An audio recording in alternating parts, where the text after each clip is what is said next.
I know. Thank you. Thank you.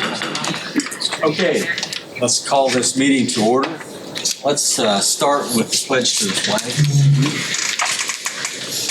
I pledge allegiance to the flag of the United States of America and to the republic for which it stands, one nation, under God, indivisible, with liberty and justice for all. Welcome to everyone that is here with us today. This is going to be a long day, but I'm sure it'll be a good day and a productive day, and we'll make the best of the situation. This traditionally is a function of the Finance Committee. Beth will have her computer as soon as Rick gets it here. So she's asked me to we'll jointly try to take care of the business up until she gets the computer. Because that, even though the information's up there, both of us cannot really read it. It's too small. So first item on the agenda this morning is the court services. Circuit 1 and 2. Okay. Yes, please. Good morning. Good morning. I'm fortunate enough to have 3 of the 4 judges with me this morning. I don't know if they could come up or if you want them over here. I'm certain that they'll chime in on some portions. They're more than welcome to get up there, and if they want to move a chair over there and sit down while you're... We sit enough. And Judge Horn sends his regrets, but he wasn't able to make it this morning. As we prepared the budgets, we had a series of exchanges of emails and then a couple of sit-down meetings. So we tried to put forth the best budget that we could. So as far as the format, do you want to guide it, or do you want me to just kind of go down through it? Or I think You can just go down through what you've got. We're looking at the same thing you have. okay. So. Yeah, and it's kind of hard for me to see that small Yeah, it print is. as well, but I have copies, so hopefully they are. Everybody. morning, Misty. Can he make it bigger? So as you progress, Corey, I'd like to say that if anybody has a question, please ask at that time. Maybe it's more appropriate than waiting till the end. Is that okay? Oh, sure, yes. While it's fresh in our mind. Okay. Just as a reminder, especially maybe from some of our newer council members, the court service budget is the budget of Judge Drake, Judge Moore, and Judge Horn. Judge Cox has a separate budget with the Superior 3. So in line with prior practice and that of the courts, any court employee that falls under the judicial branch, the courts have asked for a 5% increase in their pay. Each of those individuals are noted, or that a pay bump is noted accordingly in the sheet. But the first request where there is a difference from current year is for court reporters, bailiffs, and legal assistants. That bump that I referenced does apply to those, but more importantly, there is a request to increase the hours worked to 40 hours. As you all are aware, over the last couple years, some court staff have worked different hours. There's been multiple conversations and requests to bring the hours worked to a consistent number. So prior to the budget year, I messaged Max and Kim with the information that the courts were wishing to move forward with that, and was asked to include it in the budget. So those figures for each of those respective positions includes that request in salary and the request in hours. So I may pause there to see if you have any questions on that. Traditionally, we like, as far as a pay raise per hour, we ask that those be held out until we get to the end of, I understand your desire. We will decide on raises once we get the budget basically in place to see how much money we have or don't have that we can put into that. Sure. Historically, as you know, the courts have taken a position, they want to advocate for their staff, and they believe those are realistic numbers. So I don't want to speak for the judges, but that's the same position this year. The two part-time lines, just below the legal assistant lines, you'll see a pretty significant decrease. Those are lines that the courts believe should remain in the budget in the event part-time staff are needed at some point. But as you can see over the course of the last few years, that money has not been used. So they did keep a small amount in there in the event that that is needed, and or if a significant need is there, we could ask for a request to get the additional funding.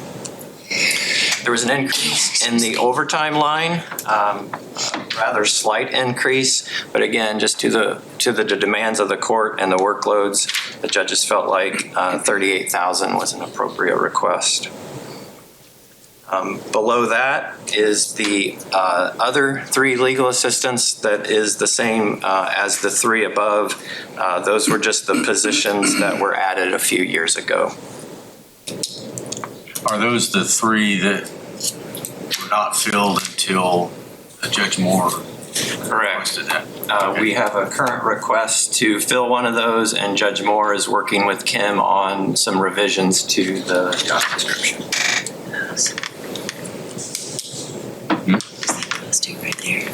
As we move down, you don't see any changes in a few of the lines until you get to reference books.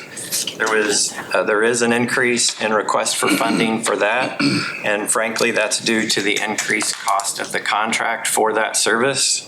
It is for web-based online support for Westlaw and Lexis, so legal research.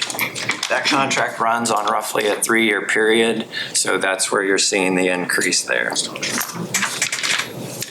Corey, a quick question. Wasn't there someone that you wanted not to have 40 hours? That would be in my budget. Oh, okay. Sorry. Yep. Thank you. Good question, and I'll reference that one when we get Thanks. to it. Corey, backing back up to overtime, do we believe that there would be an increase in the need for overtime if we're going to increase the number of hours for the employees in the courts? Yes, there is always a chance that we will need overtime, especially for anytime we have a jury trial. So if I look at my next 4 weeks, I have 3 trials that are scheduled that will likely go. Oftentimes those will go past our normal hours. So yes, there's even, my take on it is 40 hours is what's needed just to do our regular weeks. And then when we add trials and other things in, there's oftentimes a need for overtime. Okay, thank you. I'm of the same position. I also have 3 trials scheduled for the next month, and I'm in the same boat. So I would echo what Judge Drake had to say regarding that, for sure. Thank you. Good to move on? Yes. Moving down, the next change that you'll see is a good one, a significant decrease in pauper attorney from $400,000 to $300,000. For lack of a better term, we feel like things have shifted for the better as far as the staffing of the public defender's office and where we're at with year-to-date claims. Again, the judges may be able to reference that better, but we felt comfortable making that reduction to try to help with the request of counsel. Legal services, there is a change there that should be noted. During this budget cycle, Assistant Chief Probation Officer Adam McQueen came before you with a request to transfer $10,000, and that money is being used for interpreter claims.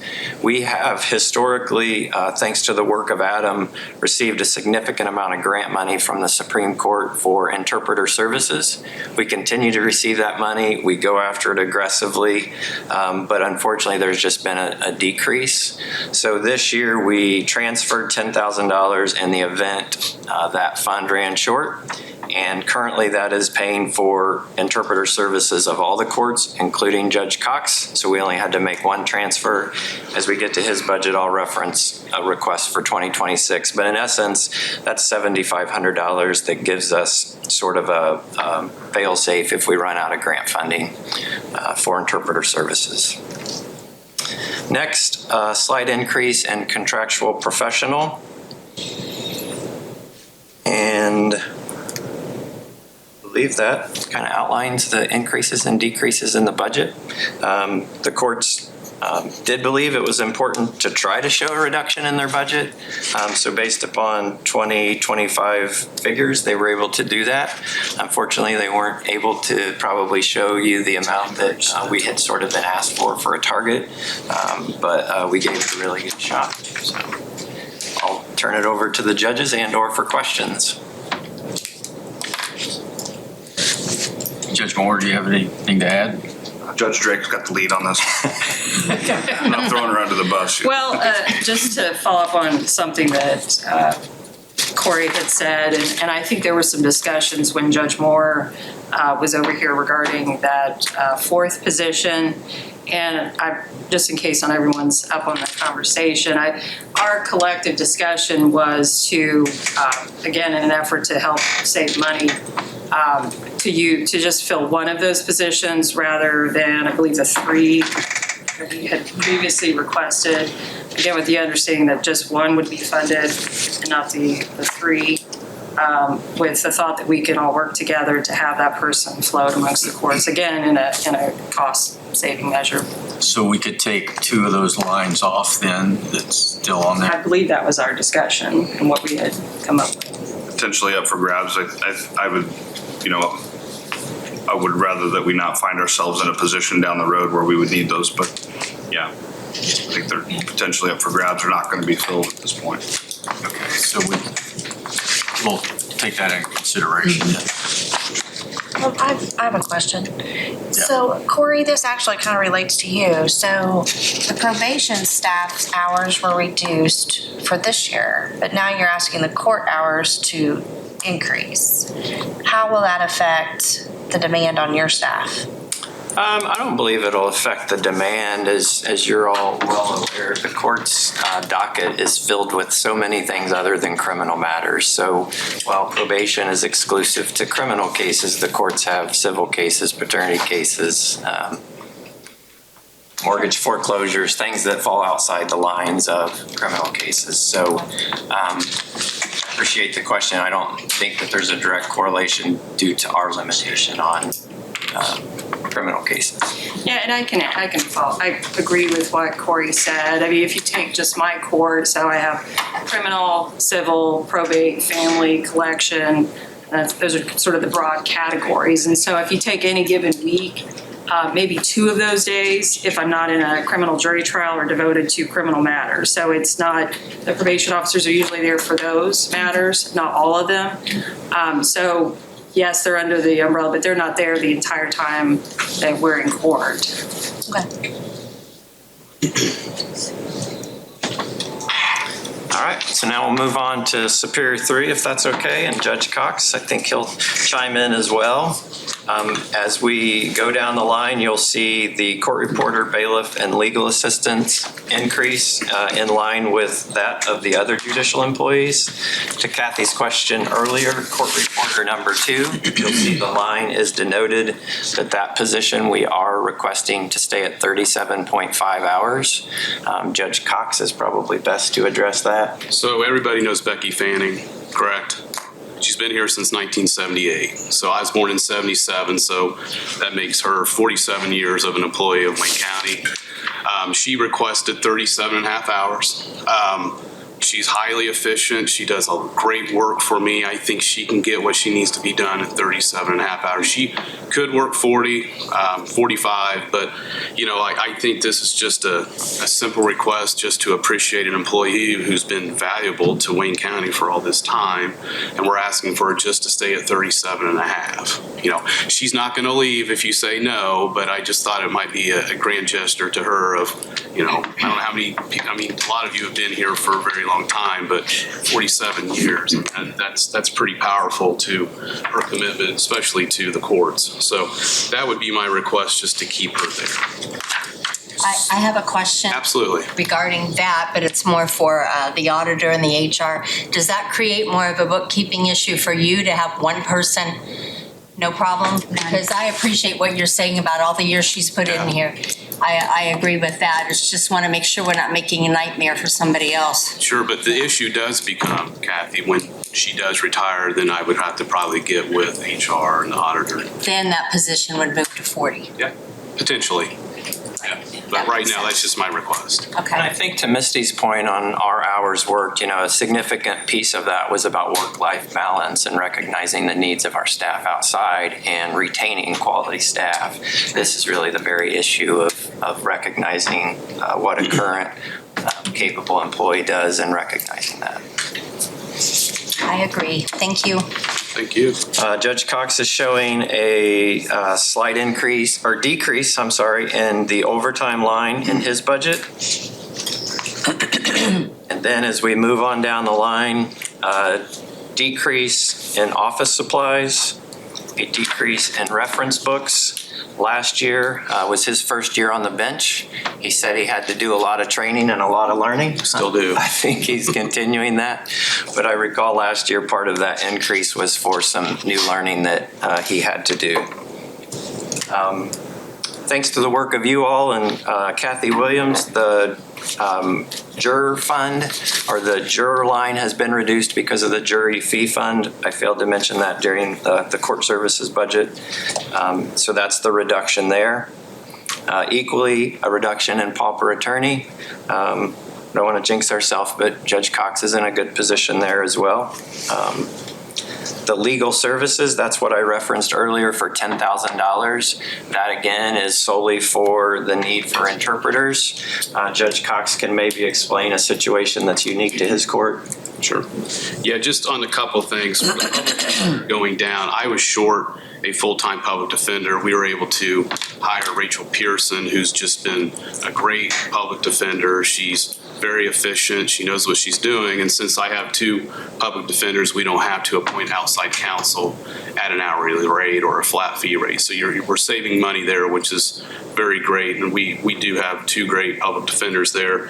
Interpreters, I'm not asking for a deduction. And quite frankly, here's why. We're seeing an increase with now the construction on I-70. We do have a lot of foreign nationals that are driving. And since the construction zone tickets now, if you don't know, if you do get one, it's going to cost you about $300 plus court costs. So you get a lot of people who are driving that aren't going to plead guilty, so you're going to have bench trials. And so with the interpreter money, we're going to need it. And so I'm not saying we're going to see an increase on it, but I don't want to reduce it and say, hey, I need more money. I still may have to come back to you with more interpreter money, but that's what we're seeing. So that's why I'm keeping it there. Okay. Yeah. Slight decrease in travel, lodging, and meals, and a similar reduction in lodging for conferences. Again, it was important to Judge Cox to show a reduction in his budget, which he was able to do. Again, probably not fully the amount that you all would like to have seen, but a very good faith effort in showing that. So, questions on his budget?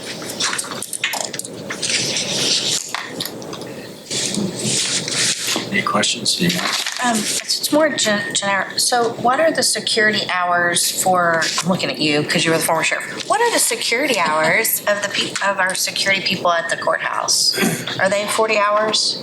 Yes. They're 40 hours. And then the clerk's office, are y'all 40 hours or 37 and a half? 35?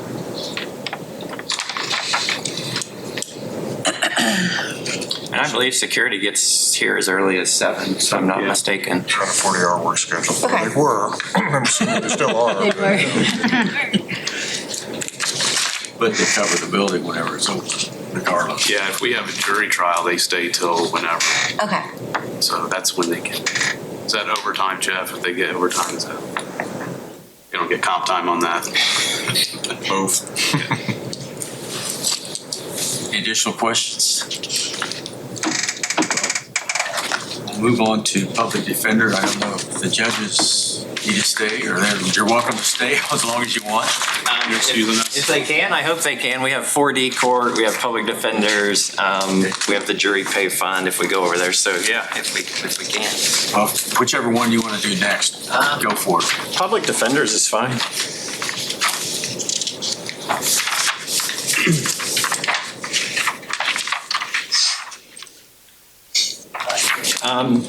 Same as noted earlier, the increase in the personnel lines increase in line with that of the other court employees. The really the only change other than that of significance, really too, is we have requested an overtime line.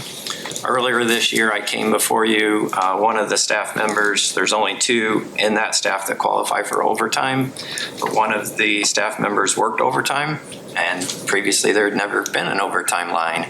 So we added that earlier this year, and so this request for 2026 just falls in line with what we established this year, just again in the event that that's needed. Moving on down, a significant decrease in contractual professional. As we referenced earlier, the public defender's office is staffed up, and the courts have not had to contract with private counsel. So again, a good indication there with a decrease. And then 2 increases, one in training and education and one in travel. Right before the start of the budget process, the public defenders made a request to meet with the judges just to talk about some of the needs of the office and the professional licensure and need for training of their staff to maintain that. And they made a strong case for the need for quality training. Again, they had always had training money. It was just not a significant amount. So those 2 lines were increased to reflect that. I can add a little bit to that if I may. Each attorney has an obligation to maintain 12 hours of continuing legal education. The public defenders typically have relied upon, and I've been in private practice as an appointed counsel, was able to rely upon the Indiana Public Defender Council in Indianapolis to provide training. The unfortunate side effect of that is that the training is regular, it's routine, so it kind of trains the new people coming in. As our public defenders become more seasoned, they need different trainings.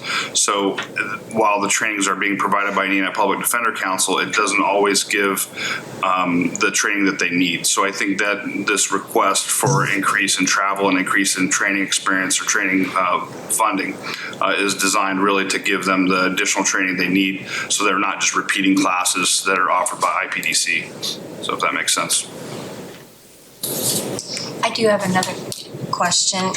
Could any of that be paid out of that supplemental public defenders fund? I can't remember what the rules were on that.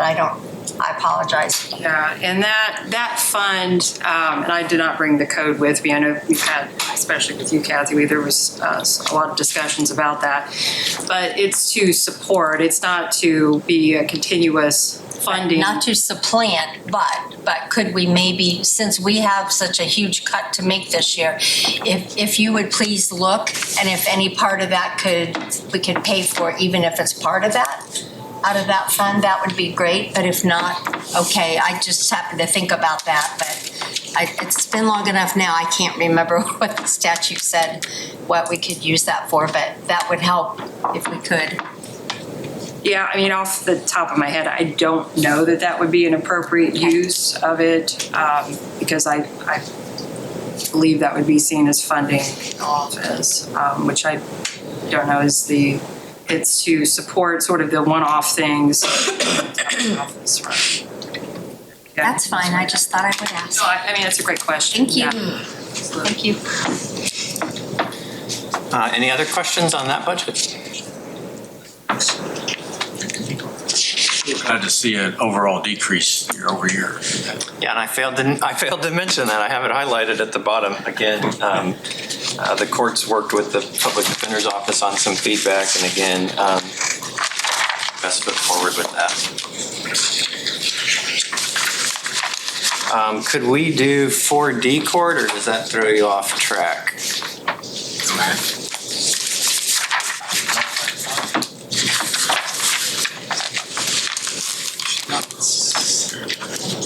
It's about 5 tabs down.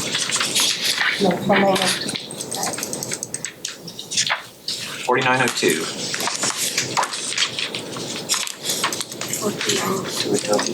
All right.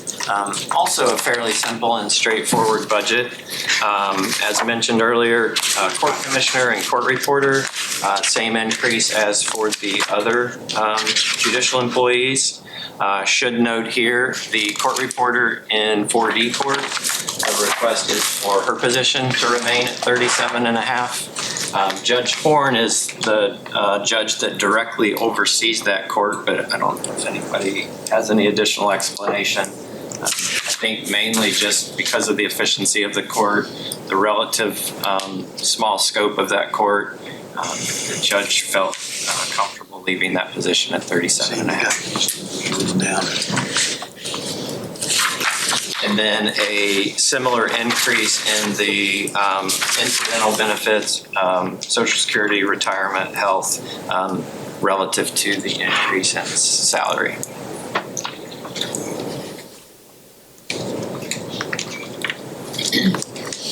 Questions on for record method? If we could, jury pay fund 2503. Is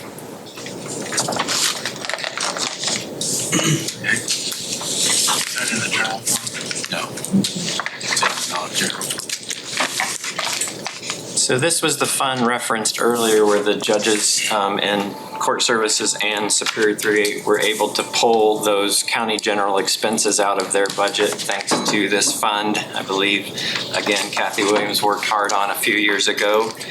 Earlier this year, in a approval of the courts, we agreed to take this fund on and present the budget moving forward. So really, this is the first budget that we've presented, but the two expenses that are in line with what they currently are for 2025, or two line items, is fees for jurors for Superior 3 and for court services. We put them into two lines because the courts each have fiscal reporting responsibility to the state on the expenditure. So it helps them track their expenses.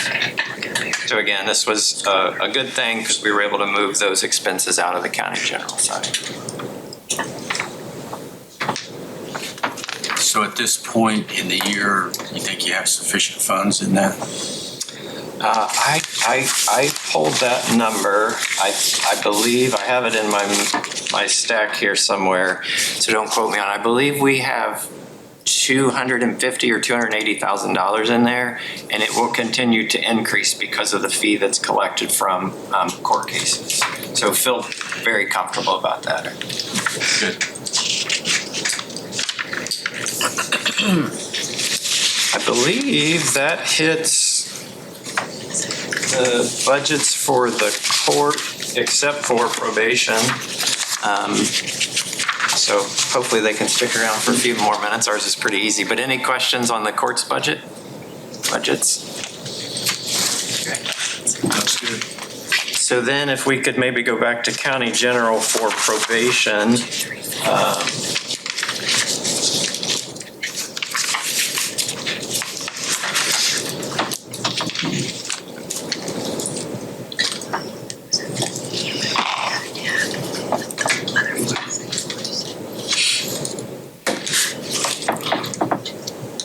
Okay.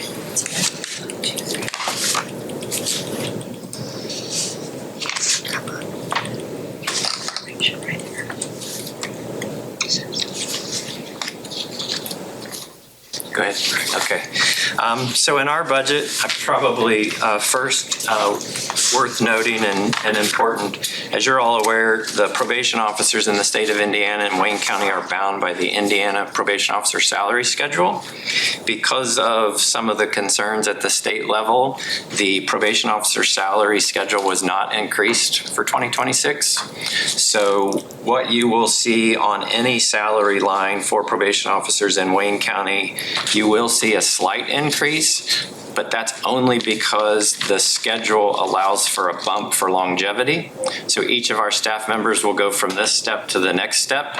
So we are requesting an increase in salaries, but the PO salary schedule at the state was flatlined. So we've followed that for years, and the salary request for probation falls in line with that.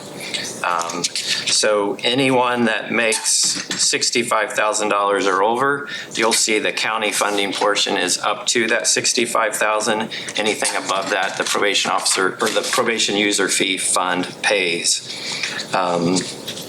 So as we get down to our clerical staff member, we did request an increase in line with that of the other court employees. For overtime, we requested a decrease. Again, we have very limited lines where we can even consider a decrease. That's one that we wanted to give it a shot at. We do have staff that work overtime, but we try to monitor it closely and only approve that's necessary. Office supplies, we've requested a decrease. Juvenile detention, we've requested a decrease. This is one that I'm just going to be upfront and honest, is extremely difficult to manage. We have some ongoing and recent conversations with the Henry County Detention Center that existed before. They're hoping to reopen at some point in the future, but the per diems that they're discussing are very concerning. They're significant and would come at a tremendous convenience to our law enforcement partners to have a facility so close, but could potentially come at a significant cost. We're now placing kids probably in 8 different facilities all across the state of Indiana. Our average cost is roughly $165 per bed, and on average this year we've averaged 1.8 kids in detention each and every day. So I offer $140,000. I believe we can manage that. Obviously, there's some things outside the scope of our control, but staff work hard, sometimes frankly too hard, in the middle of the night to find a bed to put a kid that's a community safety concern. But nonetheless, based upon our data and where we are, I feel comfortable with that, but I just want to throw out there's some things that are outside of my control. Corey, so as you know, I'm pretty passionate about this conversation for a lot of reasons. I mean, it goes all the way back to JDAI, which I'm not a fan of, for record. I haven't been a fan of, you know that too. And I think that some of the juvenile issues, adult issues we're having kind of link to some of our issues on the detention side and the lack of that we have now. My question is it, even though you make a referral for a child to be detained, can the police department, if it's in Richmond, can the police department say we're not driving a kid to Jeffersonville? Has that been done? So I can only control the decisions that we make and the recommendations to lodge that child. I can't force an officer to do what I say. Right. Clearly, there are court orders that exist on the transportation of children to the facility by local order that sort of help that cause. Detailed and strong conversations were had throughout this process. Yeah. And while I respect your comments on JDAI, I know. we have significant data that looks at rearrest of youth. We have significant data that looks at adult offending. And earlier this year, I was one of 5 individuals from the state of Indiana that went to a national conference on emerging adults. Right. And it's looking at 18 to 25-year-olds because there's recognition now at the national level that what we know with adolescent brain science and the bad decision that kids make have carried over to that 18 to 25-year-old. So it's cutting edge. Some states are really doing some unique work. But if you look at incarceration rates in the state and nationally for that population, of course you see a significant number of kids or young adults committing those crimes. So it's exciting. But also we've worked closely with Dr. Parker. He has data currently that we're waiting on a report on that will examine our decisions from 2014, 2018, and 2024 because now we have such a big sample size with our youth. So my main concern is because of some of those decisions we made between YOC, Henry County, I mean, there was some less beds used. So we have less detention centers for our kids, which has now caused us to do the travel time that we're doing. So again, I'm just trying to figure out, understanding the system. If we say, yes, we need to detain a juvenile, if it's an RPD situation, is there any way the sheriff's department could take over? Nope, okay. No. So Misty, we, Request to detain is made by the law enforcement agency, not by probation. Probation just facilitates the lodging of that juvenile based upon the request of law enforcement. So if RPD requested, it's their responsibility. If Hagerstown requested, it's their responsibility. And that is not something we want to attempt to shift to the sheriff's department. And that local order specifically says the arresting agency has that responsibility. Again, I can't make them do it. Right. But thanks to, our law enforcement partners and the need for the youth that we do detain, the need is great. And it's demonstrated that that's why we're detaining them. Right. I mean, it's not that we've not had pushback or problems, but Right. Our partners have been good. Judge, well, I mean, Misty, we try to get them as local as we can, but the price is just, obviously we have to budget as well, so. That's why I'm concerned. I mean, if you're doing a decrease, Well, again, that's my ultimate concern is I don't know if we need to do an increase and decrease in this. well, that'd be great if we could have the additional, but I'm telling you, right when I was appointed, all of a sudden it was just a flood of detentions. And then we didn't have a lot, and then now it's increasing. Obviously, it's the summertime. We're gonna probably see an increase right when the school starts as well. But we're just, the cheapest place is what, Allen County. Henry County's talking, what? 300 plus. 300 plus, but they will offer transportation. So, but again, I understand the cost, but yeah, it could be 170, for next year or not, but hopefully not. Yeah, I guess my concern is I just don't want us, when I look at a budget, Yeah. the things that are required just for my tunnel here, public safety Sure. is number one. Sure. So I feel like that's courts and public safety are number one for me to filter. So. It seems as a rare occurrence. But when I took the bench, we had one juvenile charged as an adult that created some housing problems as well. So I think it's well recognized that this is an issue. Yeah. It was really kind of my immersion into the reality that there are several different locations that children can be housed in, and the expenses to it, and really the logistics that are created as a result of the logistical problems that are created as a result of trying to find places for people to be. So I certainly echo these sentiments and show that there's additional concern, but I do think that there's, at least from my perspective, in such a short period of time, very short window of experience, is that as rare as it is, it's occurring more in the upstairs, at least in my court. So I'm concerned that it's going to continue in juveniles charged as adults. It's going to have the same problem. Yeah, I'm concerned with that being a decrease. I appreciate it, but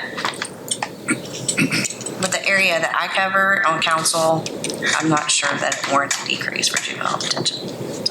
And I appreciate that, Misty, and I that's why I made the comments. Like, this is my best faith effort, and think it's manageable. But if I come back, don't run me out the door. But also, I will assure you, when we do our detention risk assessment and we talk to officers, cost is never ever a factor. Like, I don't want to say I don't care about the cost, but if a kid needs to be lodged, I can't control if it's $150 a day or if it's $400 a day. And we put them there wherever we can, in the best manner and in the safest manner. Thank you. Yeah. But thank you for your concern. I do appreciate it.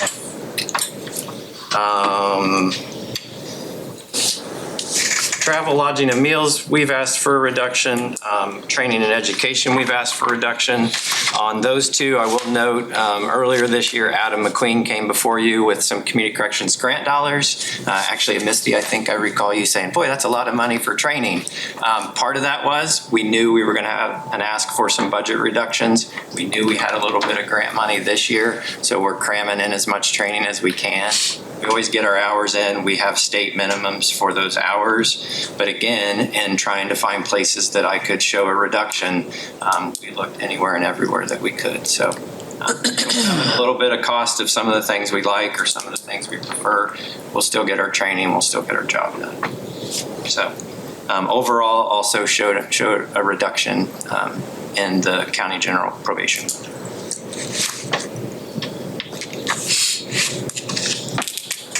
Any other questions for Corey on this information? And then I think our last one is just our probation user fee budget, which pays the portion of all staff salary above 65,000.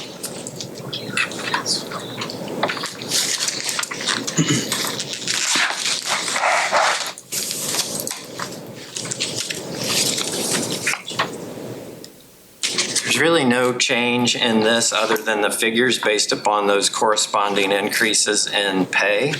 One thing that I do want to note is a probation officer that I worked with Simona last week to add to this budget, which I very much appreciated her adding, so we can talk about it today. That's probation officer 14. That is not a new position. That's a position that has existed thanks to some grant funding that we've received for over 10 years. We've received $816,000 to fund that position up to this point. Funding has been solid. We've not seen any decreases. Unfortunately for 2026 at the state, we were successful in our community corrections grant. Jennifer Romack's here, who's the director.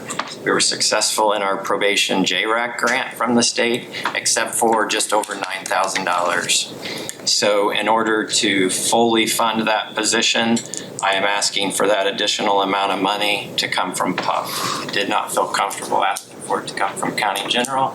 It's a vital position. Again, $816,000 has been provided for that position up to this point. We just need a little over 9 to continue that. So I hope that you respect, we've worked hard to get that money and that position, and we're trying to solve our own problem with a fee-based fund for that little bit of additional funding. By statute, Corey, we can use that money for that particular purpose. Yes, no problem at all. And then I should note, I like to plug the staff on this one a bit.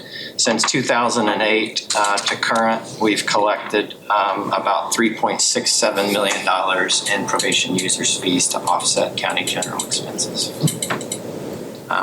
And then a little bit of a side note, but all the grants that we manage for our department and for the courts that we directly manage, in the last 10 years, we've brought in $6.2 million in grants. That's good. Good job. Thank you. Additional questions for Corey or the judges? I just want to say thank you. We rarely have all of you all at one time other than Judge Horn's not here. Thank you one and all, and Corey as well as the judges for the job you do. I couldn't do it, but I'm so glad we have good people that do, and they do a great job. So thank you, and especially also for the grant money. My gosh, that's a lot of work, as I know we've worked on. So that's quite a lot of work to get all that and to be successful enough to get that for Wayne County. So I appreciate it. So thank you. Thank you all. Good job, guys. Thanks. Thank you. And we got done early. So About that. I will invite anybody to my court. If you have a couple hours, you probably don't, but feel free to stop in, watch court, come in, introduce yourself, or see what we're doing. It's your court, so just see you guys there if you can. So. Thank you. Thank you for being here. Thanks for your service. So does FICA, we talked about, so if we're increasing hours, right? So there's an increase in FICA, insurance, increase in PERF too. And that comes out of the Where commissioner's. does that come out of? The commissioner's budget? Okay. All county employees, it's pooled into that one budget. Okay. So once we set salary raises and all that, we'll have to calculate and see if they have Where that's sufficient. at. Yeah, at the city, we did it out of the department budget. So it wasn't, just. It's all in one place. Yeah, so I was just curious overall, if we did one department with increase of hours, what that The only total place that impact it's would be. not is a few instances where some grants are funding that and we separate that out. But the majority is in the commissioner's budget. Okay. And that's set for the employees that we have on our budget, and there's not always all billed. There's Yeah. some extra room in there. Okay. Thank you. Take the breaks. Prosecutor's not here. Well, we got other people here. Clerk's There you go. room, yeah. Go ahead. I guess Barry's taking a break. I guess he is. You can start without me, I don't care. But he's going to take a break. And we all may need to do that sometime. In a little bit. We've got one. You cannot go to the bathroom till 10:15. It's on the paper. Everybody should be going over here. Somewhere retired in here. Let's go ahead with the clerk since she's here. Me getting here at 8. Tara?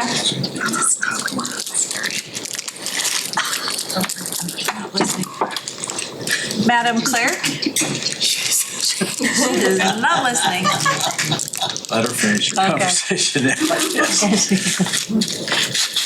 Tara, We're ready for you. The clerk, that's you.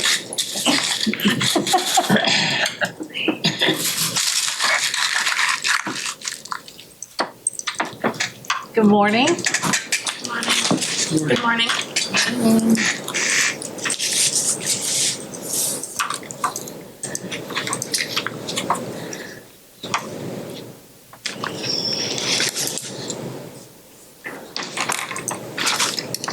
So we just need you to basically highlight if you've got additions or deductions in your budget.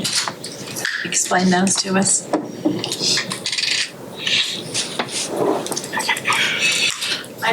My main concern is training and conferences. With me moving up to clerk, I have a new person and a supervisor in voter registration. I'd like to take that person to conference with me and my chief deputy at times. So we'd like to increase on conference and training budget for next year in that area, especially with having an election next year. It's really important and we learn a lot at those conferences. So what line is that in? That's 33,230. Travel, lodging, and meals, right? That includes training as well. Yes, we have two lines. We have that line. We have one line in election under 62 location, and we also have the clerk training. 1, 2. So we have two separate fundings. So as an elected official, you can use the elected official training money, right? When she goes to conferences? I think she can for training, right? Yeah, Samantha? she But- can, but the thing is, it's also very limited. Okay. But it's not for a hotel, right? It's just for the training? It's for the training and it's very limited. It went it's low now, so. We also have to pay the clerk association fees for those conferences and the hotel fees. Board, I mean, clerk or election board? We're on clerk. Okay. Budget 0001. Cantor West. So, Training. We skipped over your overtime line where you had 10.5 last year and now you want 16.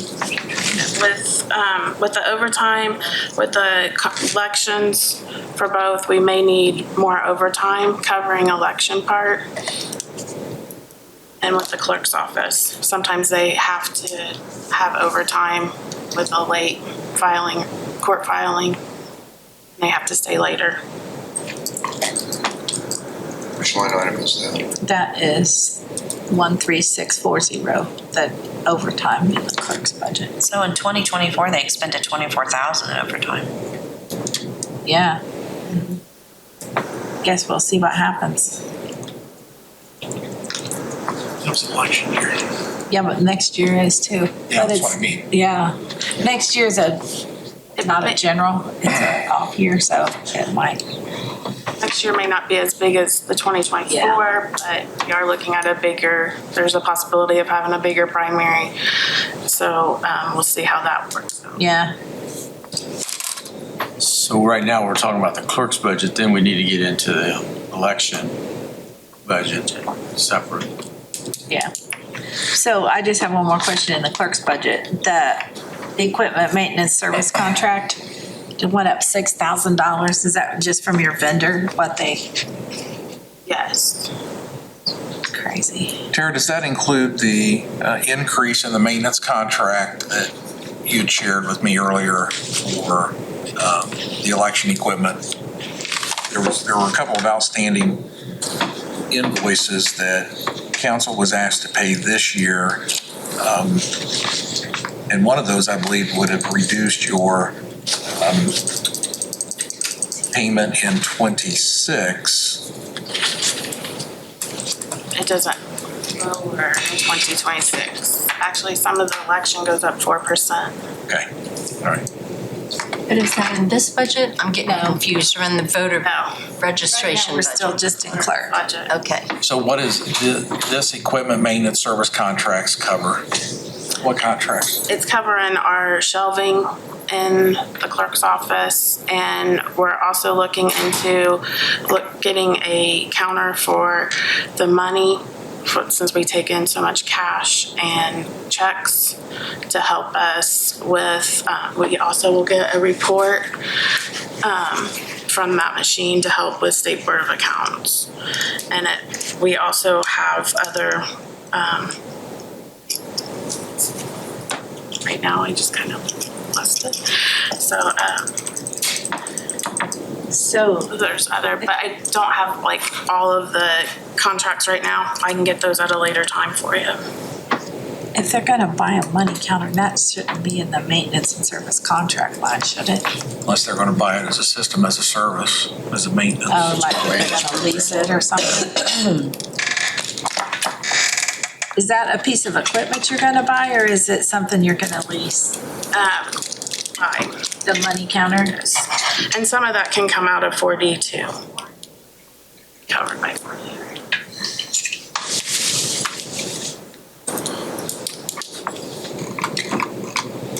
That's just a big increase. And also with the employees for the clerk's office, I am thinking and looking into reorganizing. But I don't have any details right now, but that's a work in progress. Can you get us just the actual service contracts that you have and how much they went, how much each one of those went up? Okay. So it looks like the most we've ever spent is 26, and that's 10,000 over that, so. I'd like to know exactly which contracts that you have, okay? And how much We they're. also have our mail machines come out of that contract too.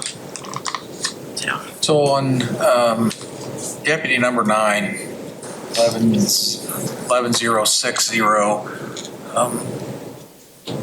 there's been $0 expended this year. Is that the position that the auditor's office identified this year that's been unfilled since like 2019? Yes. So we can cut that. That's one we could consider. Which line was that? 11060, deputy number 9.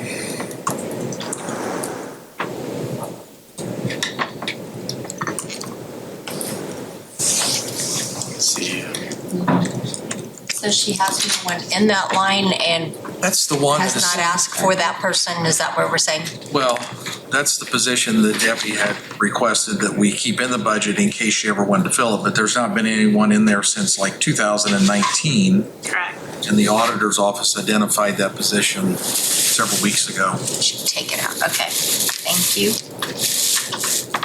So we need to remove that. 160. Does anybody have any other questions?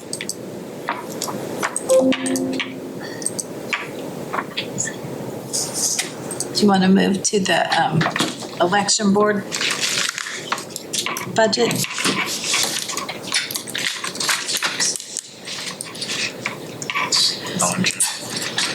It's still in general. Yes, 0062. And remember, we cut everything in there like way back because we had no election last year, and so don't be shocked when you probably see what needs to be in there for this year, huh? Yeah, no election for 25. Yeah, There'll be for election in 25. 24 or 26.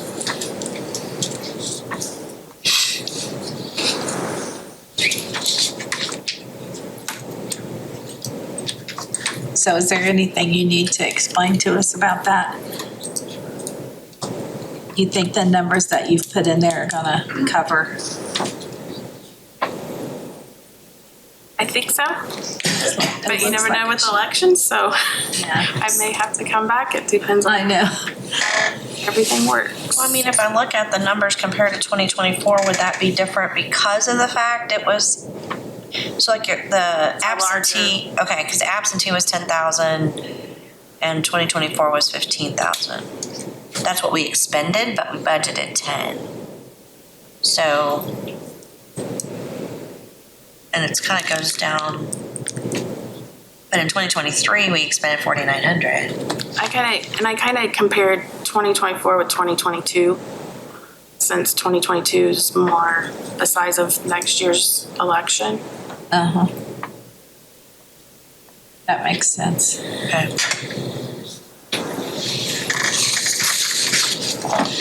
So this was the contractual professional with there's a significant increase in 33,200.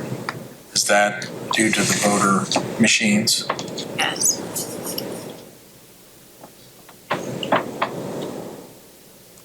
Is that to purchase voter machines or That is, lease those or what's the deal? we've purchased those, but we have to keep up our license and our maintenance with those. So that 50,000 is to cover the license and the maintenance? And it covers with them coming to train too for both elections and I mean, 2023 was 14,000. I mean, that's a huge jump. our vendor told me to go up 4% from last time to this time to next year. And I think we added machines from 2023. Didn't the Secretary of State's office buy buy the county additional machines in 24? Yes. Yeah. In 24, we spent 62,000 in that line. So 50 is probably a good resting place. We'll see what happens. It's always You also have to include the poll pads too. oh, Licensing. Is it an annual license or is it a? Using their computers. Or how much is the licensing fee, do you remember? With machines?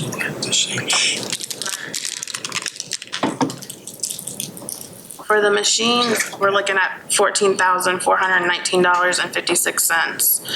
For the poll pads, it's $6,750. And then yearly, we have to do 180 plus on that, top of that, $6,750. So is that yearly? All Yes.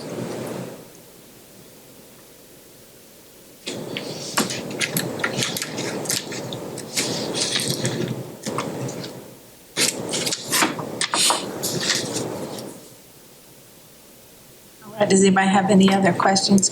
So- Oh, wait a minute. the line 33,230 for travel, lodging, and meals. That's for training and all of that, like you referenced in your other budget. Yes. Take the election, we also take the election board in December conference, election conference. Yeah. Would you, sorry, I'm would you sorry. repeat that, Tara? Who's that? On the- Who's going to training? In the election conference in December, we take the election board with us. Okay. How many people? We have a total of 4 that go. Thank you. So there's also a $5,000 equipment maintenance and service contracts in 33,670.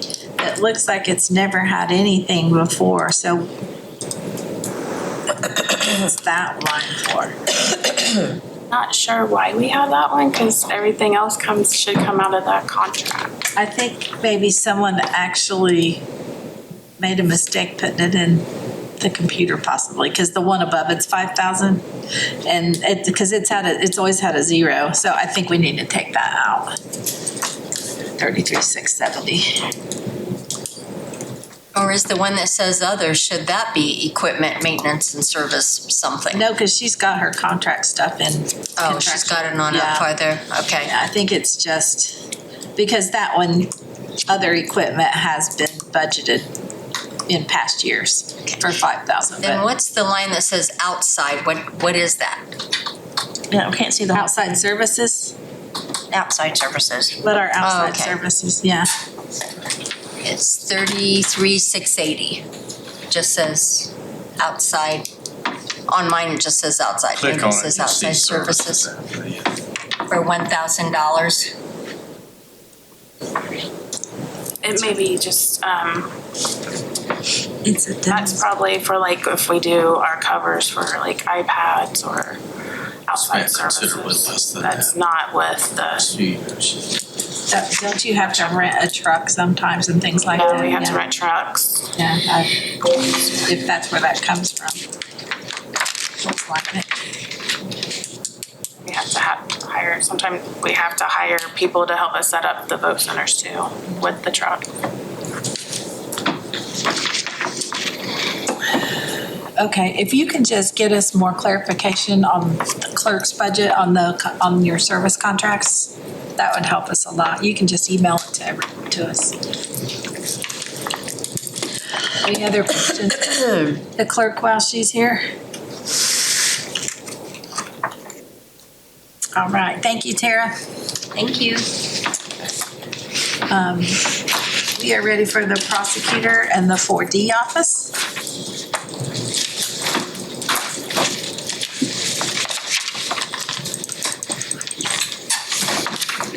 Good morning. Morning. Mike is just gonna try to let me get through this. We'll see. Supervising. I'll stand behind her.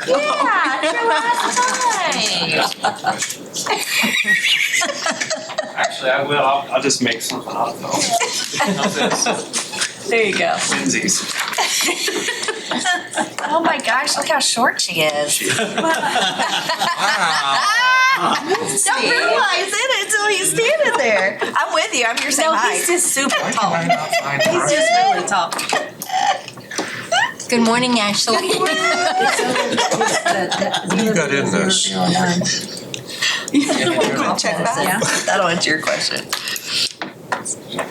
Okay, we ready? Yay! All right. It's across the bottom and the right. Jeff, the email that we sent, did that go to all council members with Should the have, explanation of things? Yeah, so one thing I would point out that we requested was just a name change on a line item. And I know that's not really dollar related, but if this is, it seems like the appropriate time for us to get that updated. We did put that note. Email, and this is 22,470 reference books. We are just requesting that that be updated to say reference materials. I think that's just more in line with making sure we're in compliance with using the right line item for the right things. And a lot of our research materials are electronic or available in other forms, so easy change on that one. The only real increase that we asked for this year was in 33,240 for our cell phone bill. The amount went up. We brought Austin McNew on. I believe that's where that extra phone came from. Austin's a little bit unique with his injury that he does all of his work pretty much from a cell phone. He's not using his desk phone when he's on call. Obviously, that's got to be with him at all times, so it was important for him to have that. So that increase is just to cover the amount of that additional phone on our plan. There was one small change on one of the salary line items that I think was probably just a typo. It didn't get caught last year, and that's Nicole Barley's line item. That would be 11291. Her salary number was off just a little bit, so we've corrected that to accurately reflect what all the deputies make.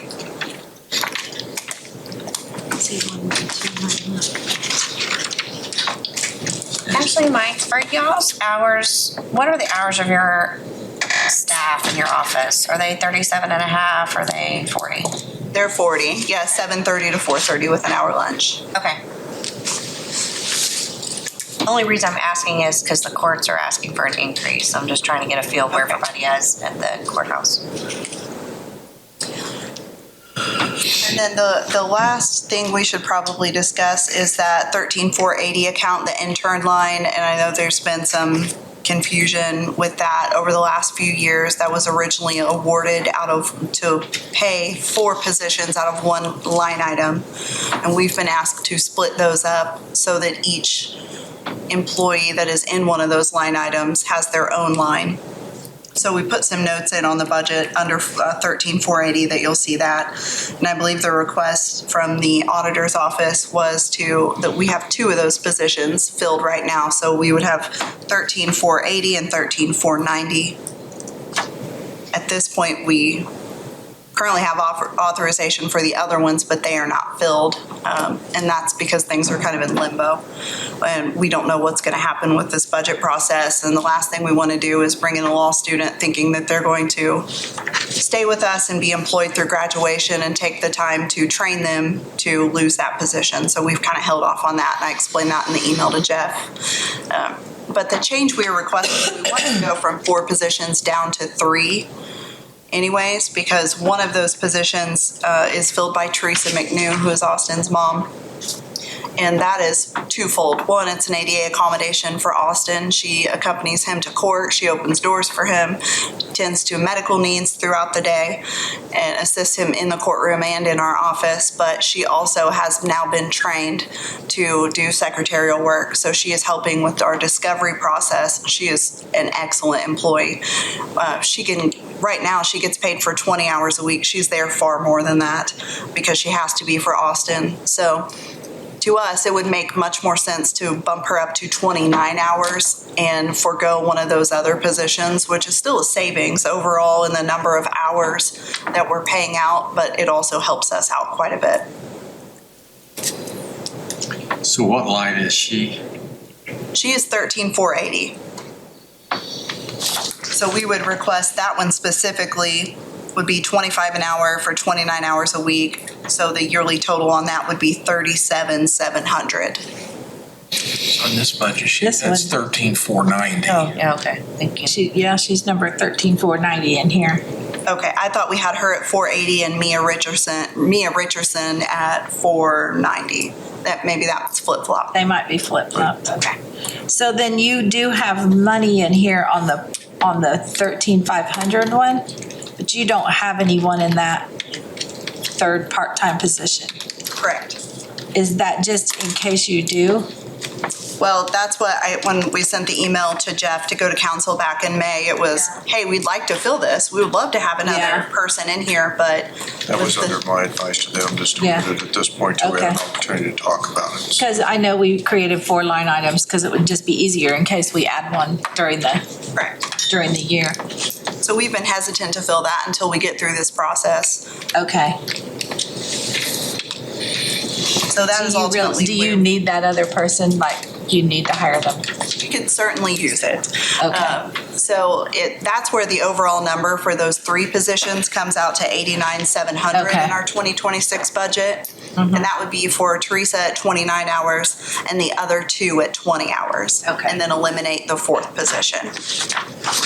But if those are separated out, Teresa would be $37,700 and the other 2 would be $26,000. Okay. So on here, it looks like it's a new position, but it isn't. It's been funded by council for the last several years, and that started when the death penalty case was originated. Okay. We just created 4 separate line items a few months ago to make it easier for payroll and. Okay. So that all equals what we had in their report. That's what you just said, right? $89,700 for those 3 positions. Gotcha. Do you have anything else that you need to explain?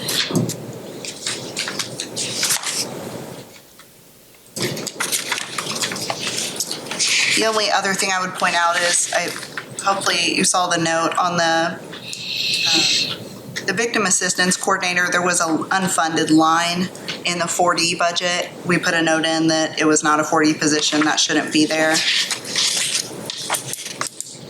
So it seems like every year, not you, but we end up having issues with the victim's assistant coordinator because we missed part of it because originally a few years back, that was in council's budget.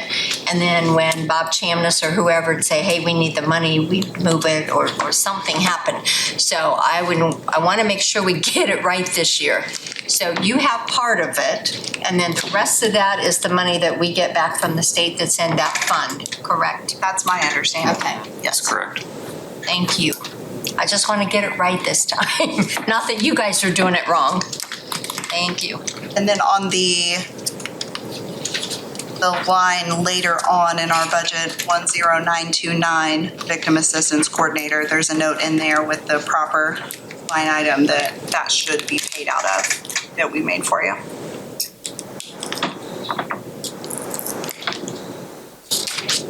So it's in the prosecutor's budget, not the 4D? Correct. Okay, gotcha. The only other thing that we would mention this year is the infraction deferral program budget. And that's always a guess of the number. We've been asked to put a number in, so we've included 4,000. It's always possible that we bring in more than that. So my understanding is we look at that as, hey, if we bring in more than that and want to spend more than that, we would just come over here and talk to you and make sure that's all squared away before we do it. What line item is that? That is 33,800.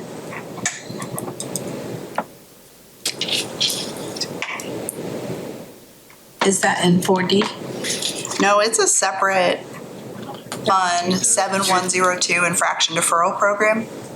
We don't have that. It's in the non-general It's in the fund. non-general Oh, fund. okay, it's not on their budget.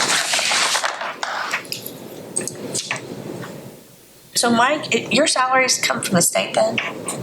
Mine? Yeah. Yeah, both of ours, for the So majority both of of it, you? yes. When did that change? Has it always been that way? It's always been that way. Has it? County has so much that the supplement have for years, but most of it comes from the state. Okay.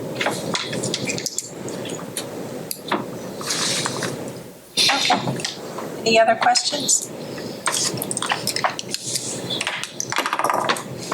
Great job, Mrs. Thank you. Deputy Prosecutor, Chief Deputy Prosecutor. Thank you. Good job, Mike. Stand Thanks, there. Mike, for your I was like, input. Mike, she outshined you.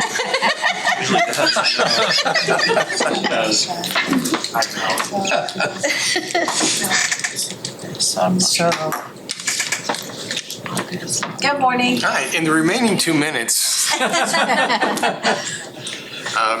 I've brought Hope Bryce with me today too. She's was the part-time deputy prosecutor that was added last year. And I'll just start by saying just some good things that are happening. Hope and I were asked to speak at the Indiana Prosecuting Attorneys Council conference this year. They invited us to be a presentation of the speaking, so that's really good things. Our numbers in child support are really going up. Matter of fact, we had a real good shot at making all the 4 areas go green this year. That's a real possibility. It's kind of exciting. We're trying to use the resources we have. We recently had a vacancy, and we waited for a couple months to fill it because we want to make sure we got the right person in there with what we're trying to build. And we had more applications than we ever had. And that included people who didn't apply but came to me and said, hey, I'm thinking about putting my application in. And it's like, I had to turn down a lot of qualified people because I'm looking for the qualifications, but also the fit in the office with what we're trying to build. So if you noticed, what we submitted was just, I think from the general fund, it's just the same numbers as we used last year that would go along with the same numbers from the incentive funds to kind of fill in the gaps. I've been working with Jeff too, and I think with understanding Max is looking at it as well. Max Smith is how to use those 4D funds, and we're thinking about the different ways, the different positions that right now I'm using my time to research to make sure we get the right person. So I didn't include any of that yet because I want to make sure I find the right person to fit in with the system that we have. I'm trying to use the resources we have right now because we have a system in place now that seems to be working. We're still working out kinks, but it seems to be working. And so that's why I've submitted the budget that's the same as it was the last time. And I have, if anyone wants to know this, I have The most recent that I'm aware of, as of March 31st, the amount of incentive funds that are in 8897 as well as 8895, but roughly the two of those together, which our office would have access for, is about 470,000 is still in those incentive funds. And so we're really looking to be innovative in the way that we use those. And also, the number right now, the last we had for 2024, by our standards, what we had, because incentive funds increase or decrease depending on our performance measures. And so last year, and I think was indicative of prior years as well, it was about 80,000 a year that were coming in access added to those incentive funds based upon our performance levels. I expect with our increased performance levels, those numbers are going to increase, but you don't know until you actually get the final numbers what those are going to be added to. So there's just a lot of balls I'm trying to keep in the air right now, but it seems to be working out well. Number one priority with those incentive funds too is to make sure it doesn't show on the general funds list. You won't see Hope Rice's position because her entire position, we were trying to find out whether that work was paid out of incentive funds. And so I would ask, make sure that stays, right? Because it's really been a great addition to our office. Just ask anybody. Like I said, even at the state level, she's made a difference already. That's awesome. So I expect to come back and ask how to use incentive funds for different positions, but right now I haven't asked for that because I haven't found the right fit for it. So that's why we submitted what we submitted. St. Lonnie has worked really hard on this, and we've been talking back and forth with Max as well. And I appreciate him wanting to get the right person to put in that position so we can start moving forward and using some of these funds with some of the great ideas he's come up with. So.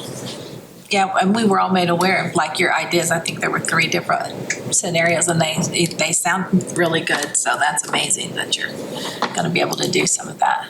It's a lot of information gathered. It is. Yeah.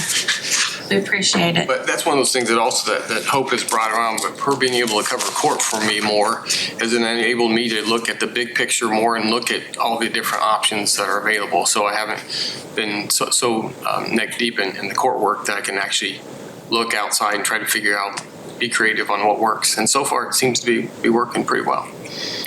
So. Congratulations on your statistics and being asked to speak. That's important. Thank you. I want to point out, and I am so thankful for my boss, Mike Shipman, but he's never been asked to speak at the IPAC conference. I've never even been asked to serve on a committee. Thank you. You're focused on Wayne County safety. Exactly. Yeah. Hey, one thing I would add is Hope is from our intern pipeline program. Oh, good. So that's awesome. She resides in Henry County and worked for Judge Drake through a grant, and then came back and worked for us her last year of law school, and then we were able to hire her on. So the benefit of keeping those interns around. Yeah, that's a great way to get people here because for a long time it was so hard. We just couldn't find it. I know Mike struggled to find people, so that's great. Any other questions then for? We're good. That answer, and he said, Thank you guys so much. Thank you for being here. All right, Mr. Gary Callahan, Township Assessor. Did you jump over the corner? Yeah, going past corner. Oh, I did. I marked them off for some reason. We'll just do Gary real quick. It's not very long. Okay. It's not very long. I'm used to getting marked off. Good morning. Good morning. Our budget's pretty much the same. I think we just had two differences. I had 2 vacancies a couple months ago, probably at our last meeting. Those both have been filled. And we did convert 1092 into a part-time, and we've changed that line item to 13490. Okay. And then my salary, I think, is the only other change on there where the last 2 years I've missed the increase per elected official. So we've corrected that on there as well. Yes. And we've talked about that previously. Do we have all of the elected officials up now that we missed Gary last year, but do we have all the rest of them? Official salary. Anybody's ever looked to make sure Surveyor. the full-time surveyor is not and the coroner is not, but the coroner is listed as part-time, is that? Yes. Okay, I thank you. think the number that's put in here is not the elected official number that we have, though. I think it's, you can look on somewhere else. The level 3, I think, incentive, I believe those are added Oh, you together. added to it. Yeah. I see that. There we go. Yeah. Yeah, it's in this note here. Okay. Gotcha. Okay. Does anybody have any more questions for Gary? He's been great to work with.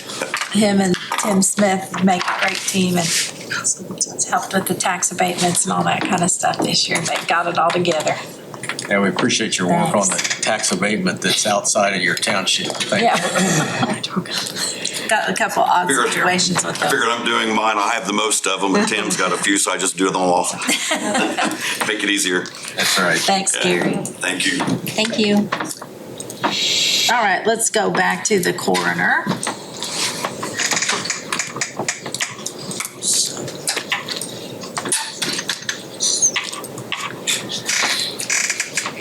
Well, thank you for having me here today. Real quickly, in case any of you ever have any questions, I actually have a business card. I know some of you would love to have. If you want to call and yell, you're allowed to. If you want to call and say good thing, you're allowed to. Thank you. Thanks, Brett. Thank you. Thank you, enough. sir. I think I'm gonna have enough. Yeah, good job. You can fight over this one.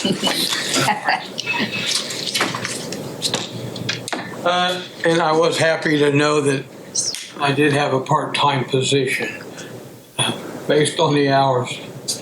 They want to discuss that. But thank you for having me here.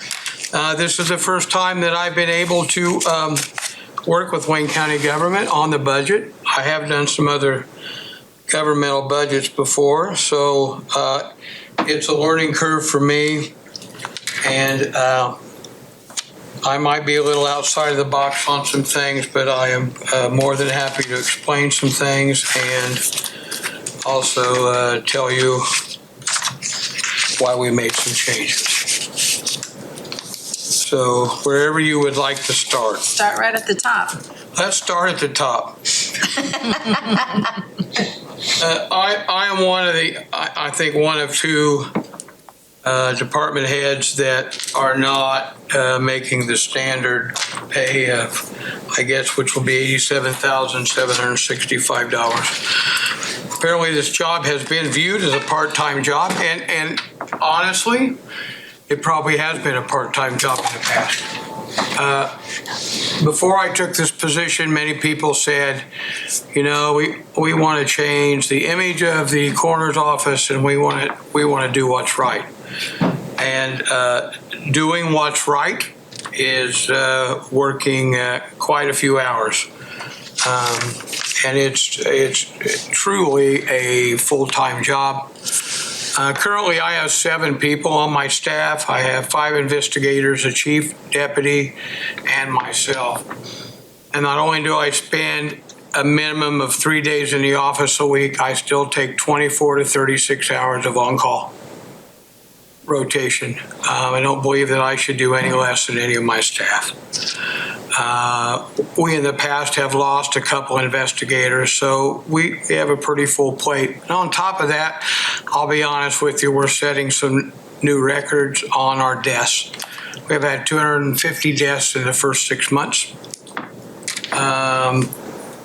And just real quickly, because I know I don't have a lot of time, I should tell you this. We've had 202 natural deaths, 34 accidental deaths, 1 homicide, 9 suicides, and 10 unknown to date. That's a lot. We've also done 50 autopsies in the first 6 months. We're currently at $15,000 or $1,500 an autopsy, which while we left the autopsy, well, I'll get to that in a minute. But let me talk about it now. While we left the autopsy budget at 95, if I follow the data, it really needs to be changed to 150,000. And the other thing is that we're going to definitely have a shortfall this year because we paid a last year's bill that came in late and it was taken out of this year's budget. You're obligated by state statute to pay for any autopsy, so I'll let you view it however you would like. But your autopsy cost, based on our data, is going to be about $150,000 a year, which is an increase from $95,000. And again, the reason on line item 1, the raise is because it truly is a full-time job. I'm probably doing about 70, 75 hours a week, and am hoping that it's recognized that in order to have the professional office and do the things that are needed to do and protect the citizens of Wayne County as well as the decedents and their families, this should be a full-time job. The chief deputy had a little bit of a raise. Currently, my chief deputy spends a minimum of 24 hours a week. Plus, he also takes 8 to 10, 12-hour shifts a month. The amount of paperwork we have now has really changed over the years. We're doing all the SUDI, sudden infant death, reenactment and valuations and paperwork, as well as all the other paperwork that's required. I will say on top of that, we have realized that some of the past records have not been caught up and should be. We have a lot of work to do there, and all my deputies, as well as my chief deputy and myself, are working on those as we can. Hey, Brent, I have a question Yes, for you ma'am. on the autopsies. I know the law changed, there was legislation that went through earlier this year about who pays for the autopsies. And can you clarify that? I can't remember if the person is in your county and you send them, but they belong to another county. Can you clarify that? There is a new law, so anybody in our county we're responsible for. Okay. If a person is in this county, but they get flown to another county and pass away, it's in Indiana County, I'm obligated to pay half of that, but only if the organization on the other end requests that. If they don't request it, I don't have to pay half of that. For Ohio, I don't have an answer yet from the Coroners Association on whether I'm responsible to pay half of that. And most all our bodies that are flown either go to Methodist Hospital, St. Vincent's, or they go to Miami Valley Trauma Center.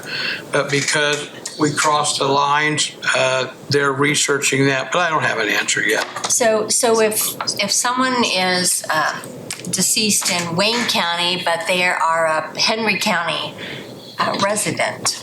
That's still, if they're deceased in Wayne County, that's my responsibility. Okay. I will say, I don't know why it would happen, but if somebody was in another county and they ended up in my county and died, that I would reference the other county for half of the autopsy money. I know that changed, and there was big discussion about it because a lot of them were paying for people that weren't theirs or something.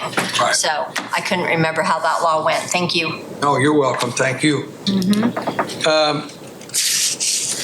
And I did ask for a raise for my deputy coroners. My deputy coroners, I have 5. This is the first time in years that we've had full staff. We had interviews that were overflowing. We interviewed over 25 people that wanted to come to work for the coroner's office. And we, again, had to turn away good people. But we have a staff that's motivated, that's willing to do the 50, 60 hours of education a year. They're very professional, thanks to the council for helping us with our uniforms and things, but these people work a lot of hours. And just because they're on, to give you a quick example, if we get a call that it's a death of Reed, it's going to be a minimum of 3 hours for that person to process that, do the paperwork, order the medical records, review all of that. If it's a death on the scene and we determine it doesn't need an autopsy and it's going to go to a funeral home, it's about a 5-hour investigation or more. Again, we have to order medical records, EMS records. There's just a lot of records we have to order and we have to review. Here's a question on that. Yes. Patient dies at Reed under doctor's care. Yes. We're still doing paperwork? If we get a call because it was a death within 3 days of admittance, it's going to be a coroner's case. If it's longer than that and the physician is willing to sign the death certificate, then that's fine. If they're not willing to sign the death certificate, it becomes a coroner's case. That's a good question. Brian, how'd you come up with the figure of 87,765? I was told that's the same figure that the rest of the directors get at Wayne County. And I was mine, and I think another gentleman was not up to there. And I will say, I know that the organization is not reactive. I know the governor has put out mandates. We need to cut, we need to pay attention. But I hope you recognize that probably the coroner's office has been a little bit neglected, maybe based on what they've done in the past. But for what we're doing now, I believe that that's where we need to be. And I do know that that's going against what the governor would like us to do. But I believe if we can get the coroner's office where we need to get, that we won't have the pitfalls or we won't be behind in the game, and moving forward, you'll have a much better idea of what it costs to run the coroner's office. If the coroner's position was full-time, would there be a need for 5 deputy positions? I believe there would, because right now, there are approximately 20% of the calls that require more than 1 deputy to go. Either we try to always send 2 deputies when there's a fatality on the interstate. Not to make anybody upset, but we got a lot of bodies where people have been dead 1 or 2 months, which requires hazmat and all sorts of stuff like that. People who are big, Indiana, we have a lot of people who are obese, and it takes more than 1 person to help move them. And luckily, we have fire department that's willing to help, and we have our power cots, which is saving us a great amount. But there's many times, just like yesterday, we had 2 deputies on a case for about 8 hours.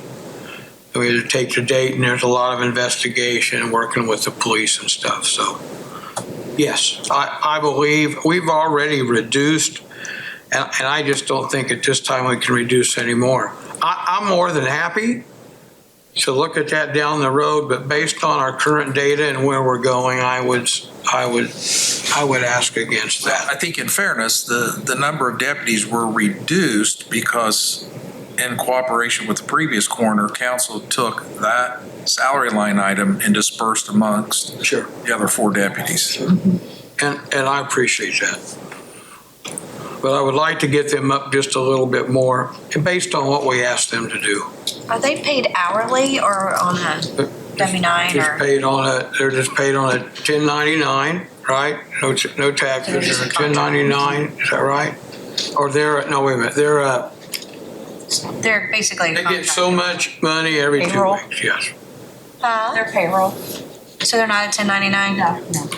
So they turn in hourly hours? No, they're paid by the day because they're a salary. So it's a per diem stipend? Okay. so much every 2 weeks. I think it remains the same.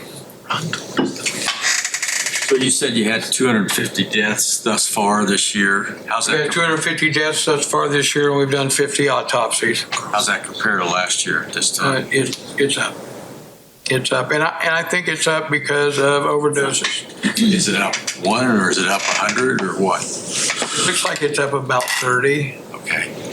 We cannot get, I'll be honest with you, we're unable to get accurate numbers without sitting down for several hours because the previous coroner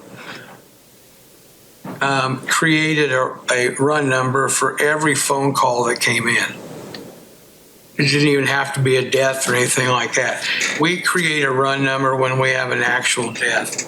And we probably receive 100 phone calls a week. We have a lot of phone calls that deal with past deaths, even 10 or 15 years and things like that. So we are creating a number for every actual death, and we've had 6 deaths in July so far, or a little more than 6 deaths, but we've had 6 autopsies added to that 50 so far for the month of July. So for an autopsy, you take the body to Dayton for that? Do you pick them up or is that the responsibility of somebody else? We do not pick them up unless we have families that doesn't want to come forward or claim them or anything like that. The funeral home, we stay in contact with the funeral home through a courtesy and make sure they know when the body can be picked up. But the ones that don't get picked up, we bring back and put in our cooler, and we only have a short period of time because we don't want to be charged by Montgomery County to keep that body. So we have to stay close to that. I think too that last I heard from Drug Free Wayne County Partnership that Wayne County was, I want to say 91 out of 92 worst for opioid overdoses. I don't know if that's gotten any better. So that obviously is leading to what you're seeing. Real quick, we also have cases where people are smuggling opiates into the hospital and get them to their patient, their friend, and then they end up with that also. Brent? Yes, ma'am. I appreciate the passion you and your deputy are bringing to this position. A couple of things I had questions for so it was 250 deaths, 202 natural, is that what you said? 202 natural. And then 1 homicide. 1 homicide, 34 accidental, 9 suicides, and 10 unknown at this point. So if I look at those numbers, if it's 40, so if I add up to that 48, but you've had 50 autopsies so far, so basically everybody you're requiring or you're expecting to have an autopsy? No, here's a good example. That's almost, that's 50. We do not expect everybody to get an autopsy. Your suicides are going to get an autopsy. Your homicide is going to get an autopsy. Your unknown's going to get an autopsy. Your accidentals are most likely going to get an autopsy.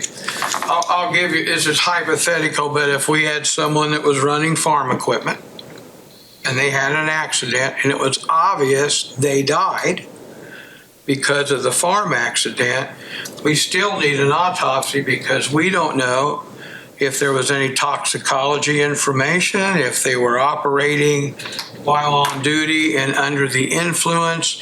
There's always the insurance thing that, we have to consider when we make these rulings for an autopsy. And we have had some natural deaths that we believe is natural, but is questionable enough that they get an autopsy. So is that at the request of the family, or are you just making that judgment? This is all done at the request of the coroner's office. If we do not believe we need an autopsy, but the family requests an autopsy, then the family has to pay for that autopsy, not the county. We're only autopsying those who are questionable in one way or the other. So what's the current charge for an autopsy? $1,500 a piece. And I will tell you that we're using one of the top 10 forensic laboratories in the United States.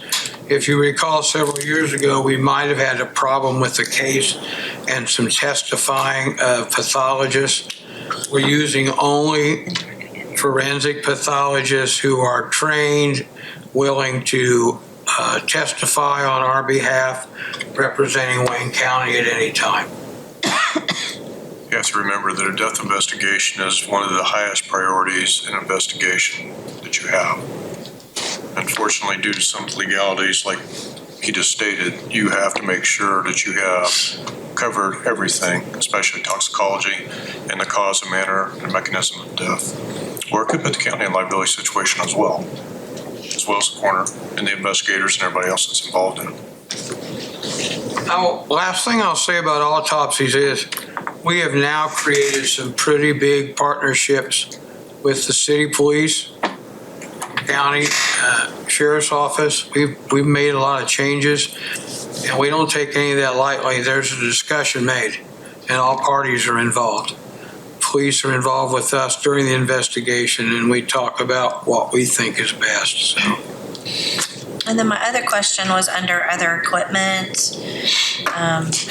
It's ridiculous. And I'm sure you and I will do some follow-up since I'm assigned to your office on some of these items. But so you want an additional 4-bay body cooler, and then you want an additional power cot too? Yeah, well, if I finish my first page, we left office supplies and gas the same. So I'll put that off to the side because unfortunately I have a couple other changes to make. Uniforms we're leaving the same. Field supplies, I'm going to have to ask, request that goes from $7,000 to $12,000. We just purchased 250 more body bags. Dylan, what was the cost? $5,400 after shipping. $5,400. That was just for 250. And that was for 250. My recommendation is we don't make any increases in the 26 proposed request at this point. If the cost goes up in 26, we can look at additional appropriations at that point. Okay. To add to what's been submitted in a 26 request would be contrary to us making any necessary cuts to achieve the loss. And but it's good to be made aware that that's going to go up. It has to go up. Potentially, but any of those line items could go up.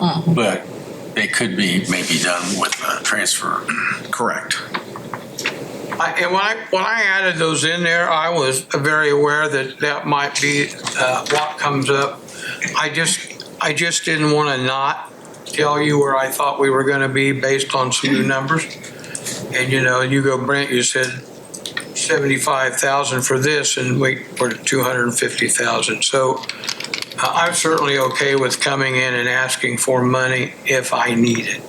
But I wanted to try to paint the best picture, and a couple things changed. And again, the only other thing I changed was equipment maintenance from 2,000 to 3,000 because we have power cots now that have to be maintained.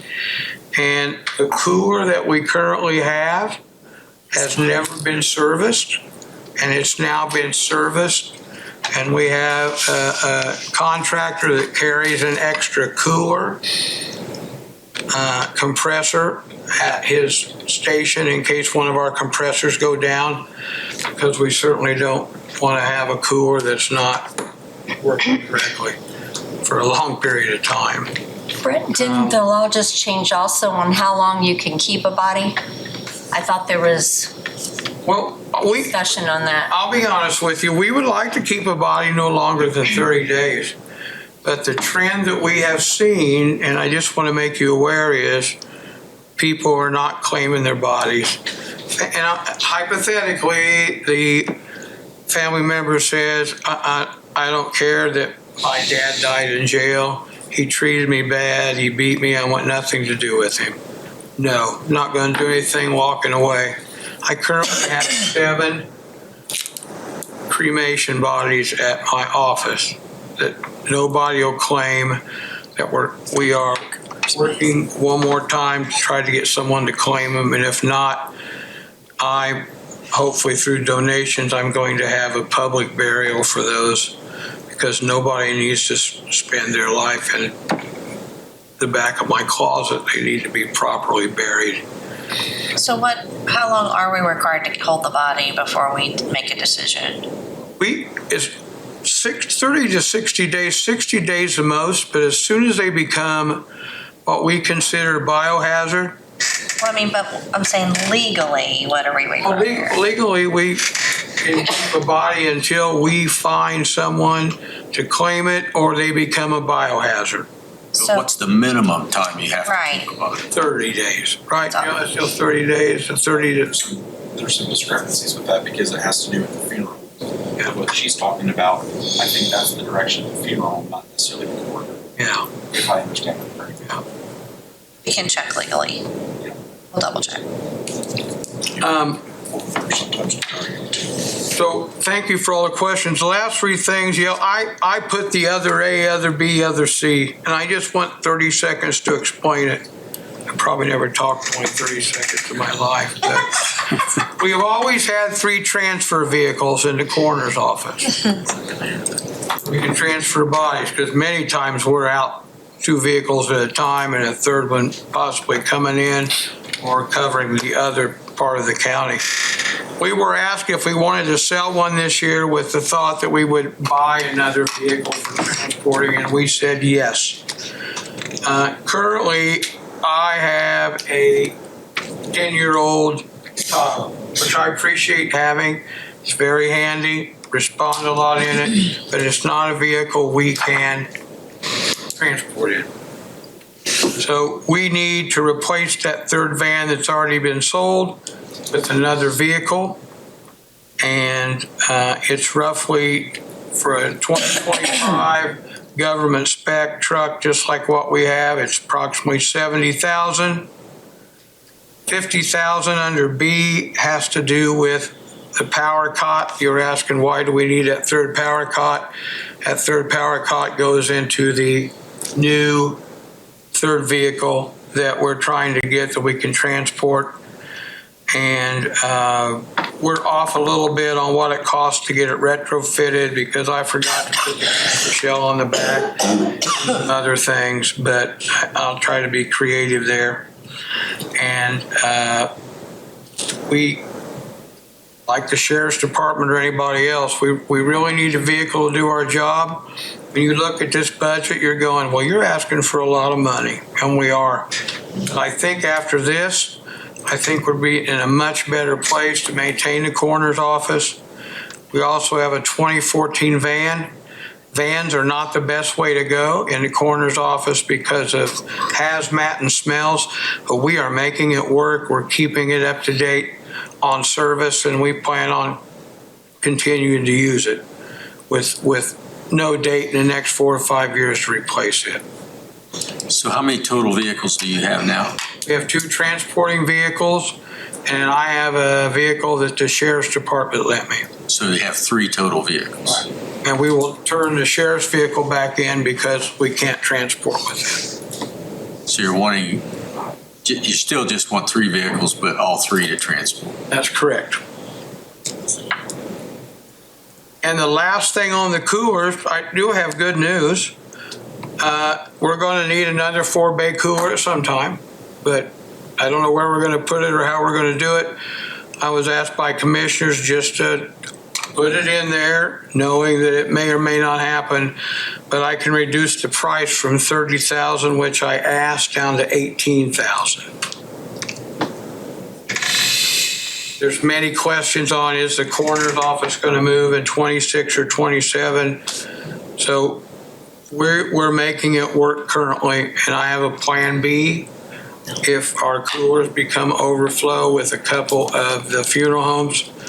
So we're making it work, and we're trying to keep our coolers as empty as quickly as we can. Is your cooler full now? No, our cooler has 2 bodies in it.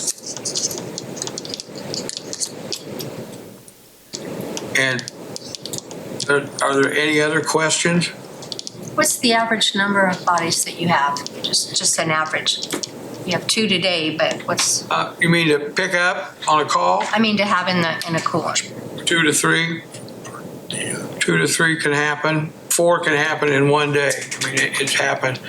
And again, you know, I'll tell you where we run into a lot of problem is when we have people from out of state or from out of our county get killed in an automobile accident or some other accident, and we may get an autopsy and they end up coming back to us if we can't locate family or things like that. So we've had a pretty good luck with our Facebook posts and our coroner posts of getting people to finally come forward. So you're going to be short on autopsy funds pretty soon. Is that what you're saying? Yes, sir. I am going to be the rest of this year. And that's only because we paid some of 2025s out of the 2026 budget. Discussion was go ahead and do it. Excuse me.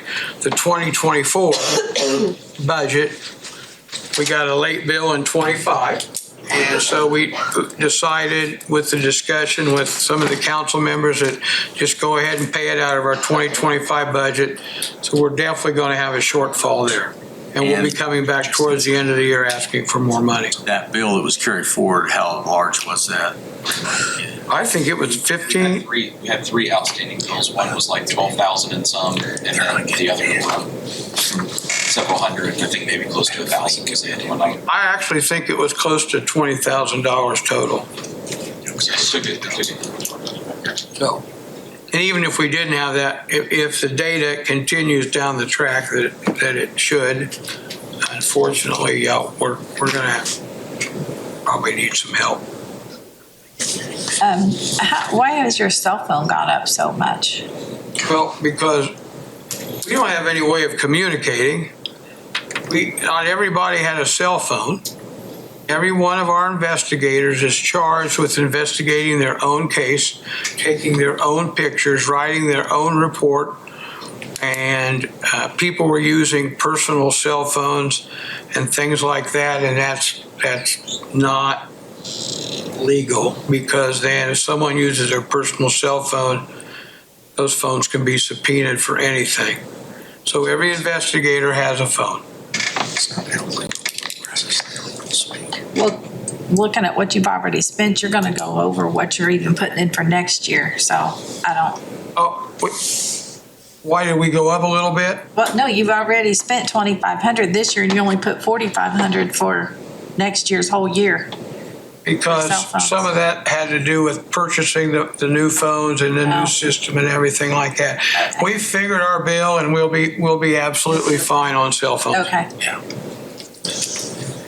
I think it was in maybe 24, we eliminated the cameras from the coroner's budget because they went to using the phones for photographs. Okay. And those, just so you know, those pictures are downloaded into our reports, and then those pictures are destroyed off of the phone.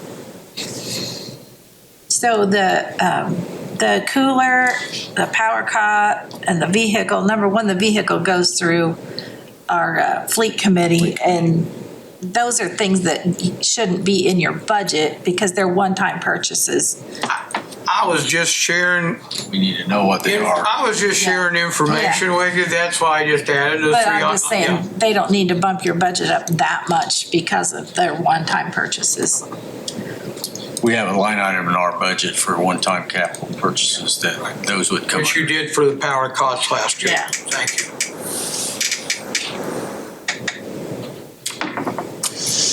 Okay. Any other questions? No, but are you saying you want to move that 150,000 out of this budget? Well, it shouldn't be in this budget. We can do that during our talks, but yeah, those things aren't actually budget items. Based on one of the invoices, Brent, that you had a few weeks ago, should we create a separate line item in this budget? And it would come out of autopsies, but obviously we're going to be short there. Did you have an invoice for cremation? Yes, we're going to be getting an invoice for cremation. We had a funeral home that helped us out. We'll get a reduced price, but we still have to go through a funeral home as part of the law to get the cremation done. We grant the cremation. But I anticipate, because I'm having good luck with some of the trustees wanting to donate, give money, and bad luck with some of the other trustees. Unfortunately, the trustee that covers the biggest area, we're having some discrepancies with. So, yes. So at some point, we should probably consider creating a separate line item for cremation. Probably, because it's not really an autopsy. Are you paying that out of your autopsy line, or have you had to pay that before? We haven't got that bill yet, but I'm planning on paying it out of my autopsy. Some of us did talk about that. Yeah. Said that would be a way it could be covered immediately. And we go to every trustee in every part to try to get the money we need to do that. And funeral homes will help us with that, but some of the money the trustees are paying are $500 or $600 less than the Medicaid payment. We try to find if they're on Medicaid to get that money taken care of so we don't have a cost for that, but we're still running into a problem. So how much would you need for next year, do you think, for cremation?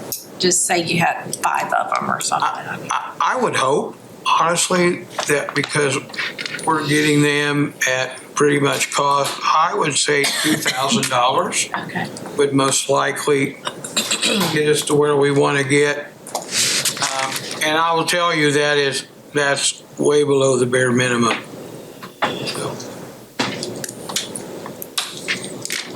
Well, ultimately, trustee is responsible for the burial. It's a pauper burial, not anything fancy, it's just a pauper burial. But ultimately, by law, unless they've changed the law in the last few years, the trustee is liable for that. And if they don't have enough money in their budget, then they have to go to the commissioners and borrow money. We actually had a meeting with the funeral homes and the trustees.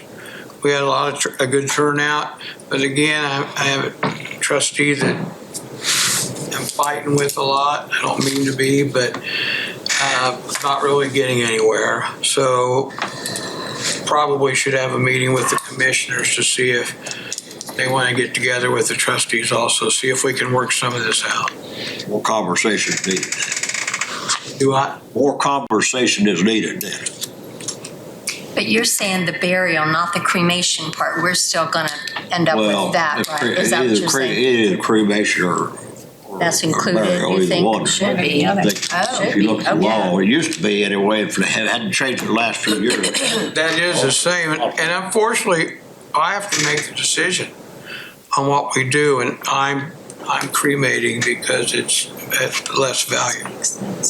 And then you'd be surprised at the families that want to come forward to get their cremation. And we give it to them. Yeah.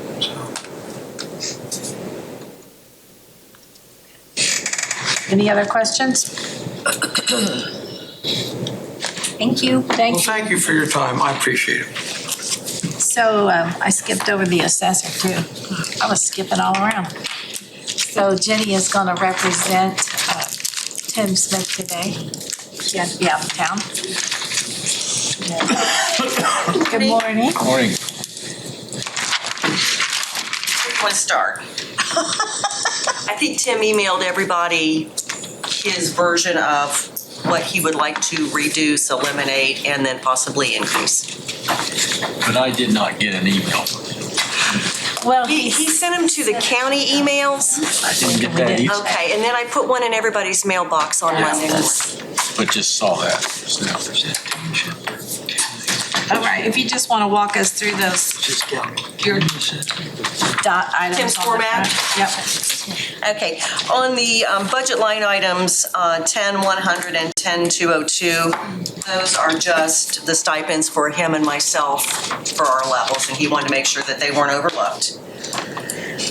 Budget line item 33051, which is our appraisals line item. We've got $10,000 in there. If we have a big box appraisal, $10,000 really isn't going to cover that appraisal. So he feels that if we return that to you at this point with the caveat that if something comes up down the road and we need some help, we can come back and ask. Yeah. So he would like to quote unquote eliminate that line item or eliminate that dollar amount. Keep the line item, but Keep the reduce it line to item, leave it zero. at zero, and then we would have to come back and ask for an additional appropriation. Okay with On that. budget line item 33,200, that is our contractual line item. This year, we will be renegotiating with Nexus on the contract. It's a 4-year contract between Nexus, Exsoft, Midwest Presort, which is who mails our Form 11s for us. Everybody's going up. So Tim is thinking that if we increase that line item for next year by $20,000, hopefully that will cover all of the increases. Budget line item 3620 is our equipment repair line. We have not used that in a couple of years, so he would like to have that, the appropriations removed. Okay. Budget line item 33,810, which is dues, fees, and subscriptions. It is at $1,700 this year. We would like to have that reduced to $500 for next year because we don't use it as much. It's reduced by $500. I'm sorry. Yeah. Reduced by $500. It was 22 down to 17. Yeah, okay. And then budget line item 13,500, which is a part-time, he would like to eliminate that altogether. I like Tim Smith. He's a good guy. He apologizes for not being here, but he had a mission trip that he felt he needed to attend. Yeah, that's fine. Okay.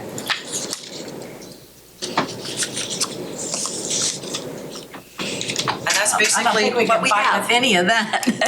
That was good. He's always been good to work with to help us out on the budget, so I appreciate all that. Any questions for Jenny? There is a budget in the non-general things on the sales disclosure. Yes, sir. Oh. Is there any changes or anything? No changes on that.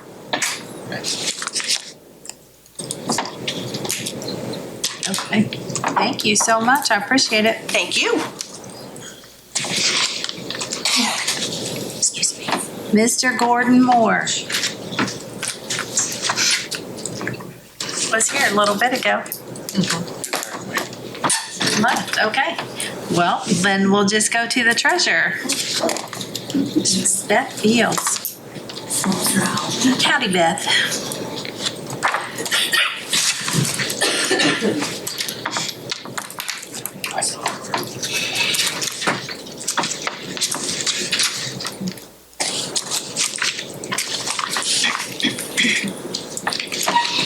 Ready? Yep. Good morning. So to start, I'll give you a little update of where I am on the 25 budget. On line item 10202, Chief Deputy, because I had my chief resign and had a new chief, there was a payout of unused vacations. So I expect a shortfall of about $2,200 in that line item. It's my intent that I would transfer from one of the part-time line items to cover that shortfall sometime this year, before the end of the year. So I'll be okay there.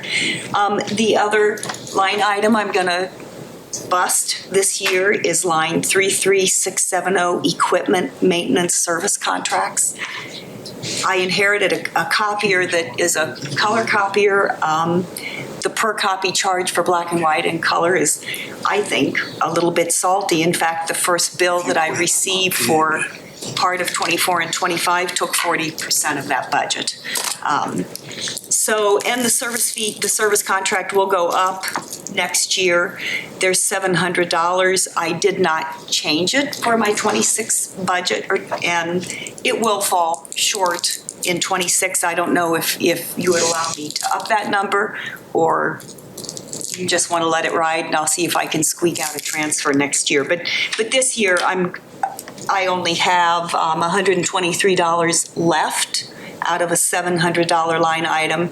So I know I'll bust that and I'll just find some place to transfer to get through this year. Okay. The other line item is 33,810, which was dues, fees, and subscriptions. My first and only visit with council was to say in January I needed to transfer $69 because it's based on salary and I was short.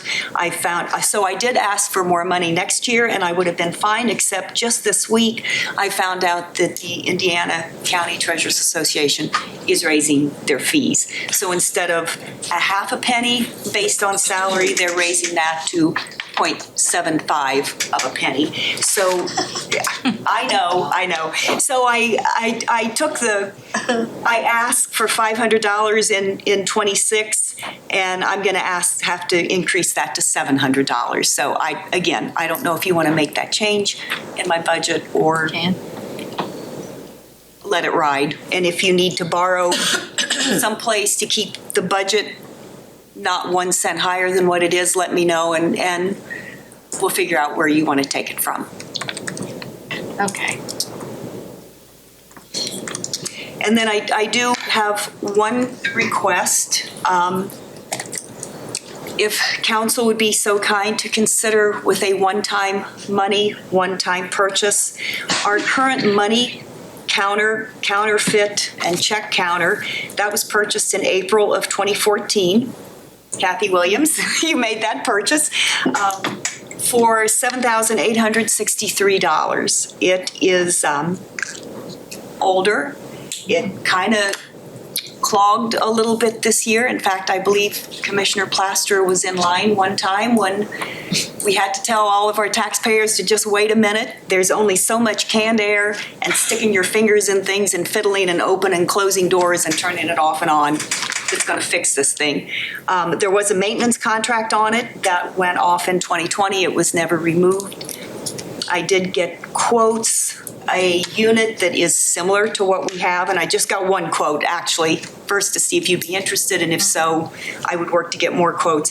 The base charge of the unit is now going to be about $3,600, maintenance fees about another $575, so $4,200 would replace that unit. I would love to have it replaced before fall collection. So you're asking for that out of this year's budget? That's what you're asking us. Well, out of your one-time budget. Yes, please. Yes, please. I spoke with her and I told her, I said, that's probably something that we could take care of this year, not have to add it to next year's. Plus, I think they need it. We do. Not only will it serve the taxpayers, it'll make us a little quicker and more efficient, because that really, we have three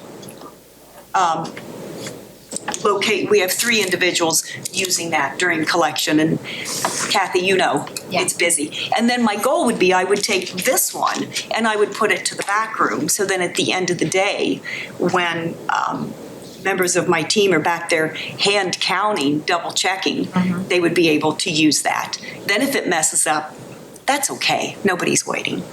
So that's it in a nutshell. If you have any questions, I'll try to answer. Beth, is there a maintenance on the new one? If you get the new one, is there a maintenance? The maintenance of the one quote I got was $557. Do you have that in 26?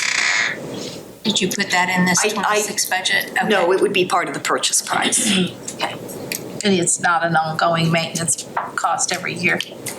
That's a question I can't answer. I think it would be, but when you purchase the unit, you would purchase maintenance. That would at least get me through 26, and then I could address that fee in my 27 budget.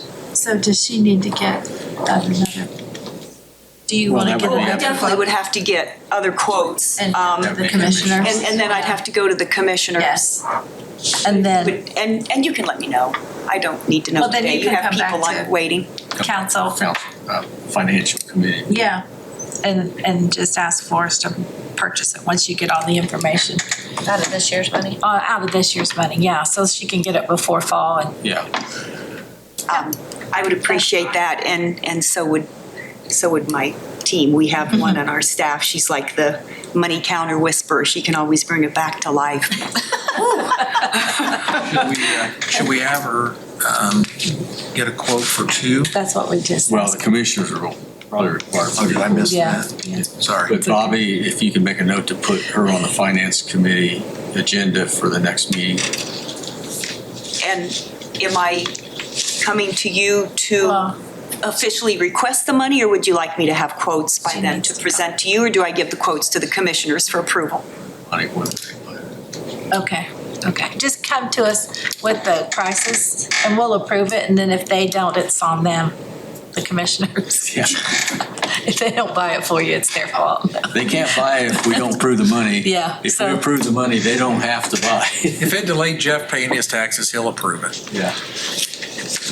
Beth, and I had stepped out just for a little bit to get cough drops from my husband, but there's a part-time position in here that doesn't look like anything was expended this year, but you did put it back into the budget. Is that a position that's needed?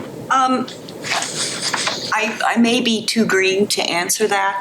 This year, the 2 part-time people that were used during spring collection, neither one cared to return. Okay. I could only fill the position. I could find 1 part-time person, so we ran with 1 part-time person. Okay. I tell you, 2 would have been real helpful when every counter was being serviced, as well as every phone line. So is that just a seasonal position that you bring in when you're needing it? It's about 8 weeks no more than 8 weeks in the spring, usually less, and then again in the fall. I think in the fall I might be able to get by with 1 part-time because less people are paying their taxes, and quite frankly, I am more up to speed, as well as my chief and my new part-time person. So I think we'll be okay, but it would still be my goal in the spring to have 2 part-time people. And usually, Misty, that was on the list of seasonal employees that Kim does, I think, once a year.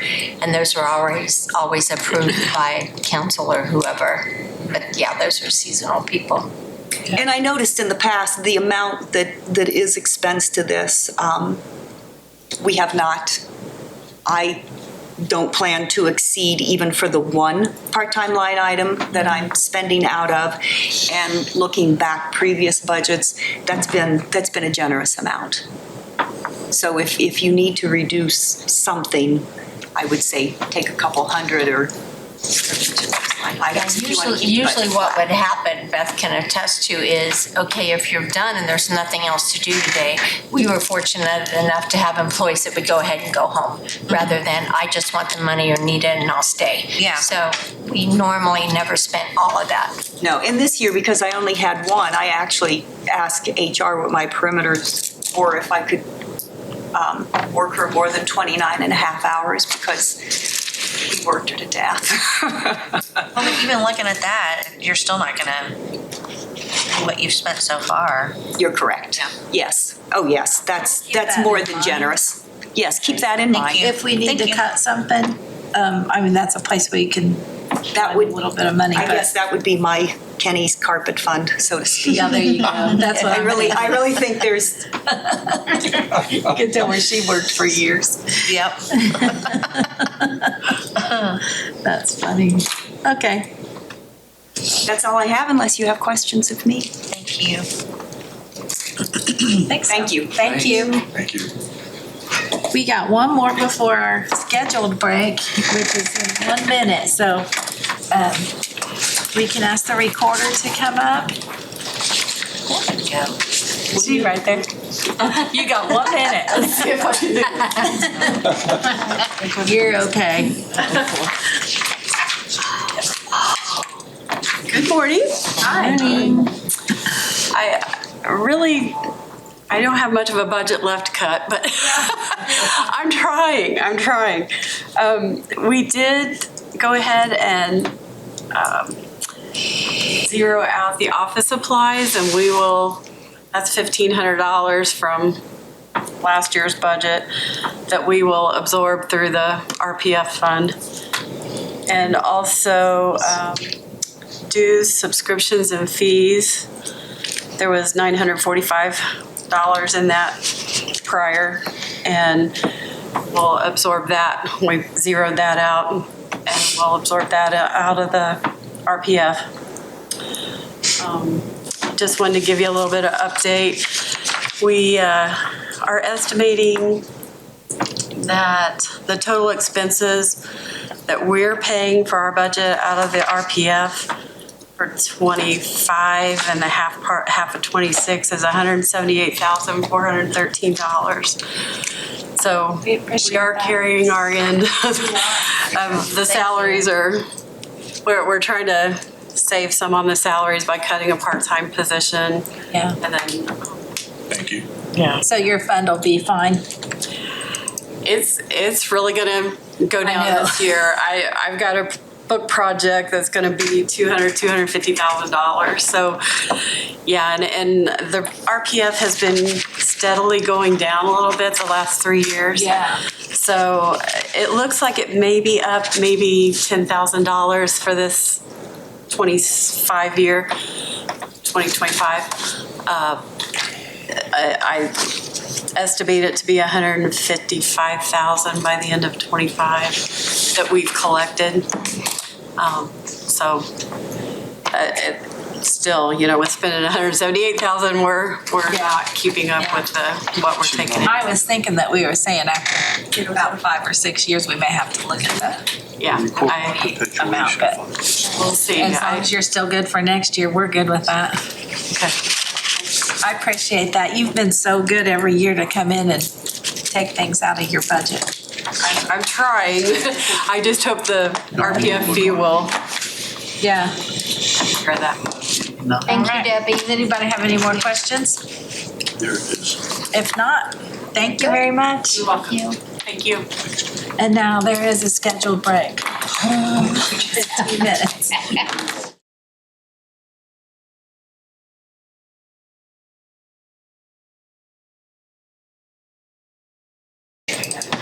We have one more thing we need Debbie Rush to explain to us, so we ask her to stick around a minute.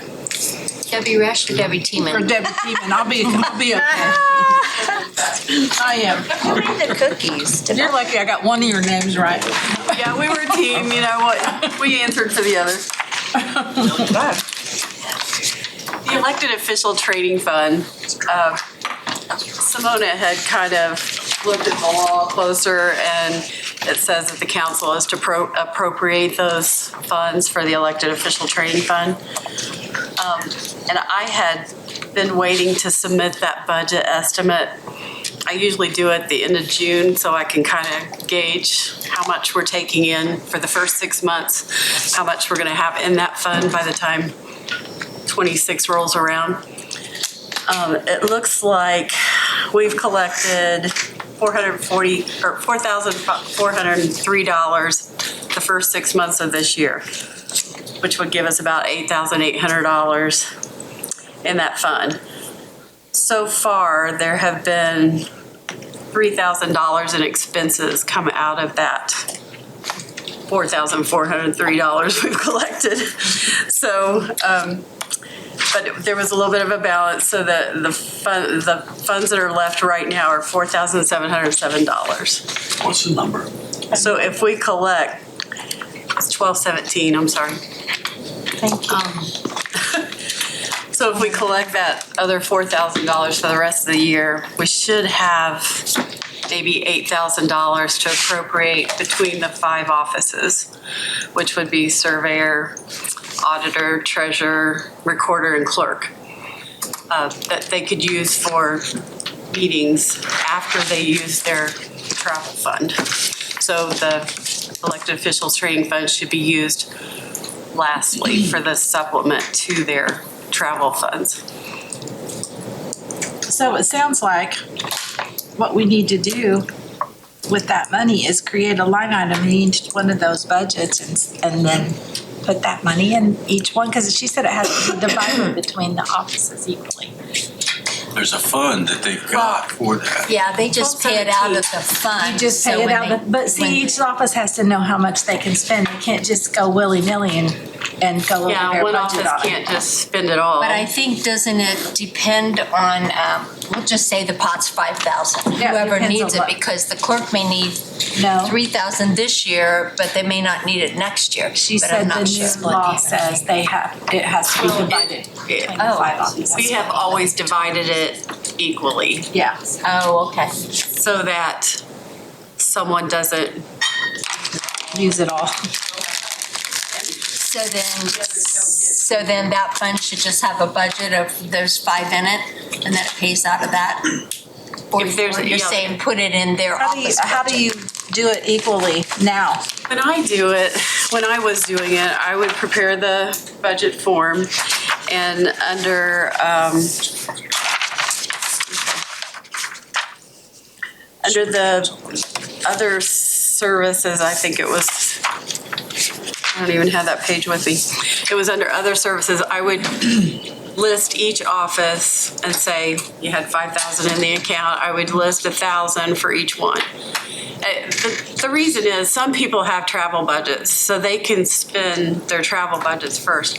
I have no travel budget at all. So any travel I do that's not state called, I pay through elected officials training fund, or then I have to resort to RPF. So that's why I made it equal in the past for every office. She said we have to appropriate it now. So for 26, couldn't we take the fund that they've created, put the five Line item. in that for each office? That's with what I did. a fifth of the money, and then late or in 26, if we have more, we can put more in there. If we have less, they can't spend it. Do they ask you beforehand? Do they tell you they're going to spend it beforehand so you can tell them how much they have? No, they do submit it to the auditor, and the auditor checks their budget to make sure they're out of funds in their travel budget before they use the elected officials. But you're saying, would they pay out of this first or pay out of this second? Second, they would need to pay it after they've exhausted their travel fund. Oh. And that's what the law says also. Okay. And it would probably be a good idea if we do it like Debbie just said, create the fund, put the 5 line items in it, is to send a notice and say, hey, we've changed this a little bit, here's how this works, spend the other first, and then you have this. Well, and we've tried to train them this last couple years, saying, look, this is your total from this elected officials training fund. So you need to use your travel fund first. If you need more, then go to your elected officials training, which is that amount that we've allotted you. So if we handle this side of it, you handle that side of telling them how much they have, and okay. That's perfect. So then that budget would be in with the other budgets outside of the general fund. This is a question, really, right? So then every year that would be there just as a matter of.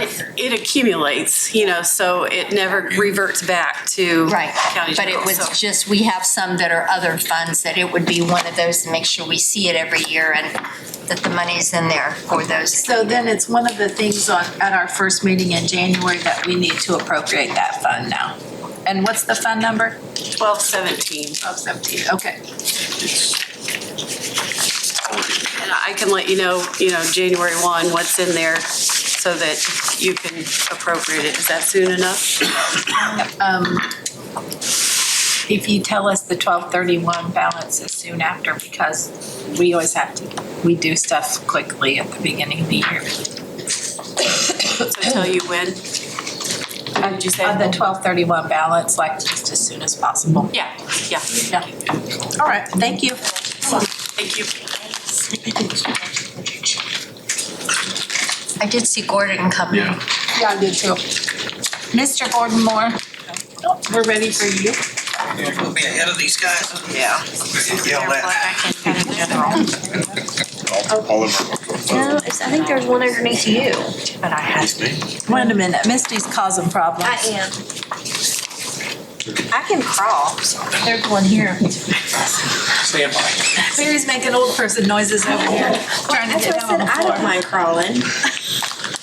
Thank you, Mary. Thanks. I can lift you up. All right. Are we good now? We are. Okay, thanks. Thank you. Thank you. Hi, Gordon. Good morning. Sorry I've been back and forth. It's okay. And I really didn't think I was going to have to appear, so a little bit unprepared, but talking about our overall budget for the next coming year, then we went through our general fund and we've reduced it by approximately $800 off of supplies, fuels, some of the items that we weren't maxing out. So we've dropped it from 10,258 down to 9,450. Everything else basically remains the same. So if you've got comments or questions, I'd be more than happy to answer them. I do have a question. So it's not really for you, Gordon, but Okay. so on his salary is $86,010. I mean, that's what you have in that budget amount. What are the other elected officials at? 87 something? 766. Shouldn't we, maybe you'd rather do that in a personnel discussion, but shouldn't that be the same as? I think he's paid a little bit out of the drainage or the corner perpetuation, aren't you? I do get another per mile, and I don't even know exactly what that is, for our drainage. And also receive a little bit of money out of the Stone Perpetuation Fund, $4 visit throughout the year. Typically, we've been around $340 per year on that. I'm going to get with the auditor here real soon. We've got a program going on right now where we're relocating, reestablishing every corner. There's 1,800 corners in the county. Problem is past, we've always used the GPS sitting on top of the city building, and we have found that there's a difference in between that and the state towers of about 1'10". I'll bore you to death because I know you don't really care, in between the coordinates, and it's causing some issues with surveyors in our surrounding counties, particularly because we're not matching up coordinate systems. So we've tried everything over the last 2 or 3 years to have our software do a switch, and it just won't work. So there's nothing we can do except physically go to each one of those corners and establish new coordinates on them. And in doing so, our plan is to do about 500 a year, which will be about $2,000. So sometime in the near future, I'll get with Mark and we'll figure out how to do that. But the Stone Perpetuation Fund has adequate funds to take care of that. It does. Okay. But to go back to Kathy's question, when we do the salary ordinance, it needs to match everybody else. Well, that was part of my question. So just like Gary was here from township trustee or township assessor, because they get additional from having levels, but this is a question for all of you, It's a question for HR. Okay, so do we She make them knows all, why. do we make our officials all the same and then? Please. I was ever asking Kim though. Let Kim explain why. Steve is here and I don't know if they want to get into this. Let me finish my sentence. We had, and it wasn't going over your head, but we had a very. But we did. Even the short one here. We had a very detailed conversation yesterday. And so I think personally, there are questions and answers that need to take place before we do that and to look at these additional funds. And so, my personal request for this on the HR side would be to table this till we can get it figured out, because we're not ready to present that, but we did talk about it yesterday. It came to our attention. I just want us to be consistent with whoever and whatever we're doing. There's about 3 factors in this, and there are other it needs to be discussed. We can start a game show. Pass the buck. So, correct? Do you have anything to add? No? Okay. That sounds good. I understand it's things we'll discuss further. Oh, and then I believe, I'm sorry. You intend to get an answer in the next month or 2? Yes, absolutely. Thank you. That was just my question. All right. So on the salary ordinance, there's at the end of the salary ordinance, there's an executive 1 schedule, and that's what bases the coroner, the surveyor, and the township assessor's salary. I don't know what that executive 1 schedule is or where it comes from, but that's why currently they're making what they're making. Gotcha. Apparently all that's above my pay grade, so.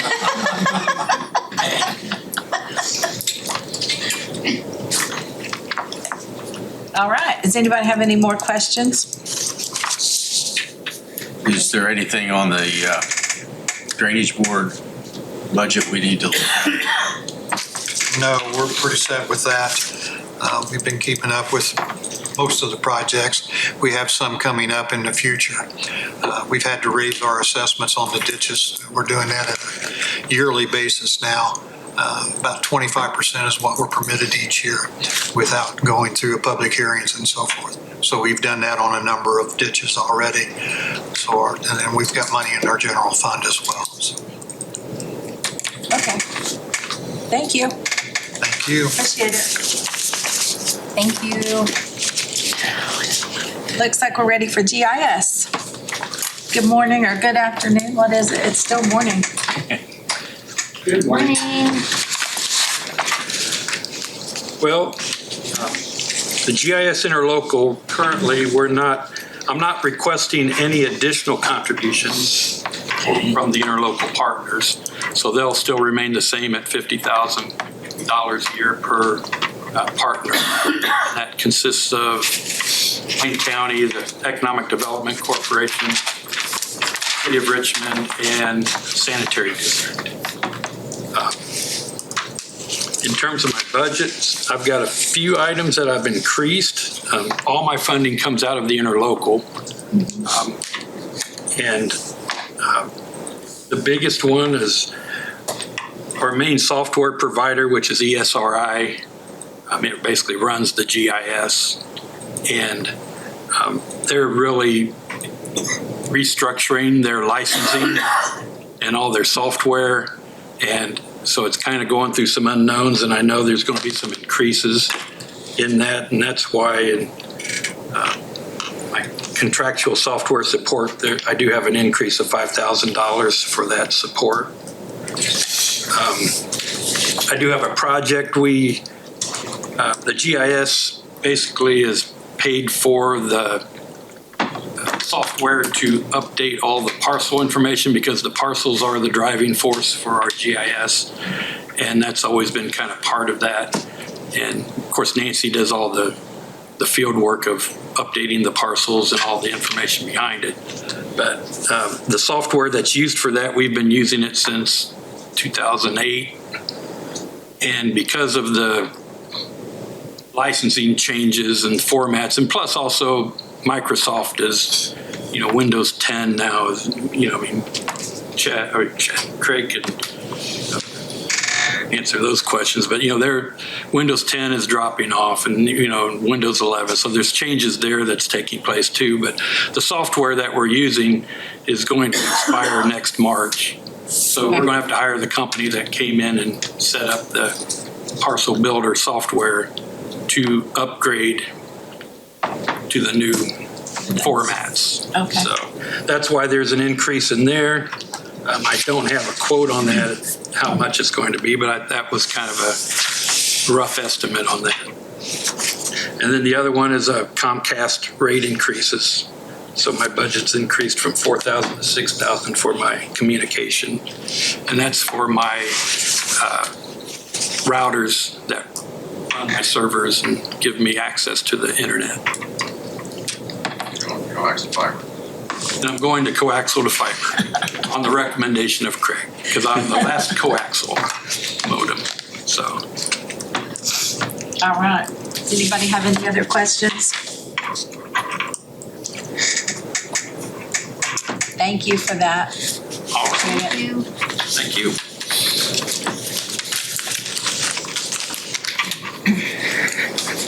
All right. IT. Good morning, Craig. Good morning, everybody. Morning.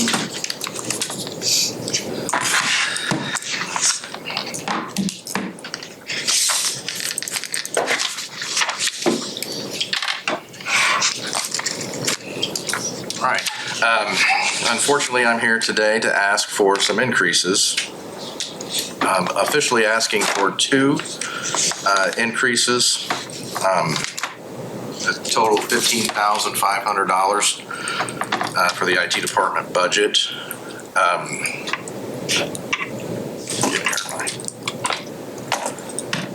This is tied. The first appropriation that I'm asking for an increase is 33,240. That's our communication and cell phone appropriation. I'm asking for a $9,000 increase in that appropriation. What that's going to give us is a point-to-point connection back to the county from not only the county highway, but the county fairgrounds. This is something we've never had before. We will be able to see those remote sites just as if they're setting right here in this building. This is going to bring a tremendous amount of monitoring for them. Definitely more security. They will finally be able to access and log into our domain, which they're not able to now. Those PCs will be part of our net DNA. They will be part of our backups. This is, from an IT standpoint, this is very huge. I really can't explain that enough without getting stupid technical on you. That's We the don't want to reasons hear why. stupid technical. We don't understand. But yeah, monitoring, managing, and security, bringing those remote sites into the county as a whole, to where we can manage the county now as a whole is tremendous. As a byproduct of this project, this also satisfies EMA's and Director Kane's request to have a connection from the highway back to the county for their new tower. So we can, this is basically hitting two birds with one stone. And again, for IT, I think it's invaluable. And I think, since Matthew has an interest in it and they need that connection, we'd be having to do something anyways. So I'm glad that Matthew can piggyback on this project. Yeah. But I really do think it's something that is needed. It's something that we've never been able to do before. And shares, that's a big point. There's no more VPNs for the highway or the fairgrounds. There's no more network magic to get them here. They'll be able to access the intranet just like everyone else can. We'll be able to set up shares, so they will be able to use shared files between employees. So that's huge too. The highway wasn't connected to the rest of us. Yeah, the highway or the fairgrounds. Yeah. So basically, we remote manage them. Yeah. But to be able to manage them as if they're on our network, because they will be on our network, is huge. When will this be effective? It is supposed to be in place July 25th. I don't know. I haven't heard anything back for a while. I know I've lost my Comcast rep. I just talked to Mike. He hasn't seen anybody from Comcast out there. The site survey is done. So I'm going back and forth with Comcast trying to get some information now. The project will be done. It's not that it's not going to be done. It may not make the July 25th deadline. Hopefully it will.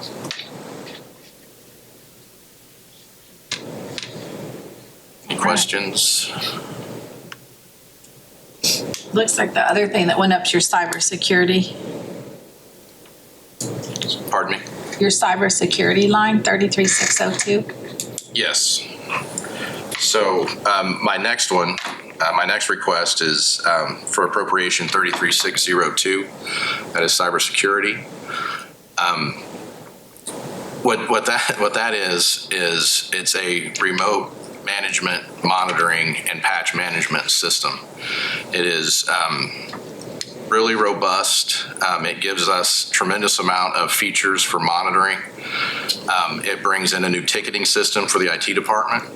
Right now we use an in-house built, basically just a little web page that we do all our work orders with. This will allow us a more robust ticketing system with analytics, comparisons. It will also give each individual, if if they want to communicate with the IT department in a way, they can right click on the tray icon and create a work order right there. They can take a snapshot of whatever they're seeing on their desktop. They just click a button, it takes a snapshot, attaches it to that, and then sends it right to the IT department. So communications, it's, you know, we're not taking anything away. You're still going to be able to definitely call. We still recommend you call, but through email, through the portal. But now we'll also be able to do it with a right click on the tray icon. Ninja One is also one of the leading patch management solutions out there. We are using the patch management that's built in through our antivirus program right now. It's pretty clunky.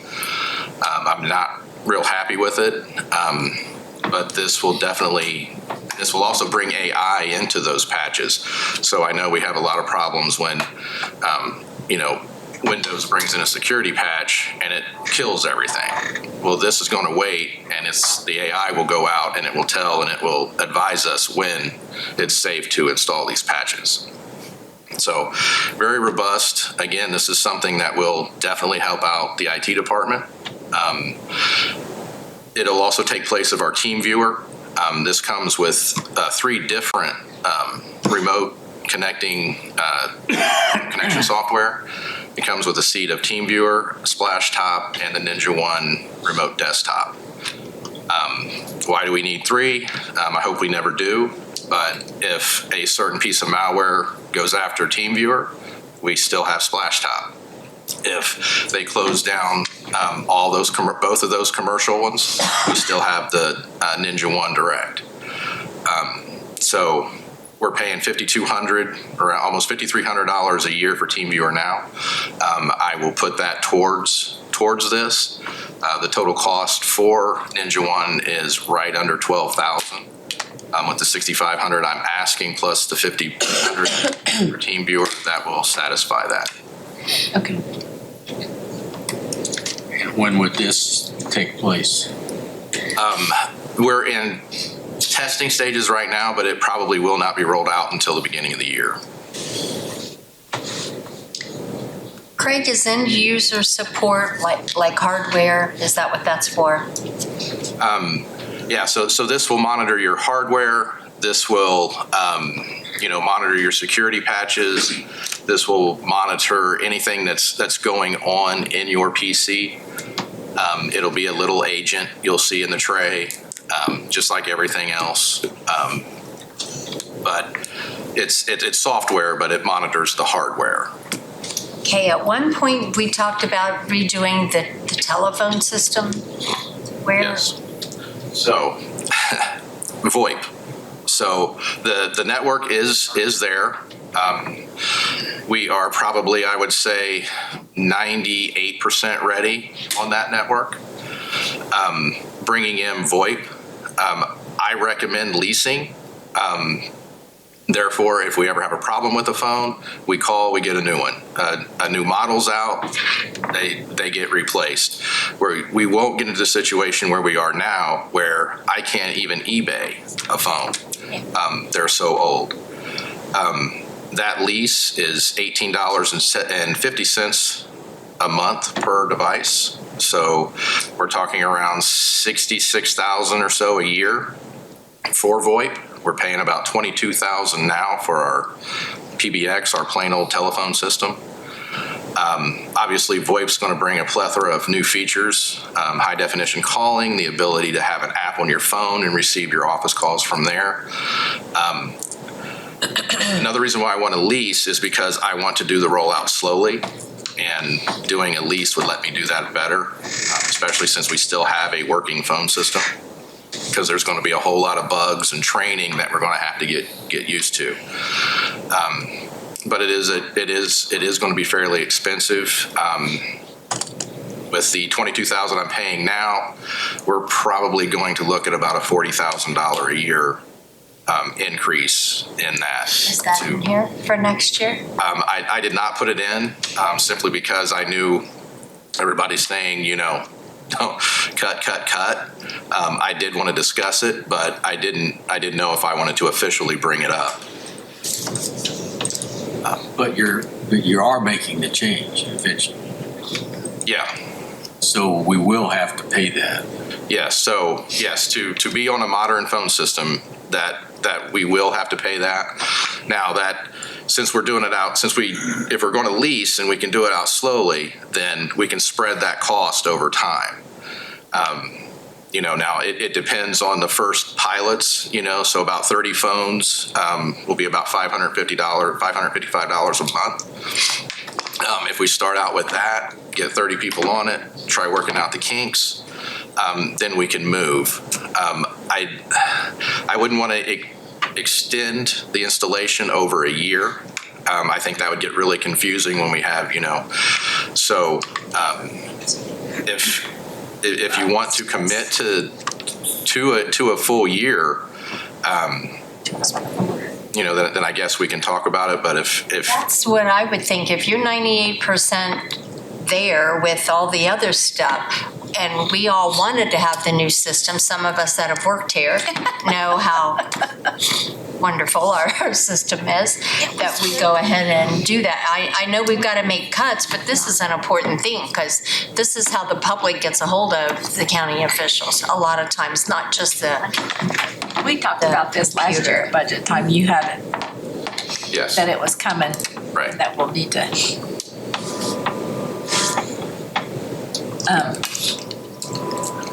But you don't, there's nothing in the budget this year though?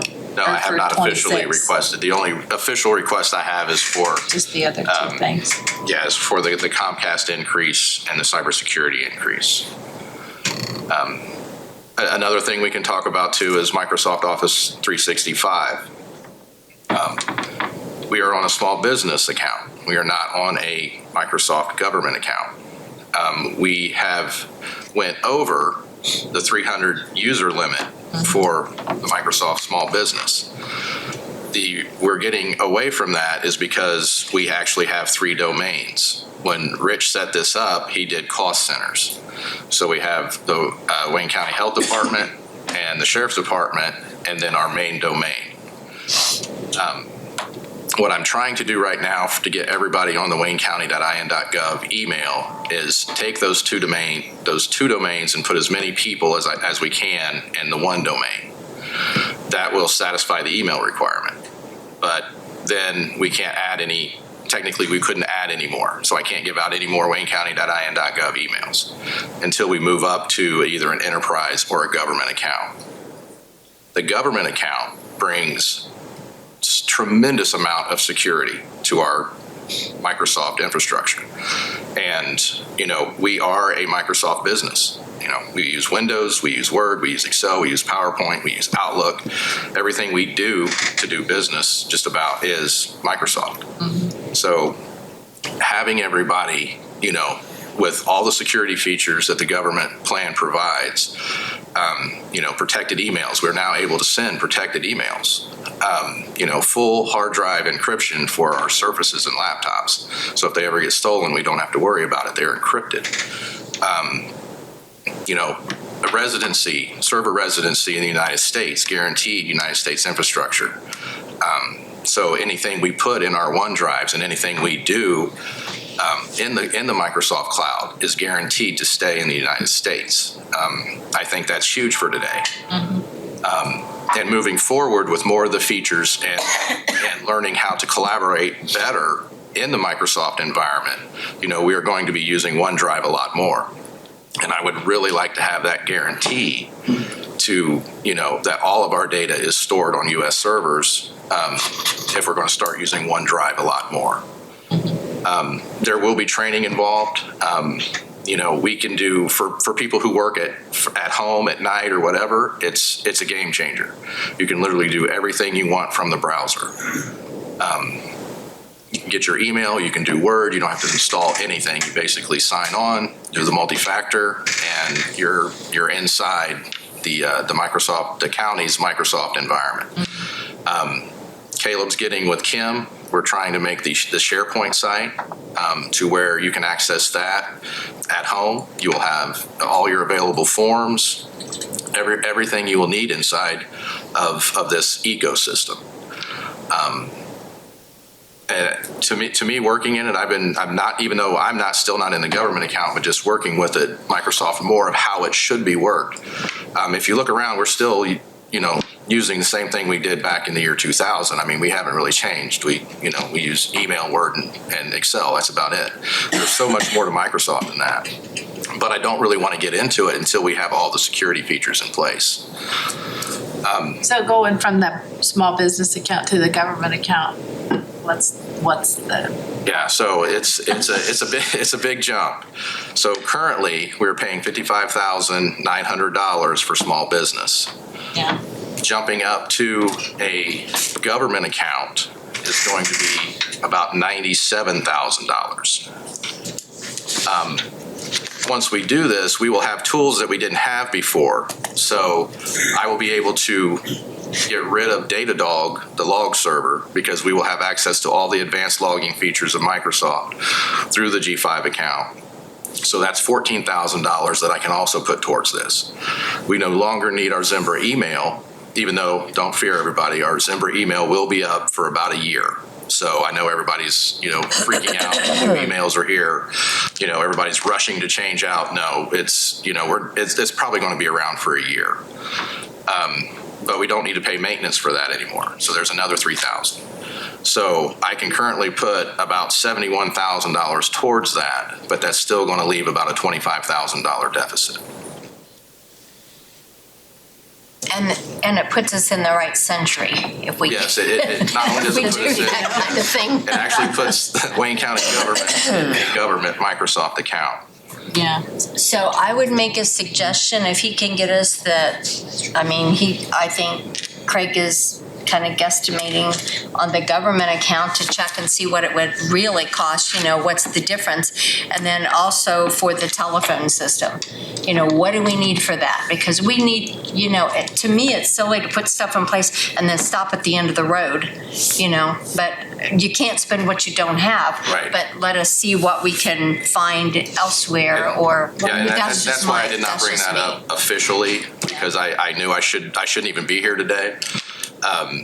So I didn't want to bring, up another $65,000, officially. Well, these are not one-time expenses either. They're ongoing every year, yes, right? they're yearly expenses. Budget items. I appreciate your concern for the size and the money involved. However, I am greatly concerned about the risk that we take from this lack of maybe proper or complete security of our system. And, if we were to get compromised on our system, it would cost us far more, many, many times more than what you're talking to protect that. So we have been very fortunate. You have done a great job thus far of keeping our system secure. We have to keep up with the times and absolutely utilize what's available. So just as last year, you brought up a couple things that would help if we can do it, but you didn't want to request the money, but we said, yes, we need to do that. I think this is the same thing, even more so than the telephone system, that keeping our system secure is so critical. But I think we need to move forward with that and work with the commissioners to get a plan together and come back and see what we can do about funding that to get it in place. That's my personal feeling. I have a question for Steve. Is there computer? Yeah. Oh my gosh. No. In our cyber insurance rider, is there any requirement in that as to what level the county should be protected in that language in the rider? It's written based on where we're at right now. If we were to upgrade what he's talking about, would that help our insurance policy? It usually doesn't work that way. But obviously it would over time in keeping us more secure. Having seen what has happened to some other municipalities and counties across Indiana in the last 12 months with cyber incidents, an increase to the 97,000 is probably a wise investment. So I agree with you, Max, that we probably need to work with commissioners to move forward on that. Max, I would be supportive of using some of our joint funds to fund that for the next 3 or 4 years. Okay. I just think you need to, Craig needs to get with you, get a plan in place. Let's see about getting it funded and move forward. Yeah. I don't think this is the kind of thing that we can wait 6 or 8 months because of the budget cycle to make sure that we're secure and avoiding a massive problem. So if you could get some solid numbers together on that, switch into that account, that'd be good. What about the phones? What do you want to do? Have them get the price for that and then take a look? Well, we're already started down that road. Yeah, you've given us We've got that to do before, but that, it's so I think changed. that we, Get those numbers as well? Yeah, because I was going to start out with the 30 phones, and which is the $555 a month. For that, if you guys are ready to start this. Is that still a current number, Craig? Yeah, I just got that quote. Okay. And that's the lease option, correct? That's for the lease. yeah, I think that you're starting down that path, and we got to do that. So we need to do whatever we need to come with the funds to make this happen in a time schedule that fits your desires. Okay. Any other questions? We all in agreement on him moving forward that way. Yes. So we'll look to hear more, Craig. Okay, great. To an IT guy. Thank you very much. Thank you. Gets to get more techy. All right. Brandon Sanders. We are ready to talk about bridges. How much money you don't have. Morning. Morning.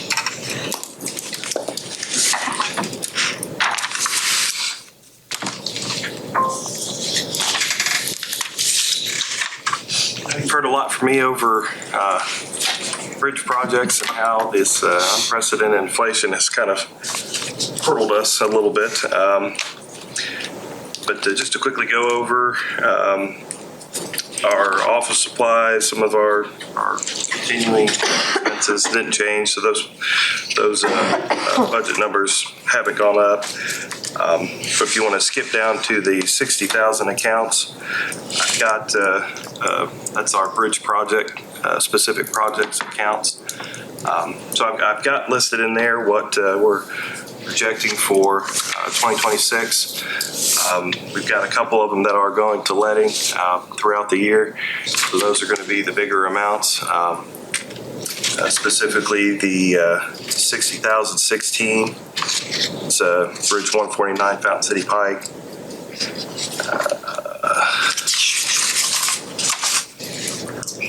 And account number 60,032, which is our Bridge 716 Waterfall Road. Those projects are scheduled to go to letting, I think February, March, and then Fountain City Pike Bridge is later in the year. Those are the ones that we had a pretty good shortage on the additional funding from NDOT. We're still hearing from NDOT that additional funding is unlikely. However, after letting, depending on how the letting goes, if multiple projects come in under bid, there could be some additional funds shift our way. But they have stressed even more to be on the conservative side and plan not to have it. Brandon, would you clarify what letting means to people that are watching on? Yes, so NDOT letting is basically the projects going to bid to the public contractors. Okay, thank you.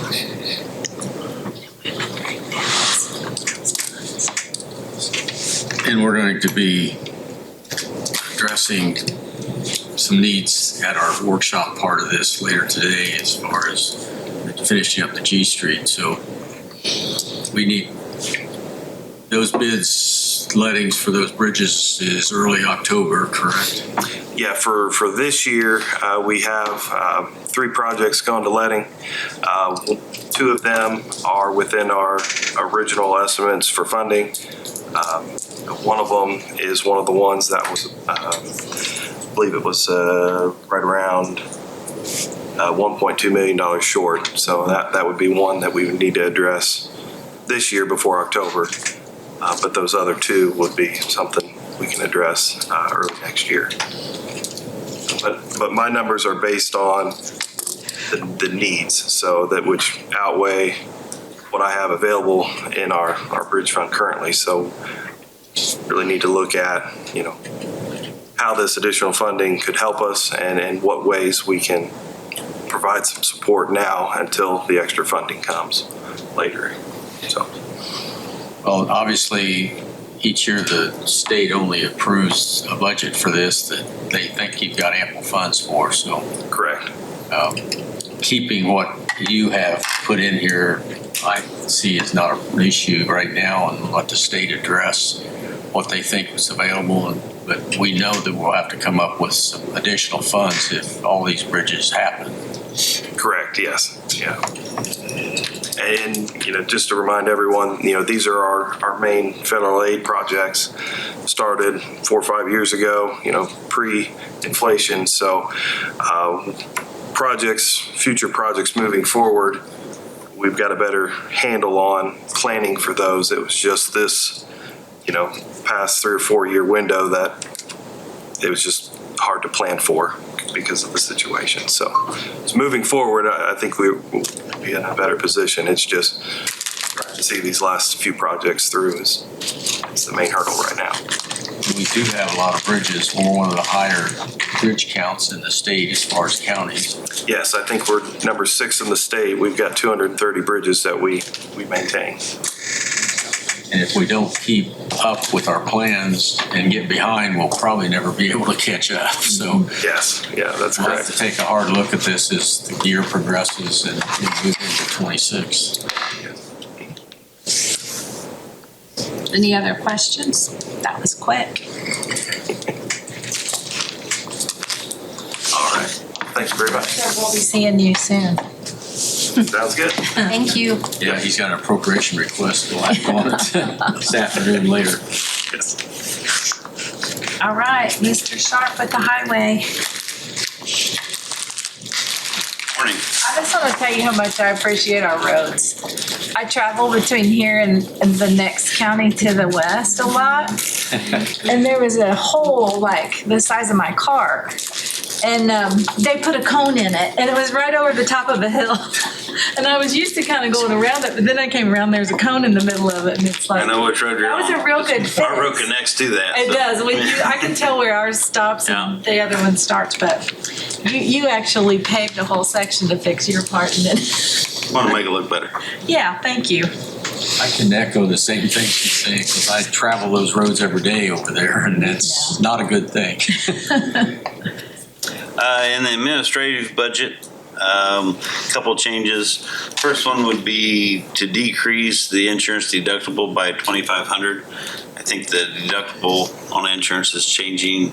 I think it's $5,000. I think is what it's going to. So I figured just round that to $10,000 even. In the past, I think in 24 we used $560, but since 21 we haven't used any money out of it. But that just kind of helps protect us in that area. And then in insurance general, to raise it up to $100,000, I think that would cover for the increase of what they're projecting for this coming year coming into that. So that's the only two changes in the that part of the administrative budget. Question. Any questions on that part of the budget? Well, I'm looking at the bookkeeper. Oh, never mind. It's the same from last year. I was looking at another year. We used to have 3 bookkeepers. Is that what's helping you? No. Okay. You're good. It's me. It's not you. It's the halls. And then if you go to the maintenance and repair budget. I got one other question on personnel. I'm not sure which budget it's in, but you budgeted last year to add a mechanic. Yes. And is that still in here to add that? You haven't He's added. in my 25 budget and then he's in my 26 budget. It's still in the 26 budget. Yes. That would be somebody else's question. Waiting. It's in the 25 budget, but you've not filled that position. Correct. There's a shift going to happen within some things in the county, and that's part of that. Between the changing the sheriff's garage and so forth, so. But that hasn't happened yet. Has not officially happened. So, we're in July, and no change has been made. So, at this point, is the necessity of the change there? That I've been told that will happen here, but the plans have not been finalized on how the commissioners and the sheriffs are going to go about that. So that change has not happened. So there's going to shift that personnel from that garage out to him, and that's what would fill that position was the plan.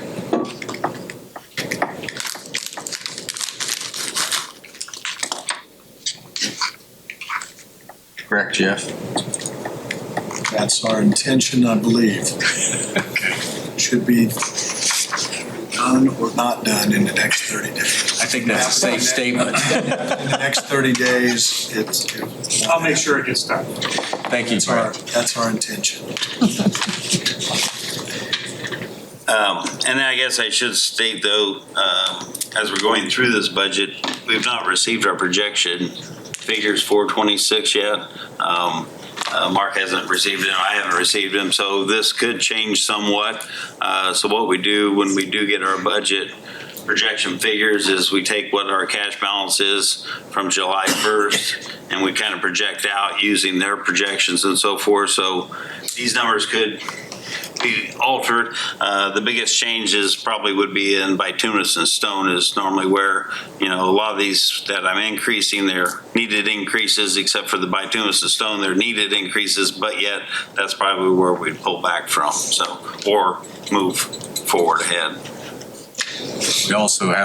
We keep getting reminded at state meetings that we go to that the state's collection of gas tax revenue is decreasing from what had been projected when they redid that whole. And I don't have the sheet with me, but so when we did last year's projection for 25, what they projected us receiving, I can't remember the exact figure, but every month we're about 10 to 12% higher than what they projected. So that's a better thing than being lower, because if we are lower, then we got to watch what our expenses are because money's not coming in. So we are, even though they may be saying it is decreasing, it's a possibility, but our income coming in every month for the MVH and local road and street has been on the plus side. That's good to hear.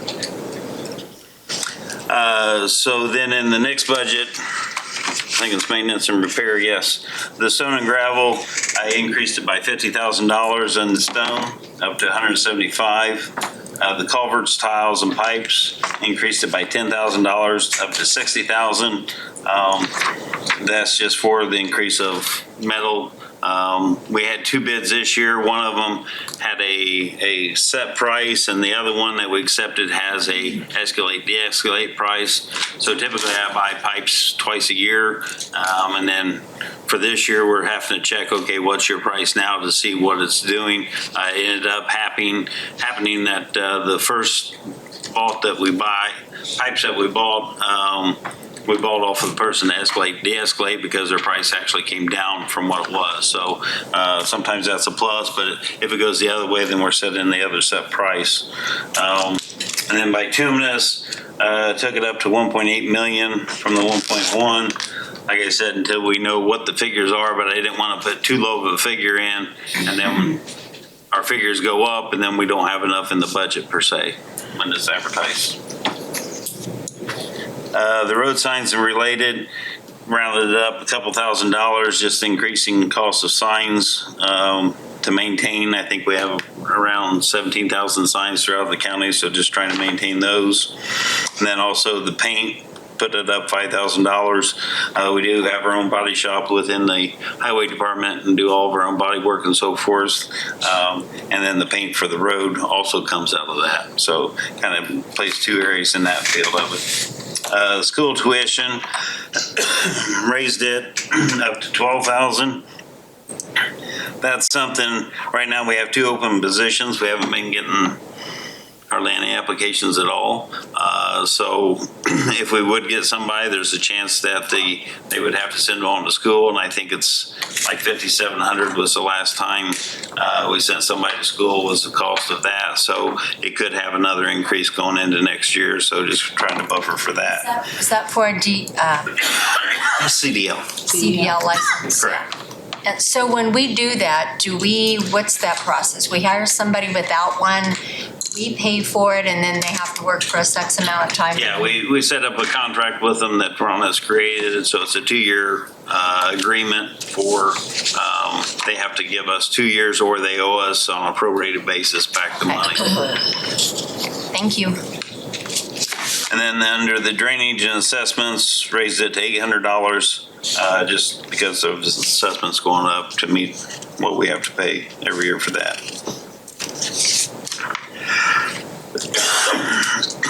And the general and undistributed budget, that's where the mechanic is for the 3rd mechanic, but then raising the supplies, garage, and motor up $3,500 to $23,500.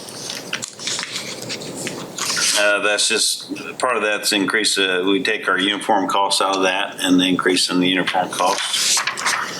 Other repairs, we raised it by $25,000 up to $350,000. And that's just mostly for trying to find the parts and what our age of our equipment is and trying to keep it maintained. Parts have just been going up. It's kind of, we're able to find a lot of the parts now, but the prices have just gone through the roof on a lot of the parts.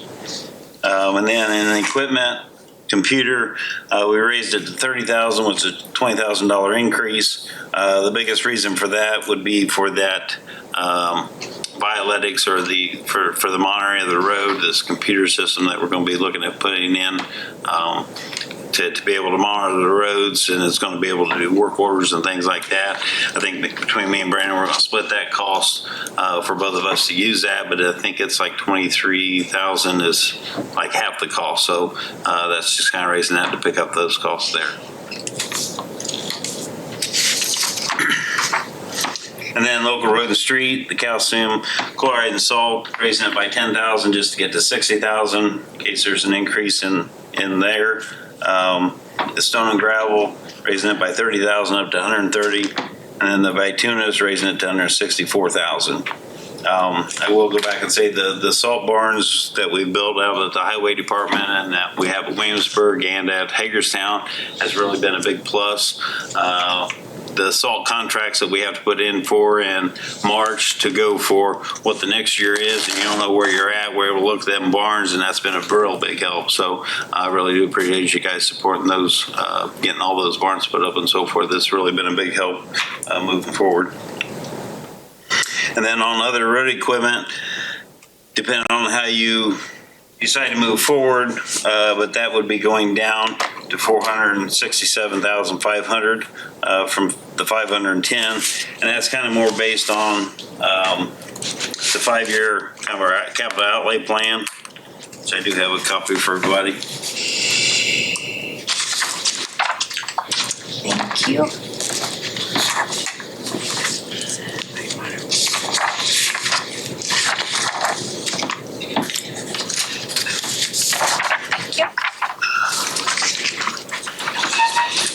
This has got 25s in it, kind of for what we're purchasing this year. Thank you.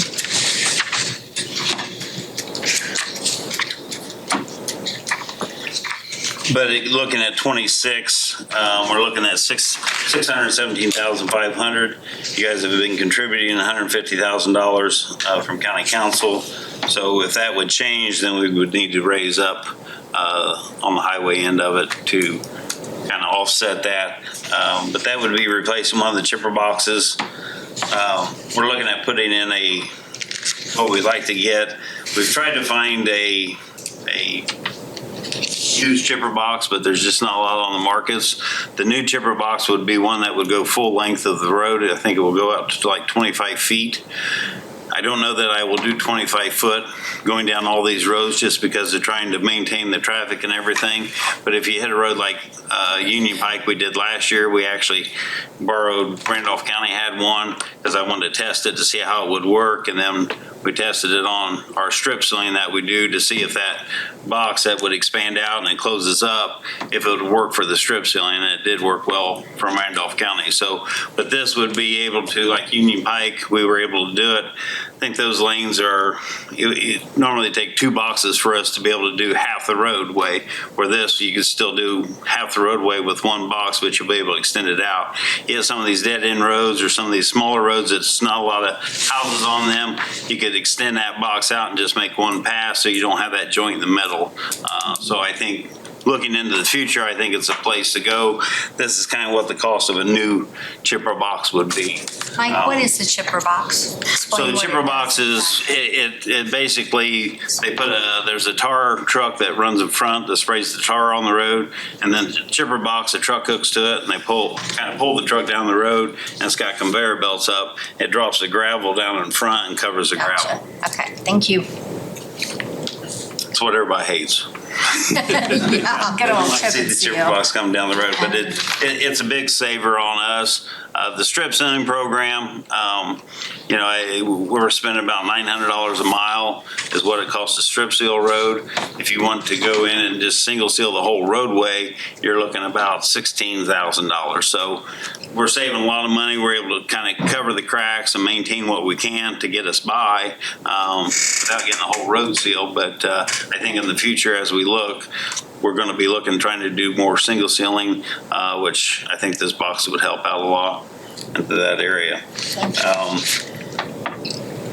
To do that box, so the distributor trucks, we got 2 distributor trucks that we run with them. So one's going to be loading while the other one's shooting, and then they switch and one will shoot. That way we can keep the process going. But if you get the longer, wider distributor or chipper box, you're going to have the bars that go on the truck. So the bars are about $40,000 per truck to do that. So we'd have to upgrade the trucks to be able to handle the newer chipper box. And then just the zero turn mower that we use out at Industrial Park. We also mow up at Hagerstown around the salt barn up there, and the road sign out 40 out on the other side of Cambridge City, and then the highway garage, and then 3 pickup trucks.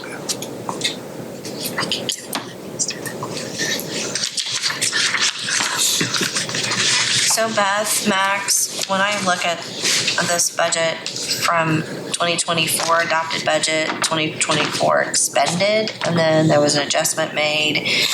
Historically, it looks like we've passed a high budget, but it's been decreased or not spent. So is that then moved into the local road and street to fund? Is that how it's been done? Well, like a lot of things, I think, and Mike can answer, but we don't necessarily end up spending what is budgeted. Mike, you want to address that? Well, so Mike, I know you don't have it in front of you, but like when I'm looking at 2024. Are you on the road and street, or are you on the? I'm on the highway. Okay. On the highway. So for instance, it was $150,000 that was budgeted, but we expended $4,300, which is a pretty big difference to me. Then we adopted 2025, $125,000. It's been reduced. The 10th of July, it was reduced.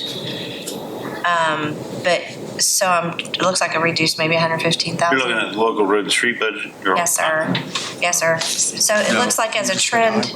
You said highway. You said highway. I'm sorry. Yes, I'm in the highway. Thank you. Which line item are you looking at?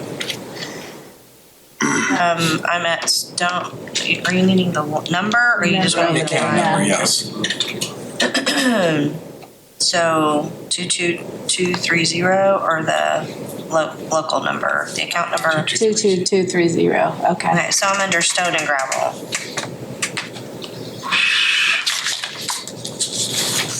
So historically, what we budget, we don't even come close to expending. I'm looking at 2022, 2023. So my question is, are we just moving, if we're reallocating the money from a different fund to cover the expense? Because it's a lot of increases, but we don't spend what we budget. Stone and gravel, and it's the same under culverts, it's the same under mixed, it's under all of it. So some of that you, I'm just gotta have the cash on hand to spend it. So even if it's in the budget, you can't spend it unless the cash is on hand. Okay. So they may be projecting it and we've got the cash, but sometimes we pull back a little bit because in January, we have two different funds. So we have an MVH restricted and unrestricted. Okay. So we don't have a very big stockpile of ice sand right now. Okay. Because we can't buy that out of restricted, we buy that out of unrestricted. And in January, I was kind of sweating bullets to see if we were going to be making payroll. We didn't have enough cash in that fund. So I watch the cash. So I do reports kind of on a weekly basis to watch all that to make sure that we stay where we need to stay at. We budgeted the money. The state says, yeah, you can budget it. We're projecting that. But if it's not coming in per se, then you can't always fall through and spend that money. So even though I budgeted it, it's not that I go out and spend the money. If that makes sense. Well, obviously, yeah, it does make sense. So the funds that are under your area is highway, local road and street, and is there another one? So we have three budgets in the MVH, and then we have the local road and street. Okay, all right, thank you. So some of these could be transfers from the other funds. You can't transfer from local road and street to MVH. You cannot transfer. Okay. Thank you. And then you have to watch what you spend. So the MVH budget, we have actually two. We have the restricted and unrestricted. What you're looking at now is all one budget. And then in January, we go through and we split out to the restricted budget and the unrestricted budget. But as money is received in, currently it's at a 50-50 rate. So 50% goes to restricted, 50% goes to unrestricted. Hopefully with the new House bill, that's going to change to where we'll be a 60-40 for the split on that. Because like even on salaries, we have to track every day what somebody does. And if they spend 2 hours on something restricted and 6 hours on unrestricted, we're tracking all that because we have to pay all that separately. That's why you need two bookkeepers. Well, we used to have three. Went down to two. But now I understand why you need two the bookkeepers. state, I mean, they keep putting more and more changes on it, which makes it a lot more difficult. So they're not bored at all out there. What they're doing, I'm very thankful for that. And that money can't transfer to any other fund either, not between those two or any other one. They have You can take restricted money and throw it what's to. actually been spent is so You can much take unrestricted money and throw it to restricted. But the state. And then at the end of the year, you can move it back if you did not use it. But if you did not move it back, then it's stuck there forever. But you can't move it to our general fund or any other fund is what I'm saying. So once it's in that fund. Yeah, it comes directly to us. It doesn't ever go to the general fund. Yep. And thank you. The law is different from the city. We cannot spend general fund property tax dollars on highways Interesting. like cities can. Interesting. Still that way, isn't it, Mike? I think so. Yeah. We can, and what we have done is say the money that we do spend on things associated with the highway department, we allocate that to come out of our income tax funds, not the property tax funds. Got it. Okay. All right, thank you. General fund. Any other questions for Mike? That kind of stuff. I don't have a question, but I do have a comment. So thank you and Brandon for working on Waterfall Road. That bridge was horrible. I sent them a message and said, it's like the road's gone. What happened? And they were working on it. And I went the other day and it was like a brand new, wonderful road. So thank you very much. I'm sure the people that travel that appreciate what you did. The road was. Yeah, it was. Water did take it out. And so what we did on that one, when we did it before to kind of get us by, we put a steel plate on the north side, so that's where the water comes in. Because if water gets underneath between your concrete and your asphalt, it starts peeling it. So we put a kind of like an iron channel on that, and that's really helped it forever. But the way this last rain, when it took it out, was there's one point it was not actually on the bridge, but it was at the end of it. It got underneath the asphalt, and that's what ripped it off, was the water rushing across the top of the bridge. So we've extended that piece of steel and made it go farther, so hopefully it doesn't happen again, but it's slated to be replaced here next year, I think. Well, it's wonderful for the moment, but Yes. before it was really like, it was terrible. But thank you. Remind everybody too that the box culverts that they make save our county so much money. It's unbelievable. And also, anytime Mike asks us all to come out there and do a tour, make sure you go. Like they do, that man makes all our own signs and everything. I mean, all the things that they've done out there really do save us. Anybody, if we don't do it as a group, I mean, just call me if you would ever like to have a tour. It's very interesting. To look at it, we'd be glad to show you and give you more in depth on it. There's a lot to do out there. Appreciate it.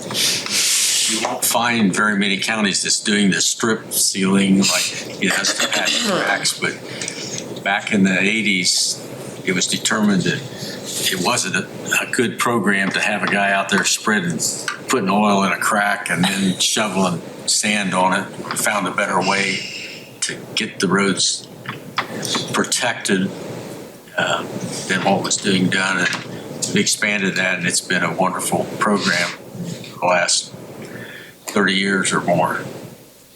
And chip sealing only really works well if your roads are already in good shape. I see other counties It's a trying to Band-Aid. chip seal bad You're roads. trying to protect the water from getting down in the cracks, because that's what will pop it up and get you to the pothole. So we hope to still maintain being in the non-pothole county. And in a lot of circumstances, you're also doing the spot asphalt paving instead of paving a whole road where it's not all needed. Correct. That spreads our money dollars out a lot more area. I think we do an excellent job in the county of using the limited funds we have in the most appropriate way. Thank you. Thanks a lot. We're done a little bit early. Do you want to go through council's budget or something like that for a few minutes? You're out or the auditor's Or office. we could do auditor since he's here. What do you want? Yeah, because we've got a few minutes.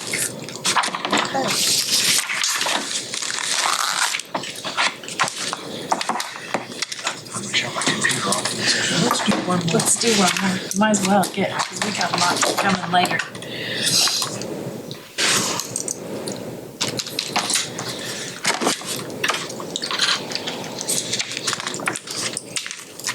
Most of the increases in my department or office are based on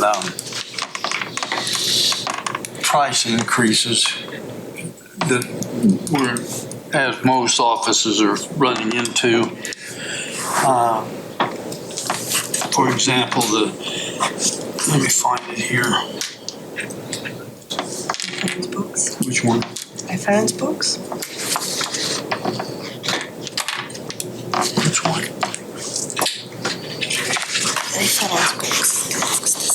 See, printed office supplies has increased. Office supplies, reference books. Those are things that I've been back to you last year about. Those have both increased. I increased my budget for training and education.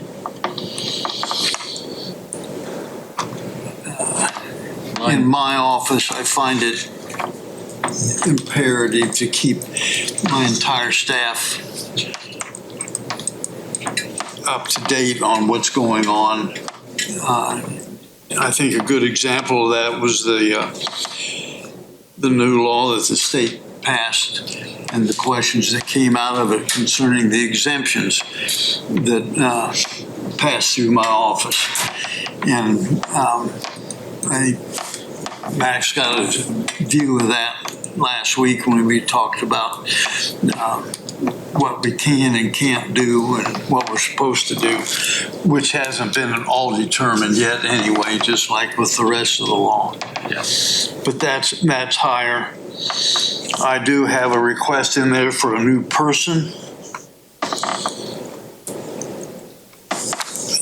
I've got it labeled Executive Secretary, 10912. If you have any questions about that, I would like to give an attempt to answer them. There's a note on this that says you changed your mind and you do not want this position. I put it back. So I changed my mind. You changed your mind again. Yeah. You changed your mind again. So what do So you we're want gonna delete that now. What do you want the person to do? What do you need them for? That person will perform the duties that I'm required to have in relation to commissioners' minutes, bookkeeping for the commissioners, storage of commissioner items, and contracts, advertising, and so on. So isn't that being done right now? That's being done. Bobby does it. Bobby does that right now. So That's correct. Why would we hire another person? Do what? Why would we pay a whole new person when she already does I that? don't know what would happen to Bobby if I did that. Well, if anything, move Bobby's payroll into your line and take her out of commissioners or wherever. Has the commissioners asked for that change? No, Oh, okay. I asked for it. You asked for it. Have you had a discussion with the commissioners about that? On and off the period of time I've been in office, I've talked to Jeff about it a little. So Mark, you're looking at it from the standpoint of what's required out of the auditor's office. That's correct. That's how you're viewing Right. it, not on what's practical or what's happening right now. You're just looking at it from what's your responsibility. Right? I mean, I'm. Yeah, that's how I bet you the think practicability of it is something Yeah. I'm looking at too, and not Okay. just having to do it. But why would we want to make this change when we've been doing it the way we are for 30 plus And it years works and it's great. worked fine? So what's the reason for doing that? It's required of me. If it's required of you, why wasn't it required of previous auditors? It was. It's always been required. The auditor is to take the minutes. The auditor, I mean, it's But there's an exception A little unless. history on it. well, I didn't mean for you to do a history. I mean, just, yeah. But that's what you're referring to is based what's the statute. Yes.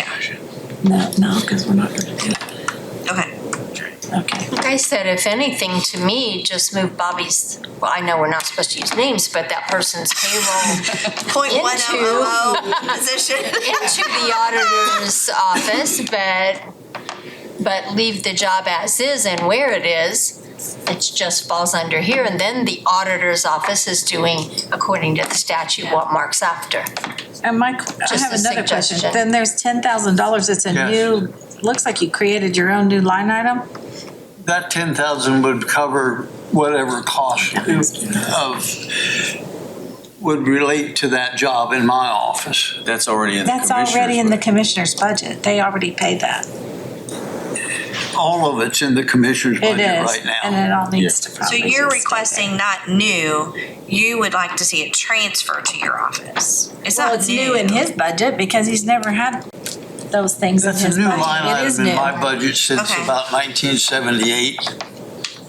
When I left here, it was in my budget. Right. But it's not new in the grand scheme because we're already paying for it. It's just in a different place. Right. But it's new to that office. It stayed in, Move the control from one place to another. it stayed in the That's what it auditor's does. budget until about Control issues. 1986 probably. About 86 or 7 is when that changed. But I get it if the statute says the auditors to do it. I think there's already been It's- an answer to this from we- commissioners and legal yeah. counsel that is a requirement unless other, I don't know what the statutory language is, but other steps have been taken by commissioners to accommodate that. In the words of a previous council member, Al Dillon, if it ain't broke, don't fix it. There you go. The what? If it ain't broke, If it ain't broke, don't fix it, in the words of Al Dillon. I haven't heard that name in a long time. True. Okay. Well, I recognize what you're trying to do, and I mean, I get it. Just doesn't make sense when it's already being done to add to the taxpayers another $60,000 from my perspective. But I understand what you're trying to do. For the taxpayers, it would not, unless they kept Bobby. It's not. So you just want to do. We're not going to use names, and we're not going to talk about individual employees in a public meeting. So I think that conversation we probably need to. I understand what you're trying to do, Mark.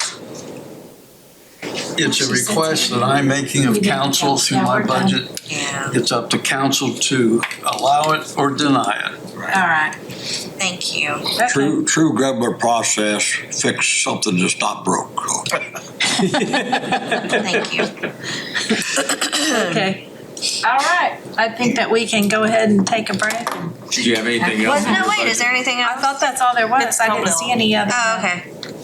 But but just for my the advertising and legal notice expense, that is already in the commissioner's Yes, it budget. is. They have a line item for it. Okay, all right. Got it.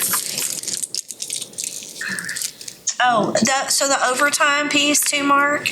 Pardon? The overtime component,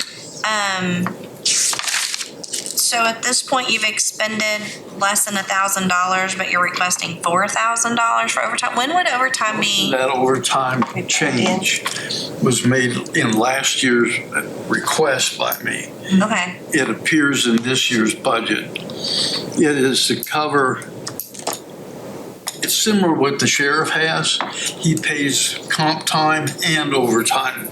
Okay. And so I want to be able to, at the end of the year or between now and the end of the year, to pay off comp time. I don't like it.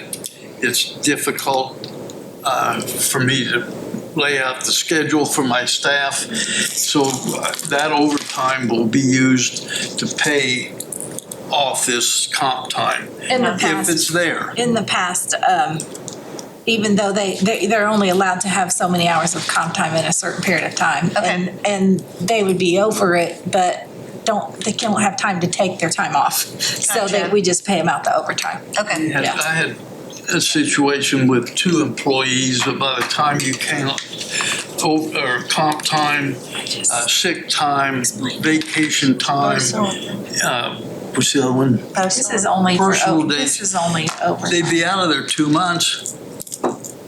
Yeah. I can't operate that way. Okay. Thank you. Okay, I think that's it. We will come back after lunch and start in at 1:15 with public health. So we're suspending our meeting until then.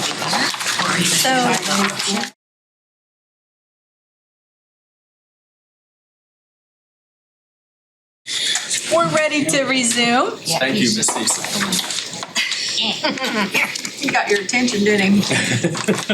All right. We have Mr. Dan Burt from Public Health. Good afternoon. Good afternoon. Looks like we have 11:59 up on the screen. I was just going to ask you.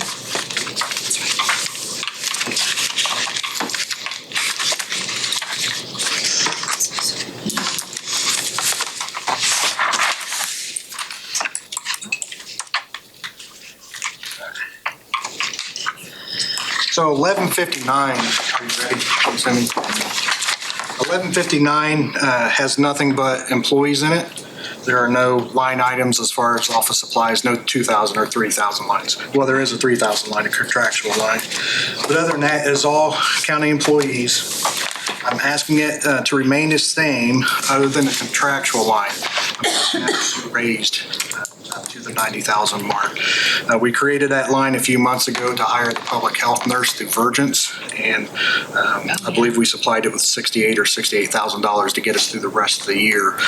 And in my calculations, it will take approximately $90,000 next year for the full time at the pay rate and the 35% that we pay Virgins. So with that said, that is still cheaper than hiring that public health nurse at $26.78 an hour and paying fringe benefits. So it's about a $4,000 difference there. So are any employees paid in this budget paid out of Indiana First? No, these are all county employees that are paid out of the county fund. As of right now, in January, I was going to have to cut those funds, on Health First Indiana. So I was also going to have to cut positions. At this point, all those positions have been eliminated except for one part-time person. Either they've resigned or we've had to terminate. There's one left being paid out of Health First Indiana. Do you know yet how much you'll get for Indiana First? $414,116 and some odd cents, I believe. 414 is definitely correct. I'm not positive on the 916.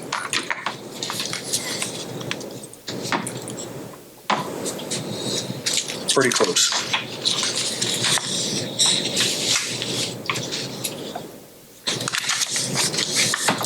And looking in Lao, I noticed on some of the line items in 1151 or 1159, I believe the title on them is still vacant. I'm sure they'll be filled with the employees' names.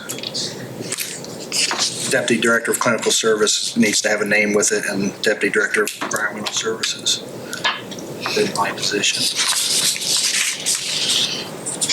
But other than that, in 1159, that is the only modification I've made in that budget, is that increase to $90,000 on the contractual line. What's the number of that contractual line? 33,200. Oh, there it is. Gotcha.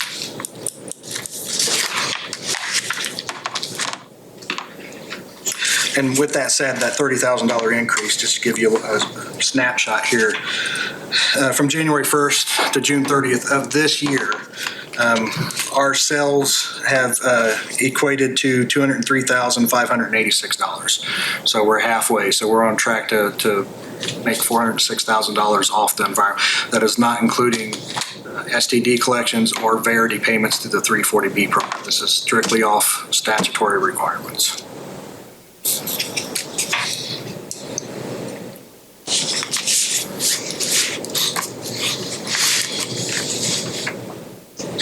Does anybody have any questions for Dan? That's all pretty straightforward. What do you have next? I have 1161, which is Health First Indiana. There is no increase to this one. There's a substantial deduction. We went from 1.552 million down to 414,000. So we've had to cut a lot of lines. Not what we expected, is it? What's that? It's not what we expected to happen, No, it is is not. it? I mean, I knew a reduction was coming, but I didn't believe it was going to be that. Are there any carryover funds? There will be. What those look like, I don't know at this point, but I have been very conservative with my money in that particular fund for that reason.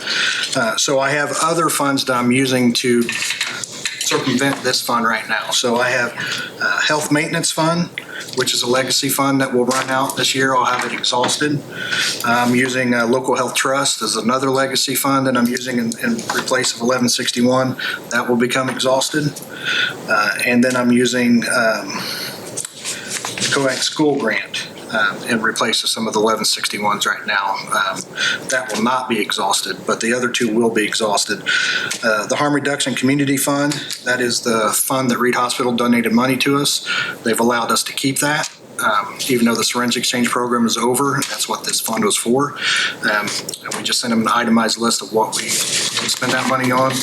That alleviates some of the medical supplies out of 1161. So right now I'm trying to circumvent that so I can carry over as much as I can. Because if you look at the budget, what I have it listed for is $809,000, and I'm only getting $450 from the state. I have to carry over $400,000. Majority of that is in medical supplies, and then contractual, 33,200 and 1161. Medical supplies I really can't deviate from. Just our fall vaccines we reserved is around $135,000. That doesn't include school vaccines, that you have to do in the fall and the spring and things. So I really can't deduct from that. The $200,000 in the contractual line in 1161, that is just a number. it can be reduced. If I don't have the carryover funds expected, then that contractual line can be reduced.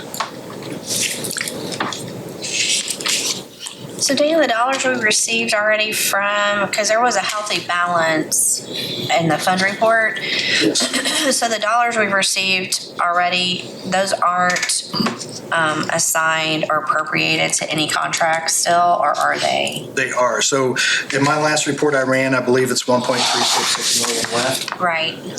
Those are, I still have 7 contracts out that I have obligated money to. All right.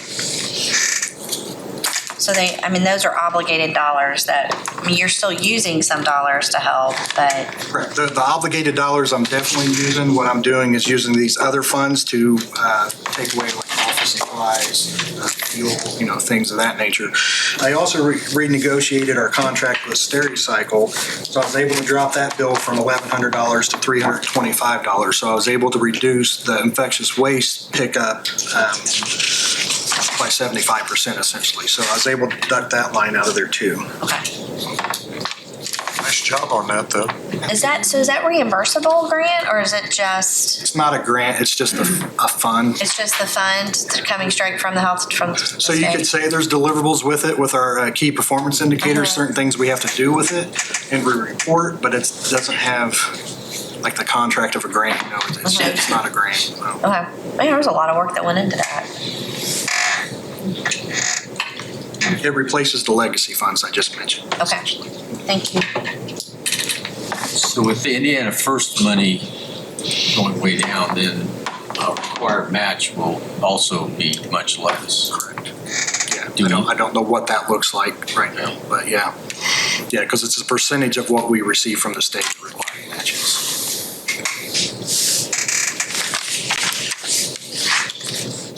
So what level of funding out of our budget will it take to do what you've got here? So what I'm asking from council is the $500,000 that we generally get every year for 1159. I'm just asking council to repeat that for 2026, and then we'll try to cover the rest with our sales and our programming. What kind of balance do you have in that fund now that the sales go into?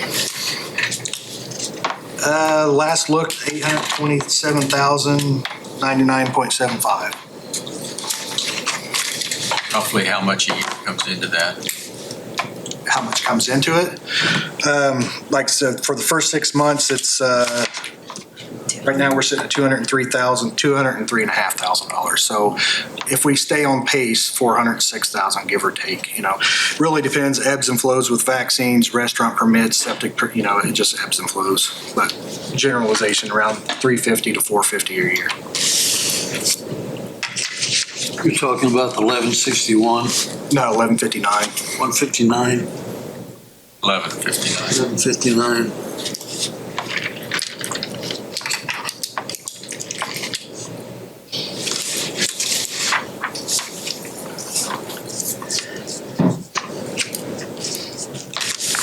And then we have the COAG school grant, COVID reimbursement fund. That will carry over into next year too. So COVID vaccine reimbursement is 9181. That is what I'm calling essentially my rainy day fund. That is what I can use. There's essentially no limitations from the state for that, and I used that to correct funds from some error balances over 2 years ago. Which one are you talking about, Dan? 9181.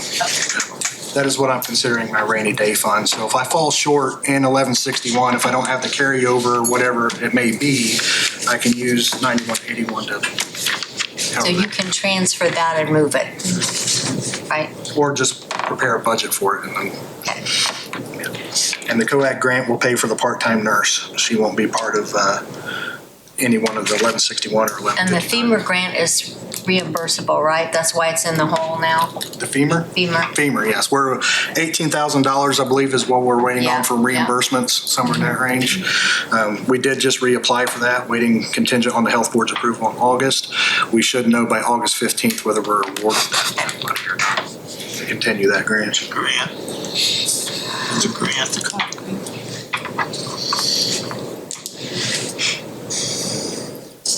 questions of Dan? Is that all?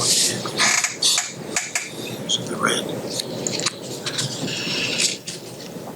What's this grant we just found out that we had? Simona. Thank you. Okay. Thank you, Dan. Appreciate it. Soil and water? How much was it? 11,000. They got 15 minutes. Oh, we are. Okay. Simona had a question for you about the exit audit for the state board. I already talked. Did you? Okay. Is everyone invited of council to come to that exit audit? Sure.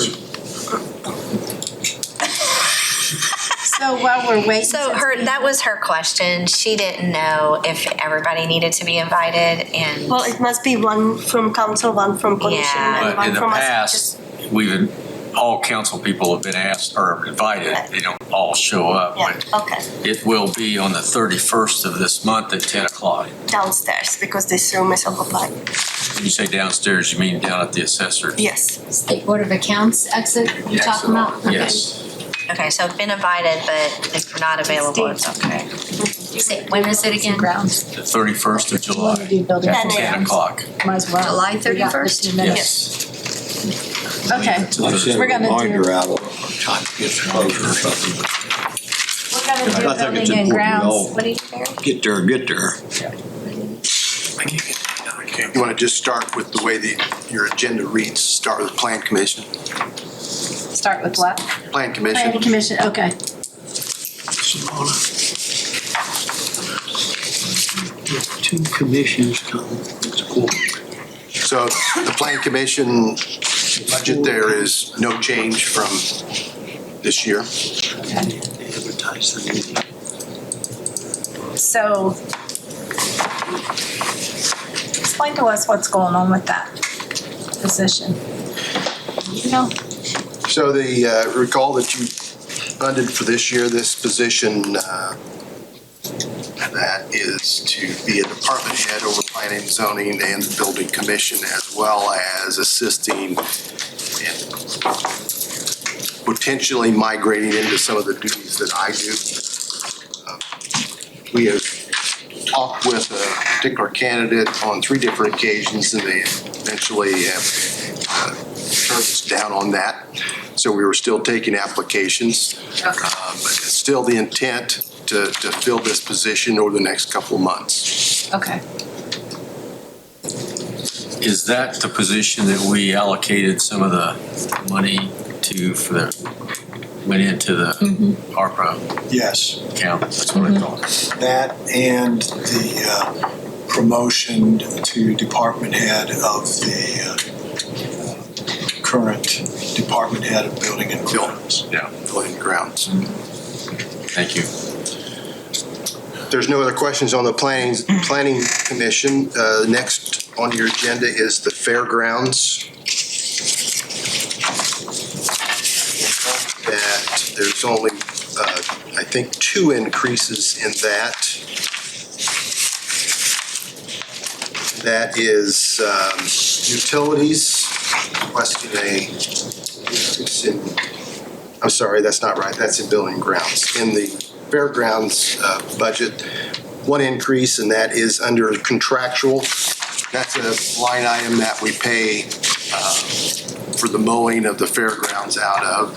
We have not had an increase in that contract for several years, and I would anticipate that we'll see an increase in that contract. And the rest of it, there's no changes. That's the only increase or only change in the fairgrounds budget. Staffing level adequate there? Well, if you asked me that today, no. We've had, as you know, we took one of the full-time positions, eliminated that, and that's why we went to the contractual for mowing of the fairgrounds. It takes about 40 hours to mow it, so. But we currently have an individual, one of our part-time positions is on workman's comp and cannot work, and one of our other full-time position is on FMLA. So we have 1 individual there. That explains stuff. Triple duty, if you will. And the fair hit inopportune time for that. So we've been sending someone out from Building and Grounds to help them, but that shortens this up here. We also have somebody on Building and Grounds who was in limited duty, another workman's comp injury. So you asked me, is the staffing level adequate? Not today, but generally it is, yes. Yeah. So it looks like every year you go over your overtime line item. Do you just transfer from somewhere else to cover that usually? Yeah, so, and that's gonna happen again with this person off on FMLA. They'll go into an unpaid status, so we'll have funds from that line item to transfer to overtime. Okay. Would it be beneficial? I mean, not for the budget, but just, what are you talking about later? Never mind. Well, if we don't have to raise something, I'm not going to. Yeah, no. We can always find money to transfer. Yep, yep. The budget's large enough to usually have that. Yeah. Today. Any other Next one. questions? Next one on your agenda is the Building Commission. Remember that this is the Building Inspection Office. It also covers the Weights and Measures Office. They're in the same budget, and there are no increases in that budget.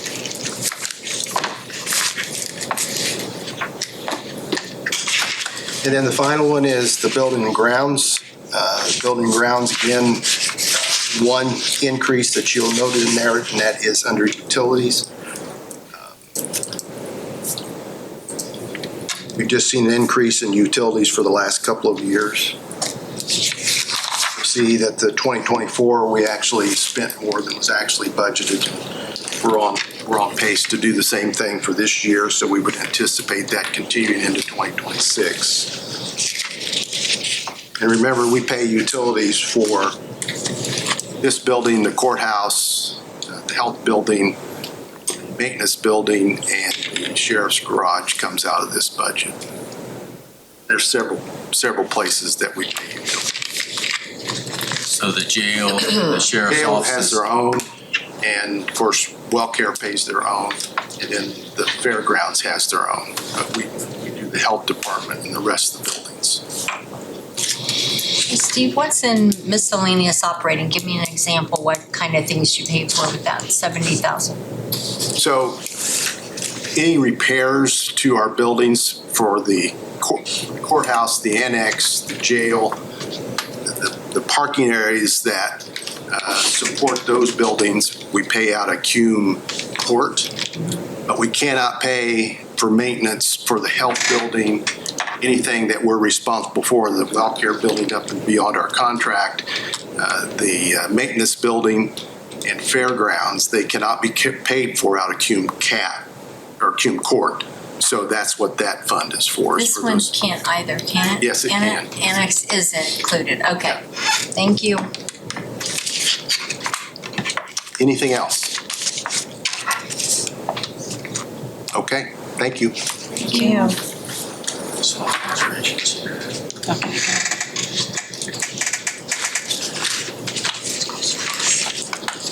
I know.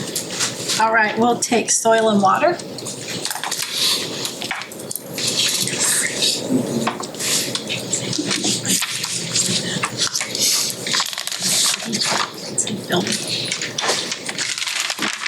It's a little thing.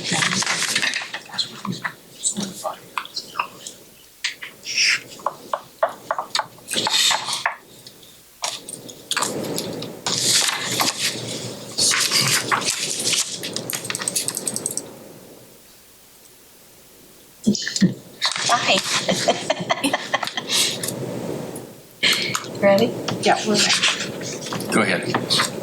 Okay, so first, from when we presented or turned in our budget, we will be striking the part-time position, so that can get stricken from our budget as well. We will not have that.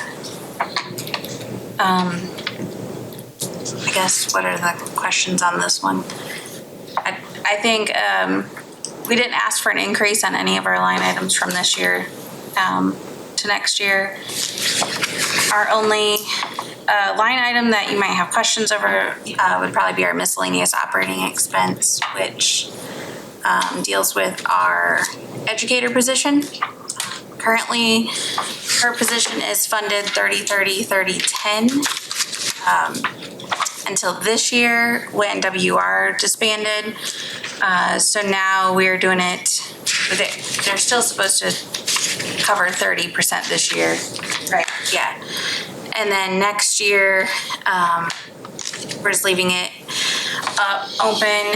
RSD is going to cover her 40% or 50%. We're going to cover her 40%, and Union County Soil and Water is going to cover 10%. Those are all still estimated amounts. There's not been an interlocal agreement completed yet for her that position. But those are the tentatively agreed upon percentages. So where are you at getting a memorandum of understanding with Union County and Sanitary District to do that? Yeah, what do you know where we stood last? Last meeting, it was kind of, I think, Sanitary District had some questions that they wanted to, I forget who it was that they wanted to ask, but they needed some questions answered as far as how all that needs to work and when that needs to be completed. And we haven't had another meeting since then to talk about it. They said for next year they are comfortable. I do have an email from Pat Smoker from RSD. He said next year they are comfortable with 50%. So that will be their agreed upon amount is 50%. We just are still waiting on Union County. We would like them to take on more than 10%, possibly move them to 15, but that's still in the works. And that percentage will also include benefits? Yes, that includes her salary and all benefits per. So a suggestion when they do the MOU with whomever, that you put in there who's going to bill for that, because we had issues in the past and the county needs to make sure they get those additional funds back, because some years it was a little shaky whether we actually got them back or not. So we just need to clarify who's going to bill those other entities for the rest of that, if you would, please. So I think that in the past, I think that's been billed and going through your accounts, but I think since this reorganization and the educator being a county employee, that probably the county should bill those other entities. So that's important for us to have that memorandum of understanding, which would include us, the county, in that signing of that. Okay. And then that the auditor would bill those entities at the proper time to get that money recouped. Correct. I talked with Jenny quite a bit Monday about this, and that line item of miscellaneous was used to reimburse the Soil and Water for funds that they were spending out of their money for both employees, including the part-time. And since the educator's position full-time is in this budget that be paid out of our things, then I see no need for that fund that to be in here either. Is that still correct? As long as we're only being billed the $10,000. So we've in the past agreed, we get $10,000 from the state of Indiana. Every SWCD in the state gets one. And we just hand that $10,000 then over to the county to cover Luann's position. But in the past, it's been the county pays her salary, then bills us for her salary, and then we ask for reimbursement of the salary less the $10,000. So, yeah, we pay, like this year we would pay $34,000 for her, or our portion would be $34,000, but we would request just $24,000 back. So one thing we need to make sure we're clarifying for Mark's department, because we've had it done different ways.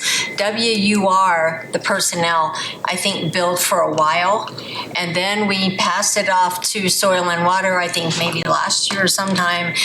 These guys and ladies have never done it, so they need to make sure, what triggers sending the bill out to those. Right. If it's not going to be Soil and Water, then Mark's got to have somebody that's But going to do that. Well, that's what I was just asking Amy. I'm not too sure we bill them. No, you We haven't. The county has it in the past. It's supposed to have been now. Yeah. Going forward. So since the county is paying the educator's salary up front, and I think it doesn't make sense for us to do all this transferring money back and forth, that we just need to get reimbursed from sanitary district, from Union County, and your $10,000. And that is much simpler and cleaner in my opinion. Yeah. And it also reduces the total amount here. But what that in effect is doing is saying that that position is in reality only costing Wayne County 30%, basically. So is that the way you guys look at it, Jason? Yeah, that makes sense, and that's kind of the way, along the same lines as what we were thinking, so. I know, Barry, you've been involved in a lot of these discussions of the change. Yeah, I think the gatekeeper there is that any future interlocal agreement that is established between Soil and Water, Richmond Sanitary District, commissioners will be a party to that. And Union County. And Union County. Commissioners will also be involved in that for Wayne County, which should be that gatekeeper for billing. And I think that we should say that you need to get that wrapped up in the next month to month and a half at the most, prior to our final approval of budgets, so we can make sure that everything's in place. And that memorandum of understanding also would contain the dates or what the billing, when the auditor should be billing them, doing that. Okay. Would it be something where you'd want us, like last year, it was billed in October for all of '24, so we were paying ahead? Is that just clarifying? I don't know. I think that would be contingent upon the parties and between the commissioners and. In your negotiation with those entities, come to a time frame that you would like that to be done. Okay. We could probably accommodate that. But we just need to be clear on the amount, who, time, so forth, so that there's no confusion in the auditor's office in getting that taken care of. Right. Is that, so Barry, it's reimbursement, that's why it's a miscellaneous. Where does this position fall in a department? Well, now the educator is an employee within Soil and Water. Right, and that's going away. So that's it's staying here. Stay in there. Okay. For the time being. Okay. But when it says reimbursement, then what happens? There was, help me with this, because this was created in the 25 budget. Right, so Because Soil and Water needed to be reimbursed for payments you had made out of your other funding sources outside county general. Right, so we're a special district, we have our own checking account. Our funds are separate from county. Okay. So we would be billed for our 30% of her salary, and we would pay the county our full 30%. But our memorandum of understanding was that we would only have to pay 10,000, our 10,000 that we received from the state. So then we would ask the county to reimburse us for that salary lesser the 10. A little confusing, but I understand. Very confusing. It's taken me 2 years to figure it out. Yeah, very confusing, but okay. Follow the bouncing ball, right? That's why we said it'd be great if we would just be billed 10,000. Like we'll just give you our 10,000 and go from there. Okay. And you guys won't have to worry about that miscellaneous line. I think that whole arrangement would be much cleaner, Yeah. understandable. Yes. Should be taken care of without any mishaps. Mark, do you understand what we're talking about now? I'm trying to figure it out. I think what's going to happen. I didn't quite understand the percentages for 26. For 26, the percentages that sanitary district's going to pay 50%. Union County right now, you're looking at 10. You'd like them to do more. And Soil and Water is going to do a flat 10,000%. Plus the county's doing the difference And the between county does the 10,000. The county's paying the salary of the educator up front. Oh, yeah, and we're just getting And reimbursed. we're just getting reimbursed 40 or 50% of the cost, including benefits from the sanitary, 10% including benefits from Union County, and a flat $10,000 from SWCD. I thought we was getting out of this. Yeah. Well, let me ask a question. Jeff, didn't we create a fund for the tipping fees when they do start again for the sanitary district? Those tipping fees, okay. So would it be cleaner to put that employee and make a budget for that, put her in there, and it's billed out and comes back in there? Oh, okay. No, because the work is going to be for soil and water. Well, but it's other entities also, which has to do with, Soil and water will manage that. Sanitary district, the way I understand it, has to have somebody that's an educator to carry out their requirements. So that position will do that responsibility for the sanitary district, do things for the soil and water the rest of the time. and they're taking that employee for 50% of the time? How much time they use. They're paying 50%. They're paying 50%, so For I next, yeah, for next year, they're gonna take 50%. That's just because they can afford the 50%. But we're gonna, 26 is just gonna be a year to figure out what kind of crossover, because they need her for like stormwater education, which also goes along with some of our education outreach. So we have a lot of crossover educational events. So maybe sanitary district ought to take her and we pay them back instead of us doing all the bookkeeping. The county, the educator is considered a county employee, has been. Well, I get that, but I'm just saying if they're gonna have her 50% of the time more than we're gonna have her, why not say, let you do the bookkeeping piece? Well, I think that conversation is taking place in a For much the bigger next year. picture, but we're not to that point. Okay. And why do we still have Union County involved in this? She helps with them down at the. It's their soil and water. So their Union County and Fayette County have a soil and water together combined. She does educational outreach just for Union County soil and water, and not Fayette County. They don't have an employee at all. So she's really the only Union County soil and water employee. We're involved in that. Why doesn't Fayette County? I thought the whole thing of get rid of WR was that we weren't doing But this has nothing to do with WR. This is soil and water. Yeah, I know. Yeah. I know. So it's totally. Soil and water conservation districts are separate from the recycling.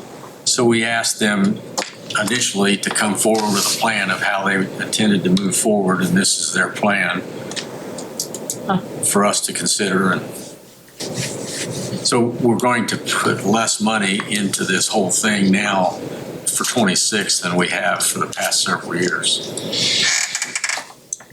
by union or by the sanitary district picking up Taking up half, yeah. half of the expense. How much? 50%. It's always been 50%. No, No, it hasn't. 30%. it's only been 30. And then it's gonna go to 50. 30, 10, and now it's gonna Okay. be 30. Y'all Clear are- as mud. Mark, you'll get a copy of the memorandum of understanding that'll lay out what needs to be done and when. So Simona can look at that. And as far as I know, the sanitary district, their attorneys are laying out the memorandum of understanding. The interlocal agreements are all being drafted by them. We'll look to get those soon. Yeah. I thought I was out of this. And what does the note say last year was wrong? What is that pertaining to? Originally in the budget, that position was funded a little bit higher because there was a federal rule that said they had to be paid excess to not Yes. qualify If for they were overtime. exempt or not or That something. was taken away, Okay. so that salary was put back. That's what it was. So no matter how we do the bookkeeping, we still want to keep that total there. This is a question. Rather than what it's just going to cost us, because we're getting reimbursed for the difference, right? Getting reimbursed for the salary plus benefits. Yeah. but we still want to leave that at the total just because we're going to spend it and then it's going to come back. Okay. It has to be in here because that position is a county employee to be paid. Oh, that's true, because it's got to go through the salary ordinance. Okay, gotcha. Thank you. Are we taking this bottom line out then? Yeah, the Okay, 20, that's- yeah. Okay. The two main line items to come out is the part-time line and the miscellaneous. Okay, gotcha. All right. So I think going forward, at least for the next year, we got a good plan. It's cheaper for us, which is good. Yeah. It addresses the SWCD's needs. I think the way we left it with sanitary district and Union County as well is that we just need to get through this budget and through next year. And then after we get a full year through, we can kind of look at it again and say, hey, do we need to readjust where we're at and go from there? So it's kind of a see what we got here for just get something for 26 and keep honing it into where everybody's happy with where we're at. So. Sounds good. Have you created a new job description for this educator as far Not as yet. soil and water? Nope, that's all going to be something that we'll do when we create the memorandum. Because RSD is going to also have to decide what's going to go in there, what they're going to need. Currently, there's a committee that is supposed to monitor that. Is that going to continue or how that will be handled? Yeah, we'll continue that.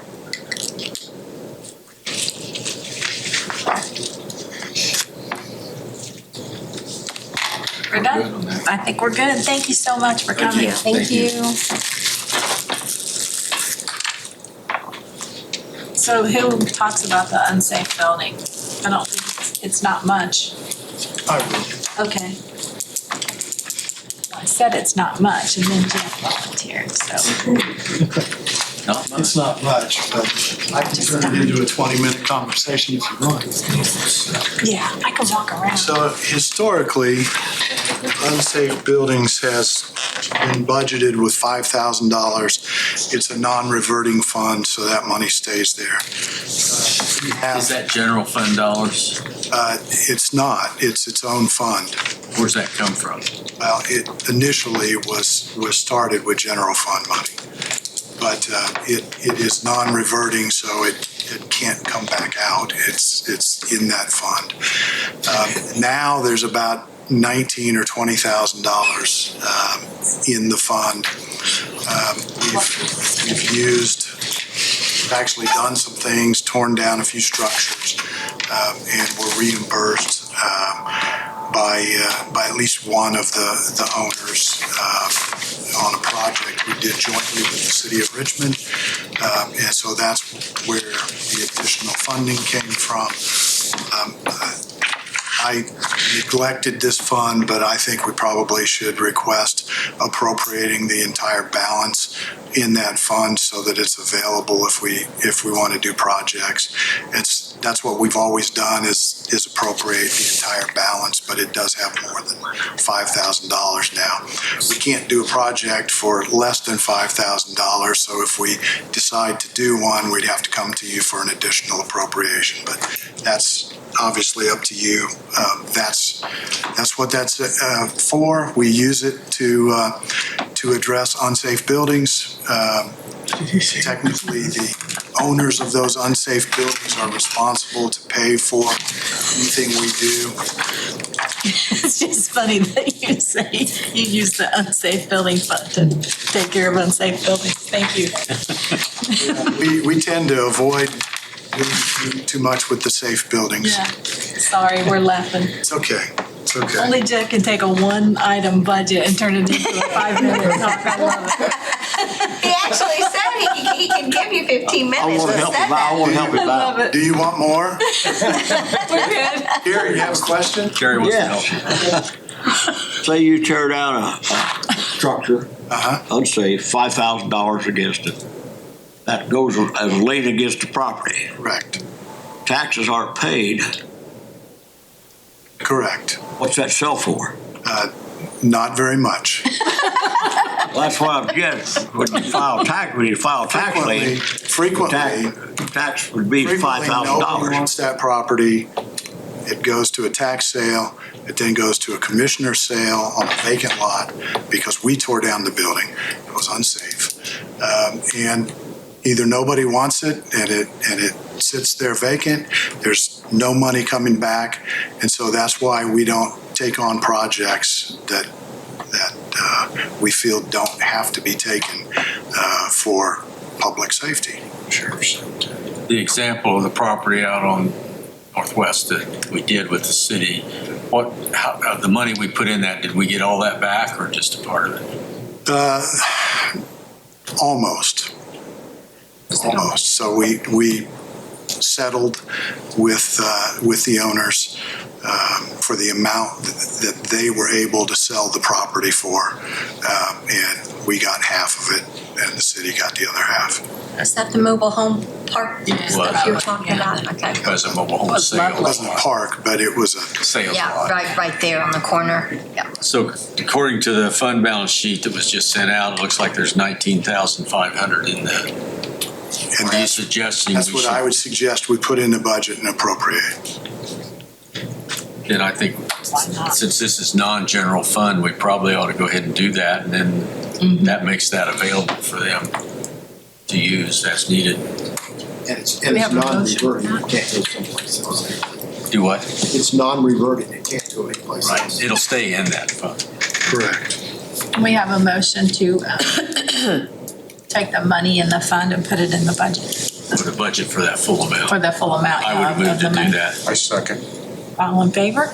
Aye. Any opposed? There are none. So we'll change that right now, Solon.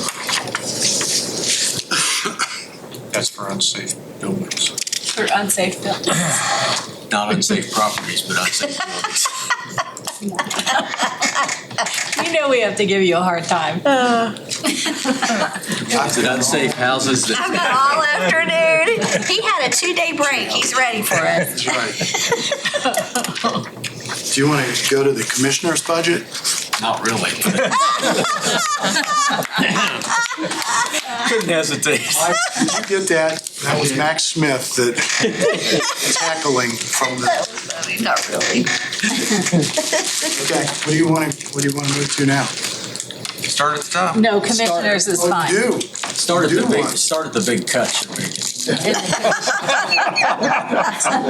Okay, let me look through my sheets here and see if I can. President of Commissioners, is that picking up that? That's the president. Wow. Wow. Harsh. Well, let's start at 10:09:30 and let's talk about this mechanic thing. It's got a note. 10:09:30. You're not gonna just let him go? We're gonna ask our questions. We're gonna control it? In a box. Okay. You want to hear about that again? You want to hear about that again? We talked about that this morning. We talked about Yeah, but we're now in commissioner's budget, so I want to hear it Okay, and so officially. the intention of commissioners is to allow the management of this position, which is the mechanic that repairs the cars at this location, the sheriff's department cars and the pool cars and the health department cars, that management of that would move to the sheriff, and we would transfer that line item, the budget line items associated with it, to the sheriff to manage. We're working through an agreement with the sheriff that he'll take on that responsibility, as well as not just repairing the sheriff's cars, but all of the pool cars that are based here downtown. You have approved an additional position that the incumbent in this position would actually be transferred if you're agreeable. As I understand it, you're the only one, you're the body that has the power to transfer an employee from one department to another. That would be transferred to the highway department, where they would take care of the highway vehicles And the new employee would actually be the one that would report to the sheriff's department. So I will reiterate my concern, even though we talked about that this morning, in that if we're looking at cuts, a priority in my mind would be positions that have not been filled. We're 7 months into the calendar You could year. also look at it as we've saved you $30,000. But I could also look at it as in 7 For next months, year, yeah. management and commissioners have not taken steps to do this. We're taking steps, and we have taken steps. So there are negotiations that have been going on, and we're from zero ready to move forward. But a year ago, it was presented that this was a very important matter and it needed to happen, and it's not happened in a year. If this is my public chastisement, then Oh, I'm not chastising you. It's my responsibility to ensure the taxpayers' money if you that are think this protected. position is not important, then you need to take steps along those lines. I think it is. I would never chastise you.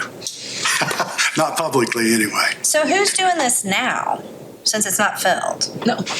There is a line item in the commissioner's budget that has that. Well, it's right there. I see it, but And- but it's not filled. It is. It is filled It is now. filled. Okay, But okay. there also is a new position authorized for the highway department that has not yet been filled. Got it. Last year, Mike came to us and wanted to add a mechanics position out there because he was going to have some mechanics retire in the near future. Okay, that was the He wanted- conversation this morning. He wanted to add wanted to get trained on all their stuff. Then this subject came up, and so it was decided that instead of hiring somebody from the outside, they would transfer that person over to the highway department. This guy originally came. There's been a number of bank. conversations, Misty, and currently Mike oversees this position that works in the sheriff's Sheriff's garage. Department, okay, This will take that responsibility away from Mike and put it on the sheriff. okay. When we did this a couple years ago, I thought it was all for bookkeeping purposes and records and all that, but it just probably hasn't really worked out well, right? We put this person under the highway, Several like years ago. 2 or 3 years ago. Right, longer than that. There were justifications for it then. Has it been that long? There are, It's going on 7 years. Danny Burns was still commissioner. it has moved back and forth a couple of times, and there are challenges to either model. Either way. So I think we're trying to ensure that that those issues are addressed before we make the switch. Switch was made when Sheriff Rutter came into office, was it not? I didn't know it was that long. Has it switched back and forth since that time? No, it Not was since that switched. time, before that time. When did that we've happen? I was switched on the it since department I've been 38 here. years and it was never under, It was under the sheriff in the 80s and 90s. I know. It doesn't matter, I guess, when No, we it's switched okay. it. It's all just Anyway, It's going not- back again. It's not been back and forth. It's the ping pong mechanic.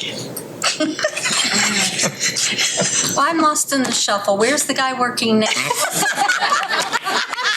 That's like moving a soul in water. I'm like, who's on first? Mike Sharp is his immediate supervisor. And he works under, for Mike, but he's stationed and works on the physically in the garage over at the sheriff's office. Sheriff. But we want to move him back with Mike and Mike's. No, we want to, well, Oh. he's going back to Mike and then we want to hire a new one. additional. To be It's an under the additional sheriff. employee, Yeah. and we're saying we need an additional employee. Uh-oh, we just got Misty's You hot did, spot. just got me all. For I woke up.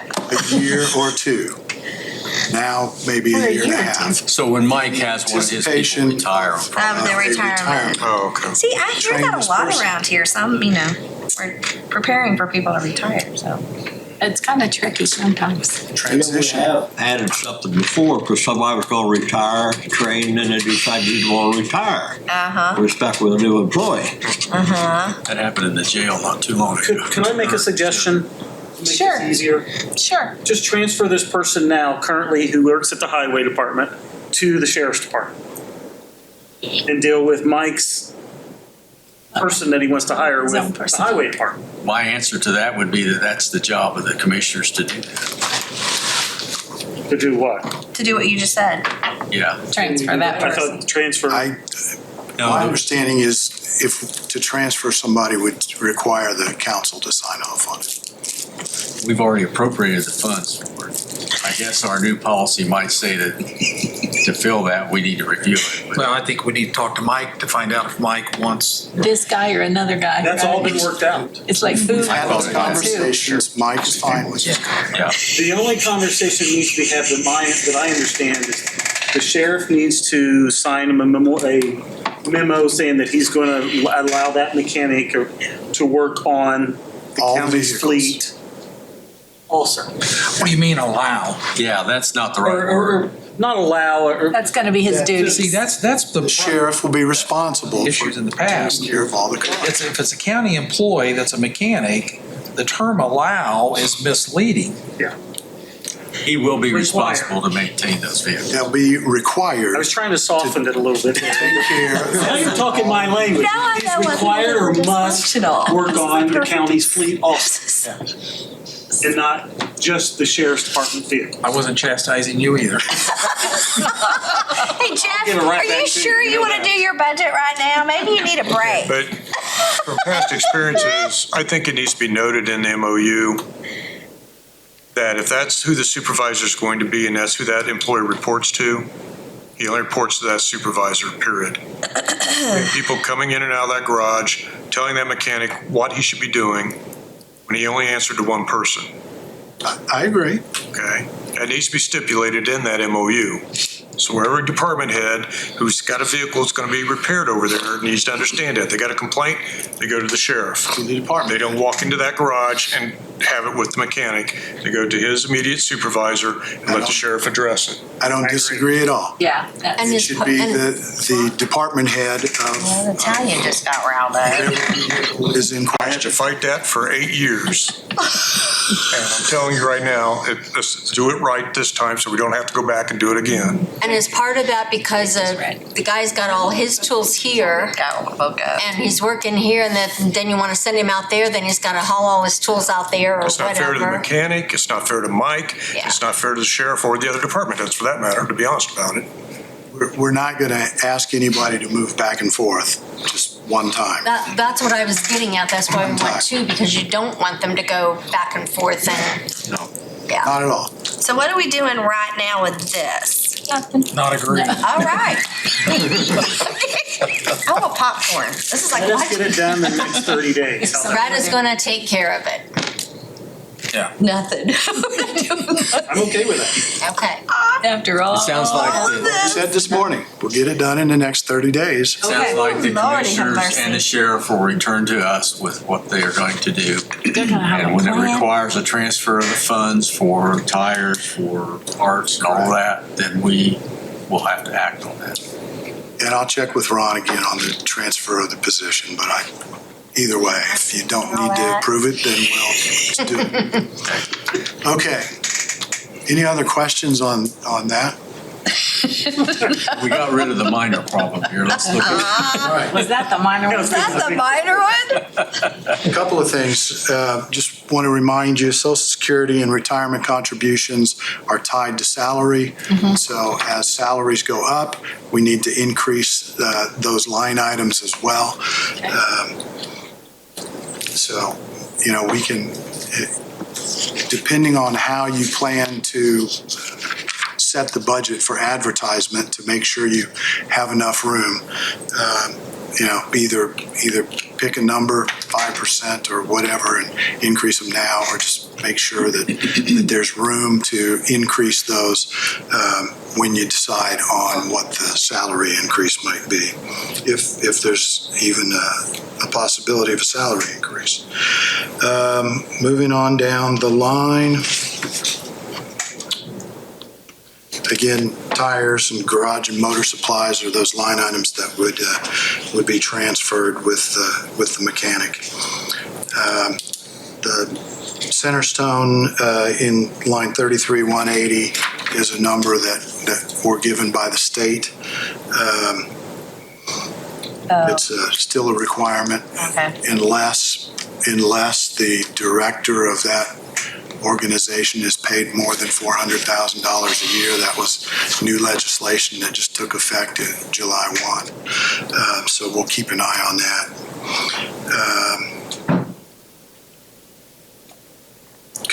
Contractual professional, we are continuing to be in a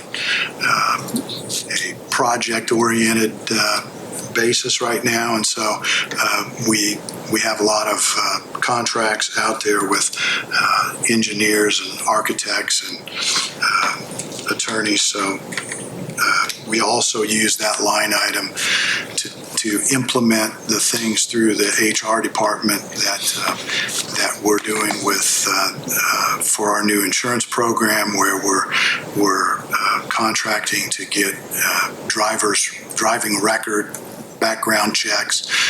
We do drug screenings and those kind of things all through that line item. Postage and freight, here's something that actually just came up today in a conversation. Which line you on? I'm sorry. 33210. 33210. So postage and freight actually includes the clerk's postage and freight usage. That is becoming very significant. When they do a lot of trials, they have to send out certified letters to jury pool and those kind of things. So Tara and I talked to Brad a little bit about the possibility of splitting that line item in some way, and I don't have a good idea of, at this point, how much of that is used by this building versus Tara and the courthouse folks. I know the sheriff has his own postage line item. So if we could split this so that the clerk can manage their own postage and we manage the postage for this building, I think that would make sense. Don't know why it's been set up this way for so long, but we can, again, I talked to Tara, she said, let's pick a number. If we divide it in half and see where we're at, if we have to come back to you and transfer money from one to the other until we get a better handle on how much is where. But that way Tara can manage her own line item, her own bill. So you intend to come back before we adopt a budget and give us numbers to split? Do that, and if you're agreeable, we could go ahead and transfer part of it this year yet and see how it goes. Let's see. Yeah, we've talked about insurance. I think we've got numbers in there that will accommodate not only the first 6 months of next year, but remember we renew our insurance programs July 1st. So we've tried to build in a little bit of increase for the second half of the year. It's a guess, and so hopefully we're close. But again, like we've done in the past, we may need to come to you and say, it went up more than expected this year, and we need to transfer some money to make that work. Before you go farther, 33,420, your workers' comp line? Yes. I had in my notes that you needed to add $25,000 to that because of the audits every year. We talked about that in the earlier meeting, sometime this year. Well, that would be close. Increase workers' comp line in commissioner's budget due to Payroll yearly audit. audit. Yeah, 25,000 is what you had said back then. You're jogging my memory. Yeah, you built it in. It's based on the actual payroll, and that would make sense to raise that. Well, so wait, so it's already at We're in good shape for this year. 180, right. But if you look at where we were for 2024, it was 130,000. So if you add 25,000, I mean, they've gone above that. So we're Told self-insured. us that this year in a meeting. All right, that's why I Self-insured, wrote it down. up to X, I forget the number. Kim, do you have that in your Work head? comp, Workman's comp? we're fully insured. Fully insured We're now? fully insured on work comp. They do an audit every year of what your payroll was, and you said This is the. Yes. so- you have to pay so extra. This is the premium. It's the premium, but it's based on payroll, and Payroll. because we Yeah. renew in July, and when the audit takes Yeah. place, it it was goes either up. pay me now or pay me later, build that extra for salary, or they will bill us after the audit. Yeah. That was our choice. So I'm just going by. if the payroll is going to go up, then the You know you're gonna premium need will go more, up. yeah. I expect it will. But this was because of their yearly audit. That's what you had said. Yeah, the payroll audit. Right. Okay. So it depends how many people we have. So realistically, down we 30 probably years. need to make that number a little larger. No, you don't. Not based on history. Every year, he's come back to us and said, we need additional money. Did we So- add I'm any? not sure about. No, Should we so add 2024, it approved 130,000, they expended 88,000. In 2023, we expended 135,000. So far, we're at 80,000. So 180 is plenty. Well, I don't think that the current numbers, 25 expended, is accurate. I know some cases that the numbers in a spreadsheet are not. We'll get Because they the projected actual it. premium. We'll get the actual premium think they had expenses for this year. More this year. Yes. This is one I That's why I wrote this down. don't track regularly, so thank you for the note. They didn't Kim? include it. I'm sorry, Make a note and we'll, I will, but just an FYI footnote on this, were they recommending 10%, you said? I don't know how much they were. I think you need to, We'll get back. you need to look at it and get back with us yes, we will. on something Yeah, that we can exactly. adjust this. We just wanted to build it in there instead of you having to come back and ask. Thank you. And then as workers, as the insurance comp business package, that's the premium? Is that the actual premium? Yes. Because that's a double, right? No, It's not double. It was 555. It went up, last year it went up by about, I want to say 18%, and then this year it's going up 10, just under 10%, 8 point something. Yeah, they've already told you, haven't they? And so, yeah. Yeah. Wow. So again, the complicating factor is we renew on July 1st. Oh, And okay, we don't know until, okay. that covers the first 6 months, but the second 6 months could be at an increase. So there Honestly. again, that number, you were going to figure that all out and Yeah, put that number in that here. number. And I think With a 10% increase is what we said earlier, and you said the actual increase was 5.49. now it was. That's what you said in a meeting. I wrote it probably down. wasn't the premium, but we don't know the audit amount. In the premium. Okay. Research that and return. You were gonna, All right. you were gonna do a year's worth plus from the beginning of the year till July, till Correct. through June to have the right amount in there for the year. Correct. Okay. That's fine. Transfer station goes up every year, and we factored that in. Whitewater Community TV, that's line 33,580. So, we've had discussions back and forth on this. We were at 25,000 as a contribution. It seemed like the general consensus was we wanted to increase that. And so we put in the estimate of what our annual franchise fees are. That's $32,000 roughly. And so that's what I put in the budget. Since then, we had that memorandum of understanding that spelled out $5,000 a month through December 31st. Has that been agreed to by both sides? Correct. And correct. You got a signed up. You got a agreed signed to up. provide an additional $17,500. So that's all sealed for the balance of this year.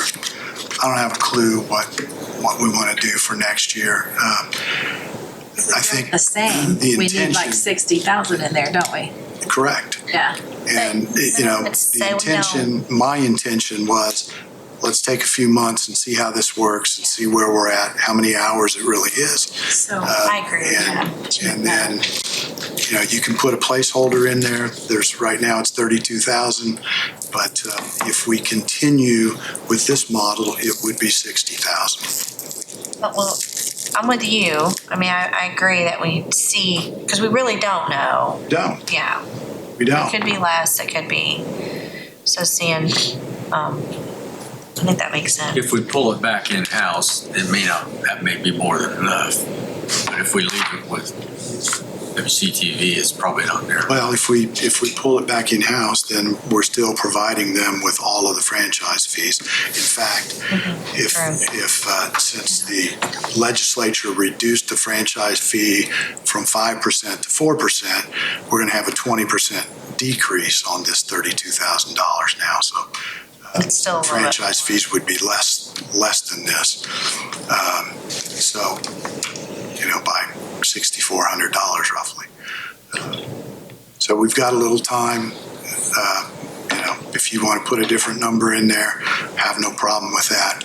But that number is based on the current franchise fee collection for a year. As placeholder, I think I'd leave it at the 32. The next line, animal shelter. I'm proposing $85,000. This year you gave us $70,000. I think I requested $100,000. You gave us $70,000. We are, and it could just be that because it's the summer months, but we're paying help about $5,000, a little over $5,000 a month since the weather got warm. So for the last 3 or 4 months, which would be more than the $50,000 that we originally talked about. Then the balance of that we were going to use on other animal control projects. We have done some of that with the Animal Care Alliance. We've done some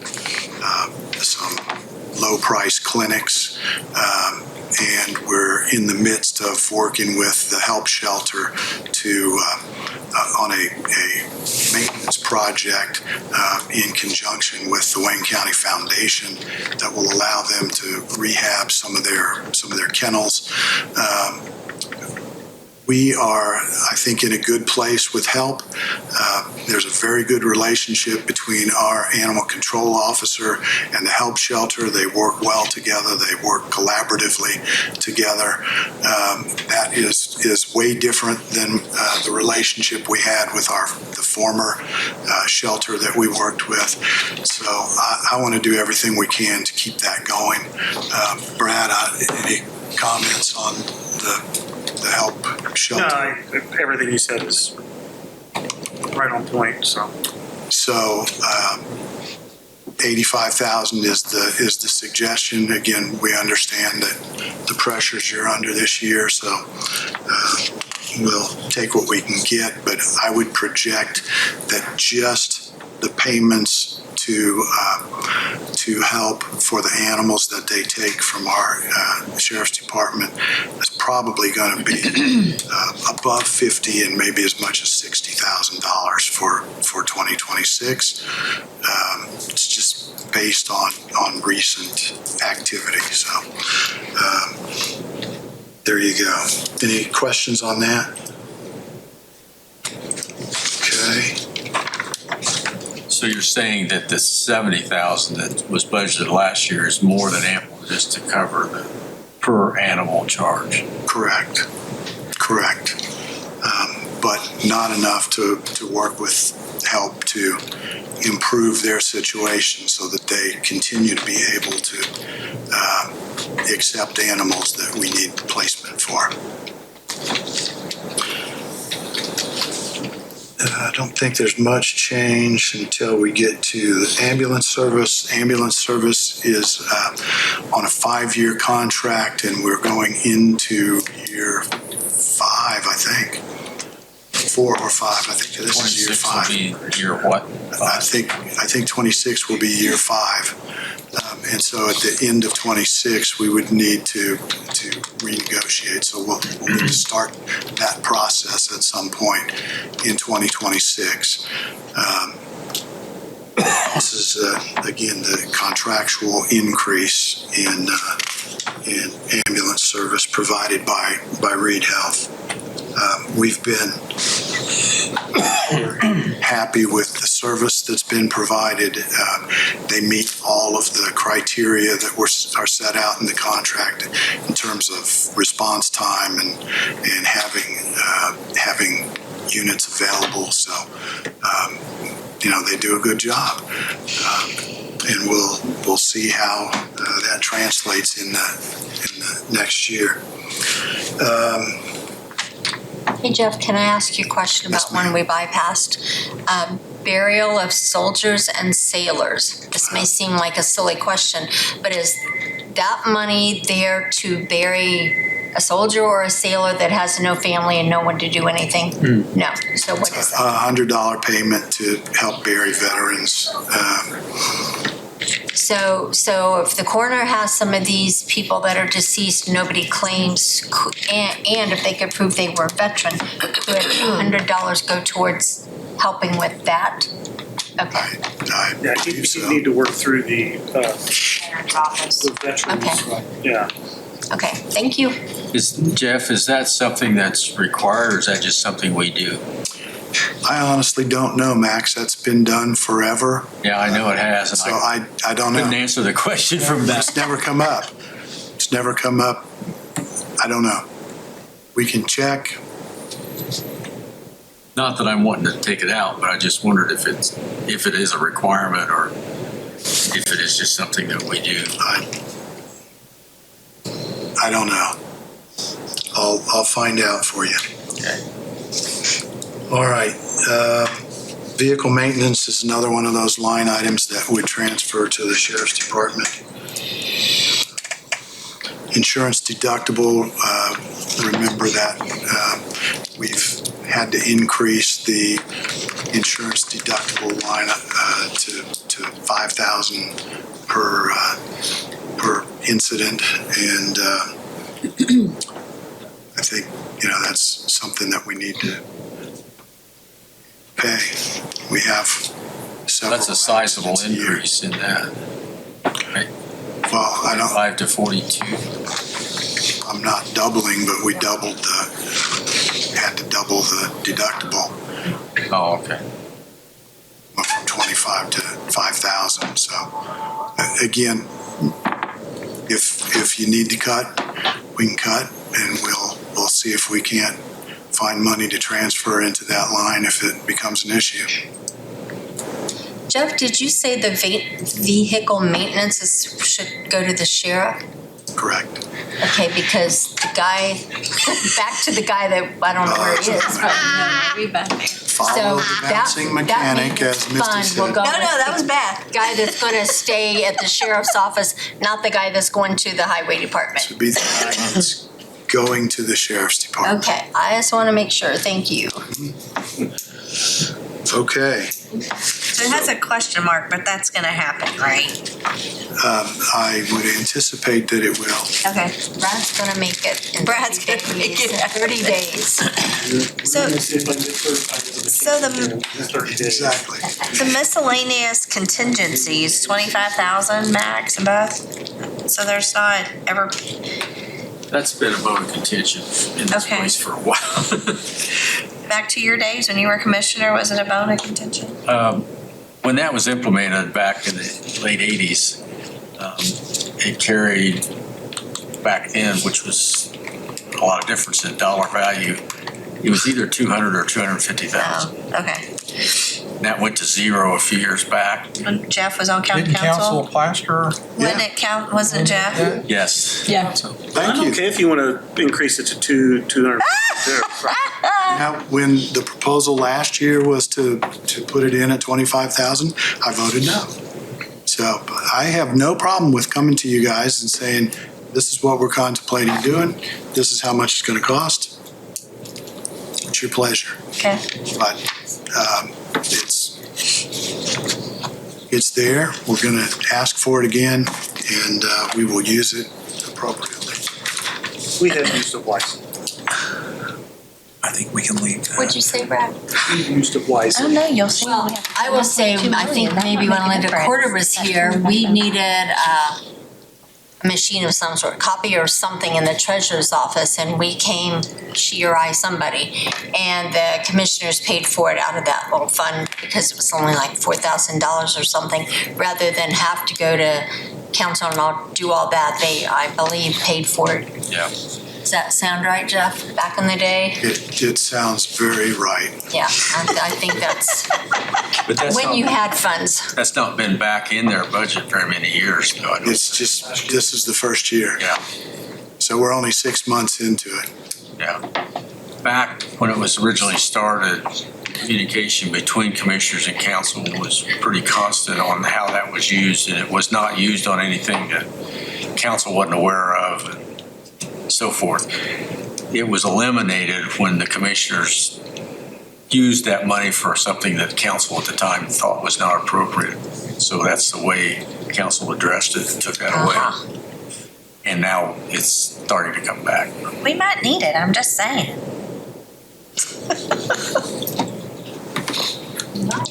Max did a pretty good job of explaining it. Good job, Max. I'm just curious if he was one of the commissioners that, at the time. In some ways it helps when you've been on both sides. In some ways it doesn't. Absolutely, I would agree with that. Just the sheet I passed out to you, if there's general fund budget. It's the TIF. Is for the redevelopment commission. There is a separate redevelopment fund.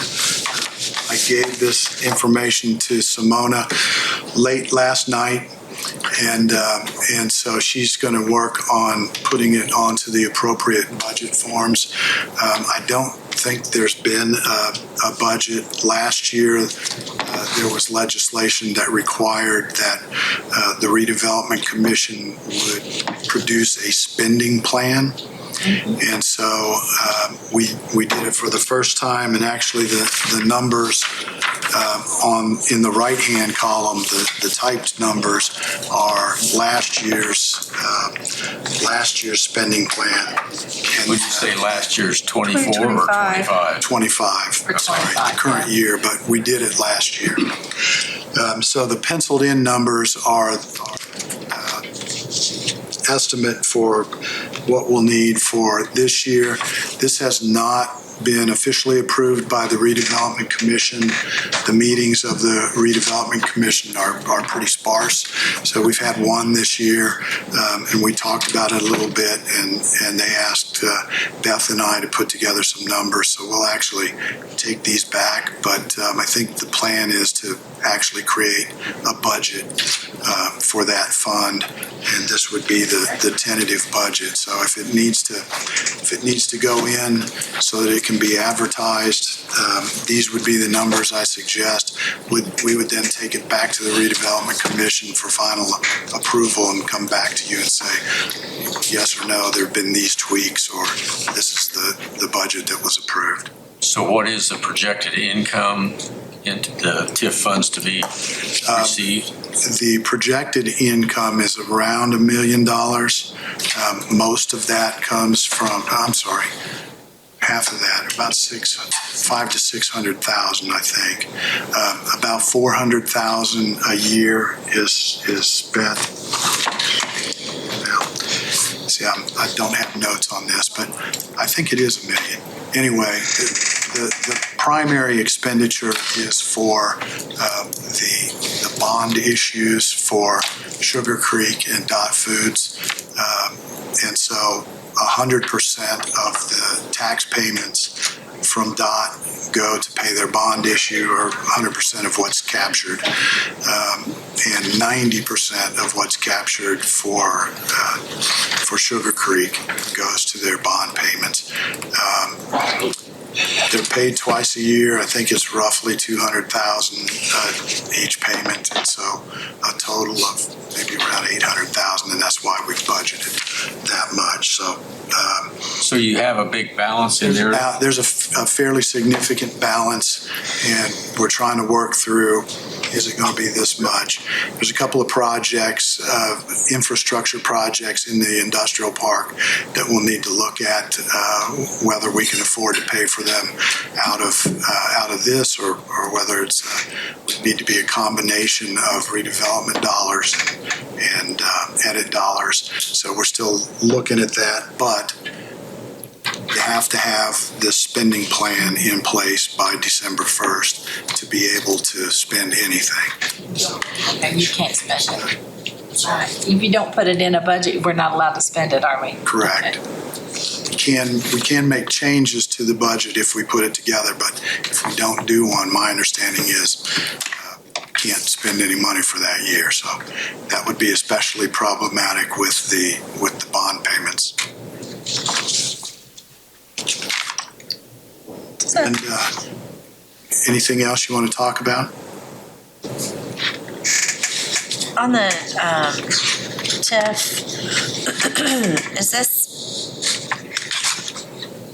is this something we would have to, I know we can approve the budget, but do we have to appropriate all these dollars for?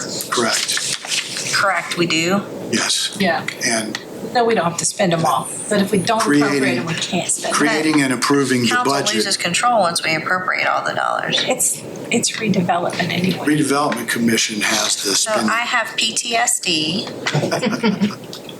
from across the street with redevelopment. So just give me a 10 of mercy here. We're good. Yeah. I said I have PTSD. And what I said is you have 2 members of the 5-member redevelopment commission as council members. So Gary and Beth are board members. I am a board member, and then there are 3 at-large board members. Thank you. So I think we're in pretty good shape there. Thank you. But by having a budget, that means when it's all done, Yeah, we had those to do a funds are budget too, appropriated, but ready to. Yeah. The council had zero control once it was appropriated, so. Just within the last couple of years, you've had to appropriate the money. Haven't appropriated it. Okay, The legislature changed a lot of stuff about redevelopment, so. okay, thank you guys. Any other budgets you want to talk over with me? Are there any more you want to be in charge of? I think we're good. What about the cap cum development? Yeah, one thing I we wanted can't go through to those talk now. about there, and this has just come up in the last couple of weeks, but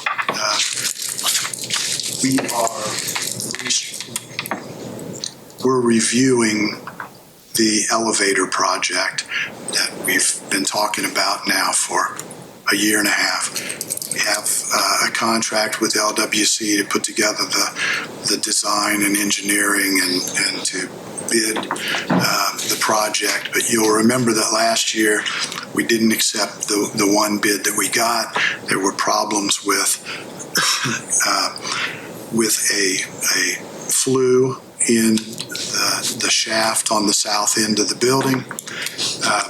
There has been a lot of work done in the last few months to clean out that shaft, to make sure you know what's in there, and that anyone who is interested in bidding on that project will be able to see everything that's there, know that there's no asbestos in the shaft, it's been tested, and be able to put together a bid that we think would make more sense.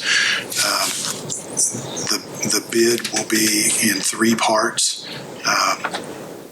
demolition of the flue and removal of the flue, as well as opening entries on the first, second, and third floor that are part of, would be ultimately the doors into the elevator, but they need access to that flue, so they're going to go ahead and do that to get the flue out. Then on the second floor, there is a memorial to Civil War veterans, which is a very elaborate marble piece that's big and heavy, and so that's a separate part of the bid that will be moving that to the stairwell between the second and third floors on the south end of the building. And then the third part is installation of the new elevator with an alternate of renovation of the existing elevator after the new elevator is installed. So we don't think that last year's bid is a good indicator of what the ultimate cost would be. I think by the end of this year, there'll be about $1.5 million in the CUME-CAP fund. And so I think that's one of the areas that you should look to help fund that project. You know, we've also got a couple $1 million, close to $2 million available from the project account. And there's money in other places, but I think that's the most logical. It is restricted in how it can be used, and so my preference has always been to try to maintain the dollars that can be used the most widely. This one again has restrictions, but one of those is capital improvements to the courthouse. So I think it makes logical sense to consider that. There is not, at this point, a budget that would allocate the whole $1.5 million. I think we could actually also budget next year's projected revenue as well. So it'd be closer to 0.8 or 9 million that could be budgeted.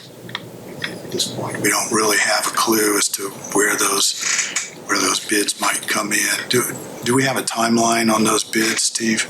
Yeah, there'll be a pre-bid meeting July 30th, and then commissioners will receive the bids August 13th, something like that.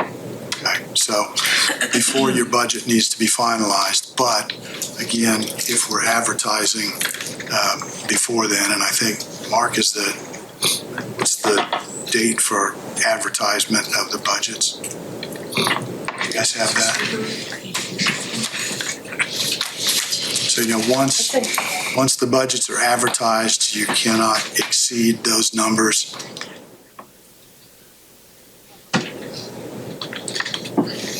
So public. She put out. I put out a sheet and I didn't bring it with me. Oh, public hearing is on October 1.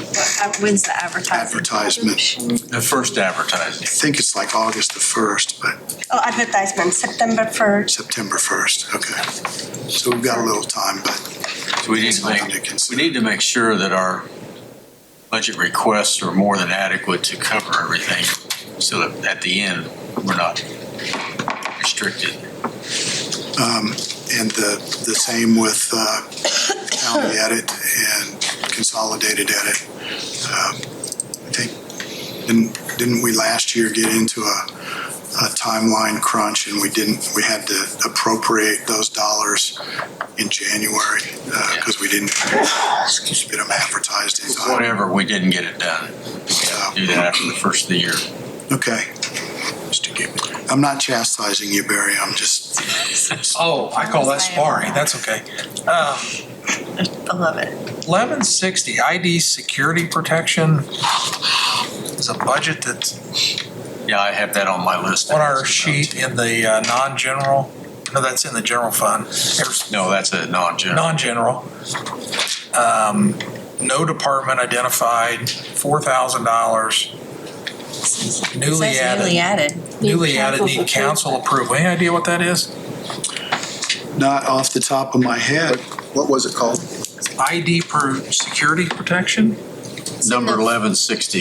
It's in the fund report, it's ID It's under Mark. security It's protection. 1160. It says ID security protection. It's in the general. Yeah, it's one of the fund that needs council approval, so it's why we added. But do we know what it is? Oh, okay, I don't know, I mean, I don't know why you need this. It says it's new.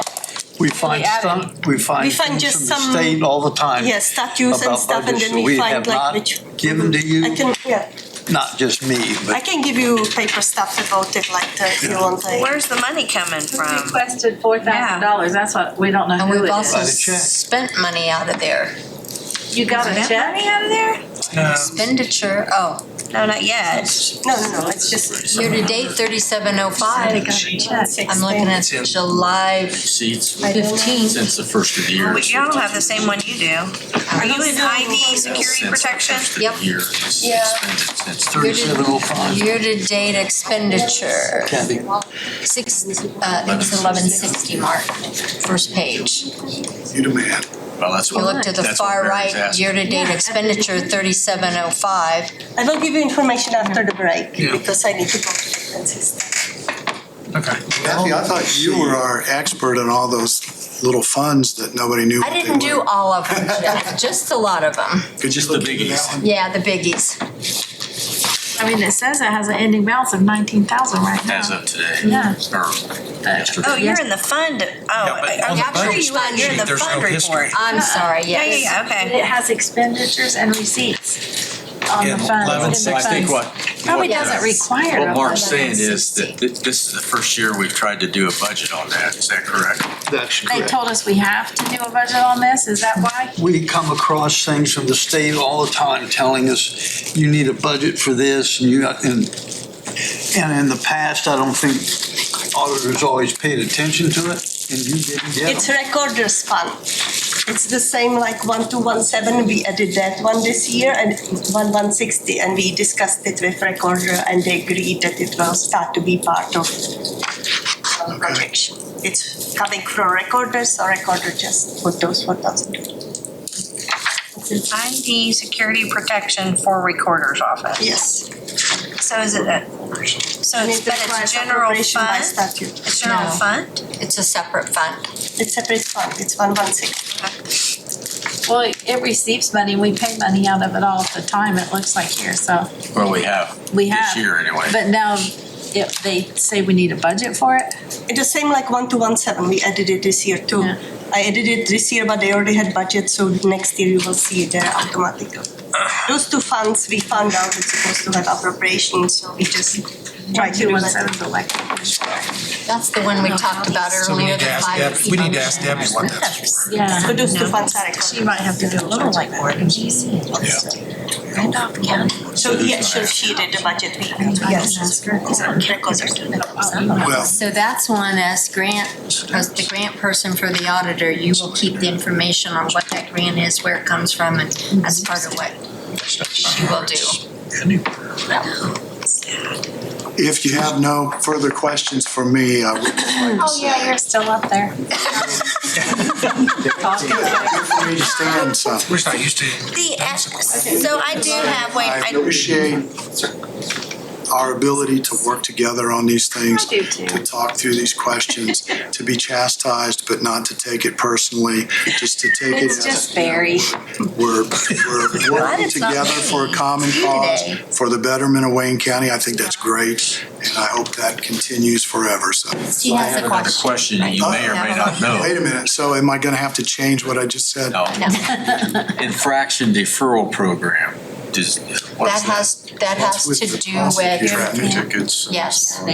Okay, so that's number 7102. He talked about that. We should have I think, don't we have a budget for I thought one of them 71 or mentioned it in 2? the Prosecutor's office. That's in the prosecutor's Yeah. office. She didn't say anything about it today. They can go in Think and so. they can pay the infraction and the fines and the court costs, and through a deferral program, they don't get points on their driver's license. So where's that money go? And they're I think it goes to the prosecutor's office. That's the prosecutor's discretion. That's discretionary fund. Okay, so He's got more than one. there is a budget in here, 7102. And the only thing that's on there is miscellaneous operating for $4,000. And there are some that have to be appropriated and some that do not. And I would have to look up because I don't remember which ones do. And as of Schools are one of them, they don't have to. Not all grants take appropriations. Right. as of yesterday, the balance in that was $8,607. And those expenditures are at his discretion. Okay. Yes. So do we need to follow up with them on this budget that's in here? I would get with Mike, or Ashley, one of the two. And see what they. So who's going to do that? I could do that. Okay. You know, John pointed you. Yeah, I know. And I can save my question for our work session later, because it kind of ties into what we'll be talking about. It's just knowing that in 2020, is it 2027, the edit tax, the low-it tax will phase out, and we'll have to vote a different perspective. So And that may be changed before that too. if there are no changes, my concern is, I guess I don't want that to catch us by surprise and find out if we need to start having those conversations of what that looks like sooner rather than later on the contract that we have for economic development services. There's a lot of things that's still hanging from Senate Bill 1 and the other bills on that. The LGF's working on a lot of things that don't have answers yet. So I think we need to keep it in mind, but I think it's something addressed next year, which possibly the legislature could change some of that stuff this next session. And I know Representative, Thompson. Yeah. He says that he's working on a bill right now to tweak some of those things that happened this year. I sure hope it makes it better and not worse. Christie, I will tell you that I spoke to the executive committee for the EDC about that issue, and that currently edit tax is going to be phased out at the end of 2027. So they're aware. They're aware. They know that we want to work with them on how we keep it going. We'll continue to work. I mean, if they're trying to tweak it, my concern is they keep it and they keep it. I don't want us to not be He gave us his. I want us to be able to figure out what we need to do. Absolutely. All right, we're ready to move on to Purdue Extension Office. Hello. Are you Molly? Yes, good afternoon. Yeah. My name is Molly Hunt, and I am the Regional Director for Purdue Extension here in East Central Indiana. We have had a lot of changes recently in the Purdue Extension Office, so I wanted to first start by introducing and recognizing our local staff. Our 4-H Youth Development Educator, Kendall Bethany, and Julie Wilson, our County Extension Director. So, as you know, like I said, we had some changes in our office. So I guess really the big piece of news I have for you guys is I'm coming to you and I would like to amend our budget proposal for our contractual services line. That is listed in the proposal at $132,680. So we would like to reduce that down substantially to $58,830. And that is really to look forward and bring us into alignment with the upcoming 2026 contractual services document that we will be having with the county. So please talk about what this kind of change in management and service, what do we look for from a service standpoint from you now or going forward versus what we know have had for the last many years? Right. Thank you. That's a great question. So we had traditionally had personnel-based contracts, and so what we're looking at is a service-based contract, and you won't see a big change in the day-to-day services. What we hope to do is provide you with more, bring in more expertise, bring in more of the power of the university. We know in the world we live in and in the state, things are operating regionally.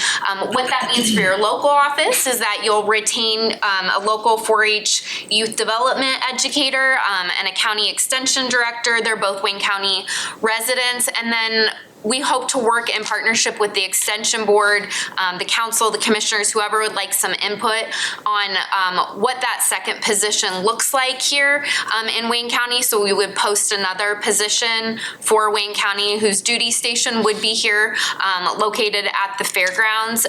And then we would continue to provide all of the other services that the county has been receiving. We would continue those with more of a regional approach. So if you look at, last year's contract or 2 years ago and then this year's contract as we look forward into 2026, we would still provide those services, but again, just on a regional basis. On a regional basis? So we won't have focus here in Wayne County only? No, we would continue to partner with Wayne County and be a great partner here. The 4-H youth development educator will have a strict, county-based focus, and then we would hire another individual whose duty station would be in Wayne County.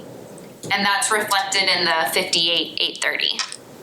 So we would have 3 full-time folks in our office here. I'm sorry, 3 or free? 3. Free. So that would actually be 2. So that reduction of roughly $75,000 takes that third person out. Is that the extension director then? It would not be based strictly in Wayne County? Oh, yeah. Okay. So thank you for that. Yeah, I didn't understand that question. Sorry about that. So Julie actually serves as the county extension director in Wayne County and in Randolph County. Again, Kendall started and joined us in November, and extension is a really big job, especially 4-H. So we wanted her to be able to target all of her efforts on learning the 4-H program, getting up to speed, and having a great, excellent county fair, which we definitely did this year. So we brought in experienced, trained leadership from Randolph County to provide that county extension director leadership. I'm so confused. So what percent of her time is she in Randolph County versus here? It's about a 50-50 split. Again, with the way we do the work we do, a lot of that can be done. I don't want to say remotely because she's not at home, but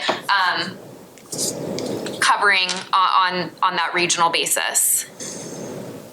So there's only 2 locations. Is that the region, Wayne and Randolph County? No, that's a great question. Thank you. So with this change, the university wanted to pilot this new service model. So the university selected 2 pods, if you will, in the state of Indiana.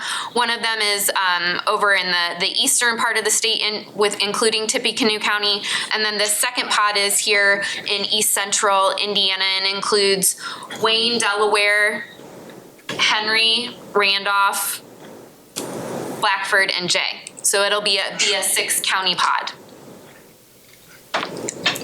So somebody in the county's got a question about a tree in their yard.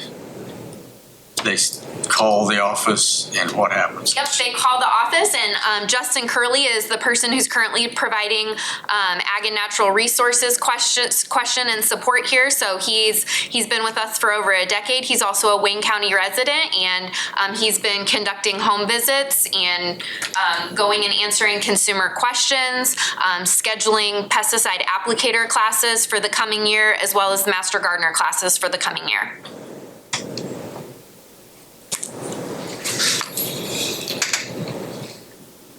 So looking at the budget then,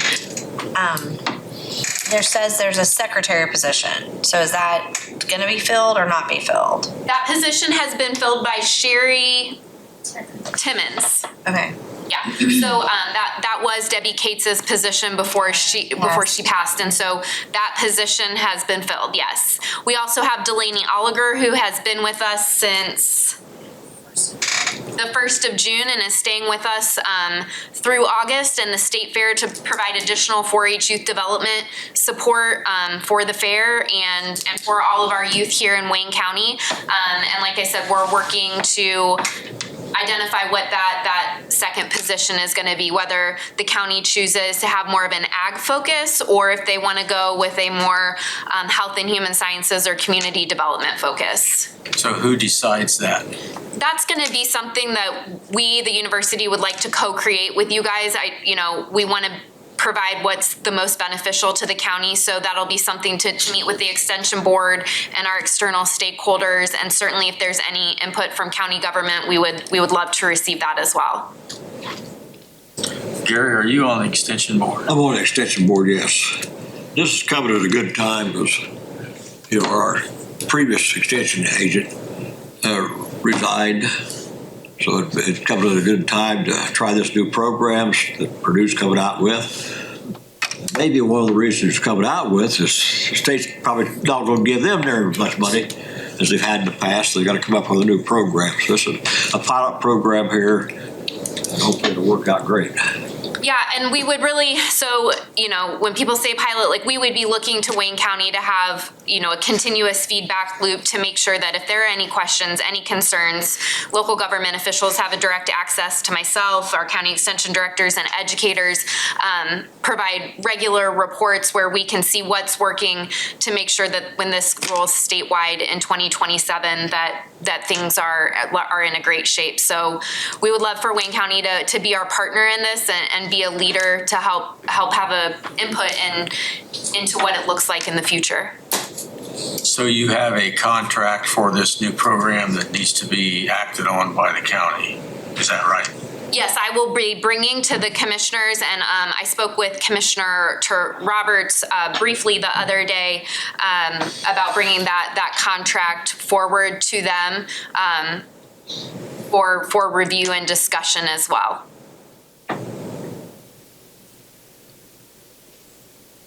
What do you get with the equipment lease? I don't know if REP means replacement. What, $2,150? What type of equipment are you? I'm sorry, the equipment and lease? Yes. Repairs. My assumption that is the printer, a printer copier type of thing. We do run a lot of paper copies still. Sometimes we have an additional one we bring or rent out at the fairgrounds to run those as well.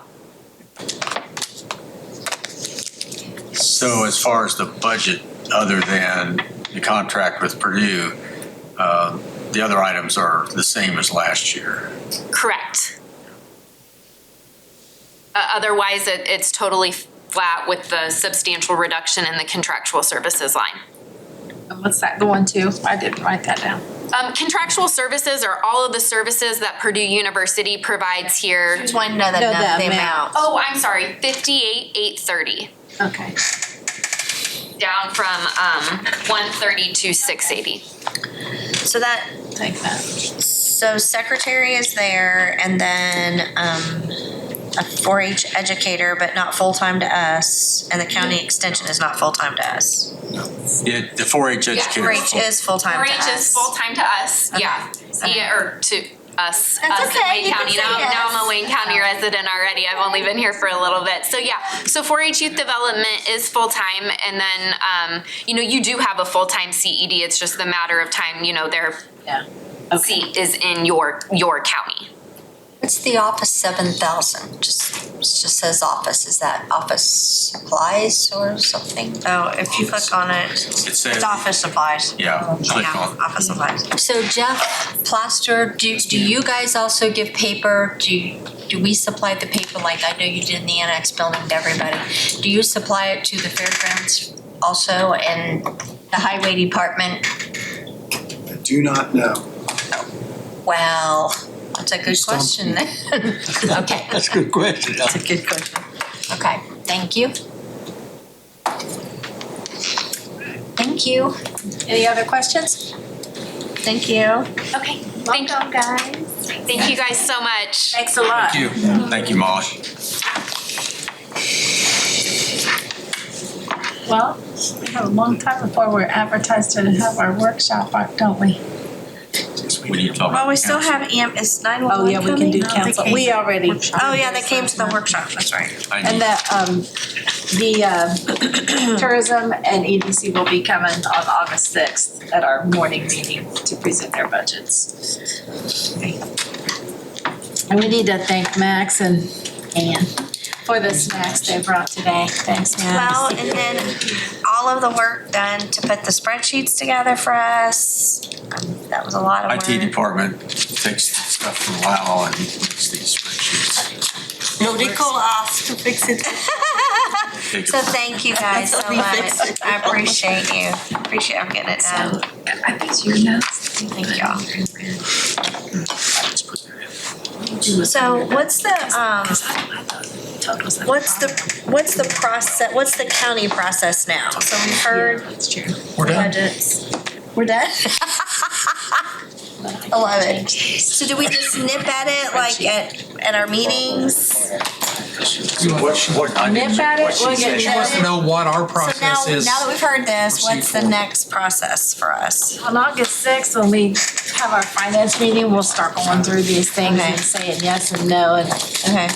heck no. So are there some follow-up questions? I mean, like, I'd be happy to, is there anything, like coroner's one of mine, and I know that was an interesting presentation today. Very interesting. So is there anything that, I mean, is there things that you'd like me to follow up before that meeting with that department? Or are we good with our answers? Like, you're gonna follow up with the prosecutor's office, and so I just, okay. And IT had some numbers to get for us also to add, but I'll follow up with the sheriff on the mechanic. There you go. Please do. Are we talking about the mechanic? Thanks, Barry. Thank you guys for taking care of that for me. Will you take care of that, Barry? Let's know when you get that done. Kathy, yes, we do take papers. do we, I just wondered, I thought if we're buying it for here and there, we should, but We take it, They just we want take it. So I guess we gotta suspend our meeting till 4 o'clock. Fairground. sorry, I didn't think about soil and water. And the annex and the courthouse and the health department also. Thank you, Steve. We think we do. You start tonight, 6? 4. That should answer like my We're dad. gonna start at 4.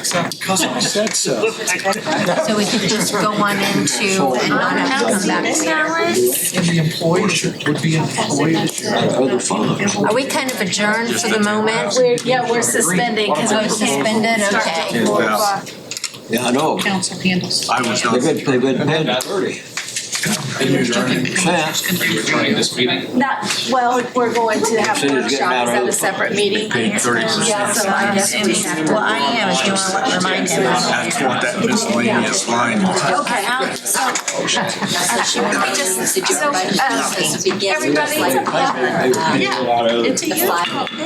we need to adjourn this meeting because we're still live and then we'll start a new meeting. We'll start a new meeting for our workshop, so.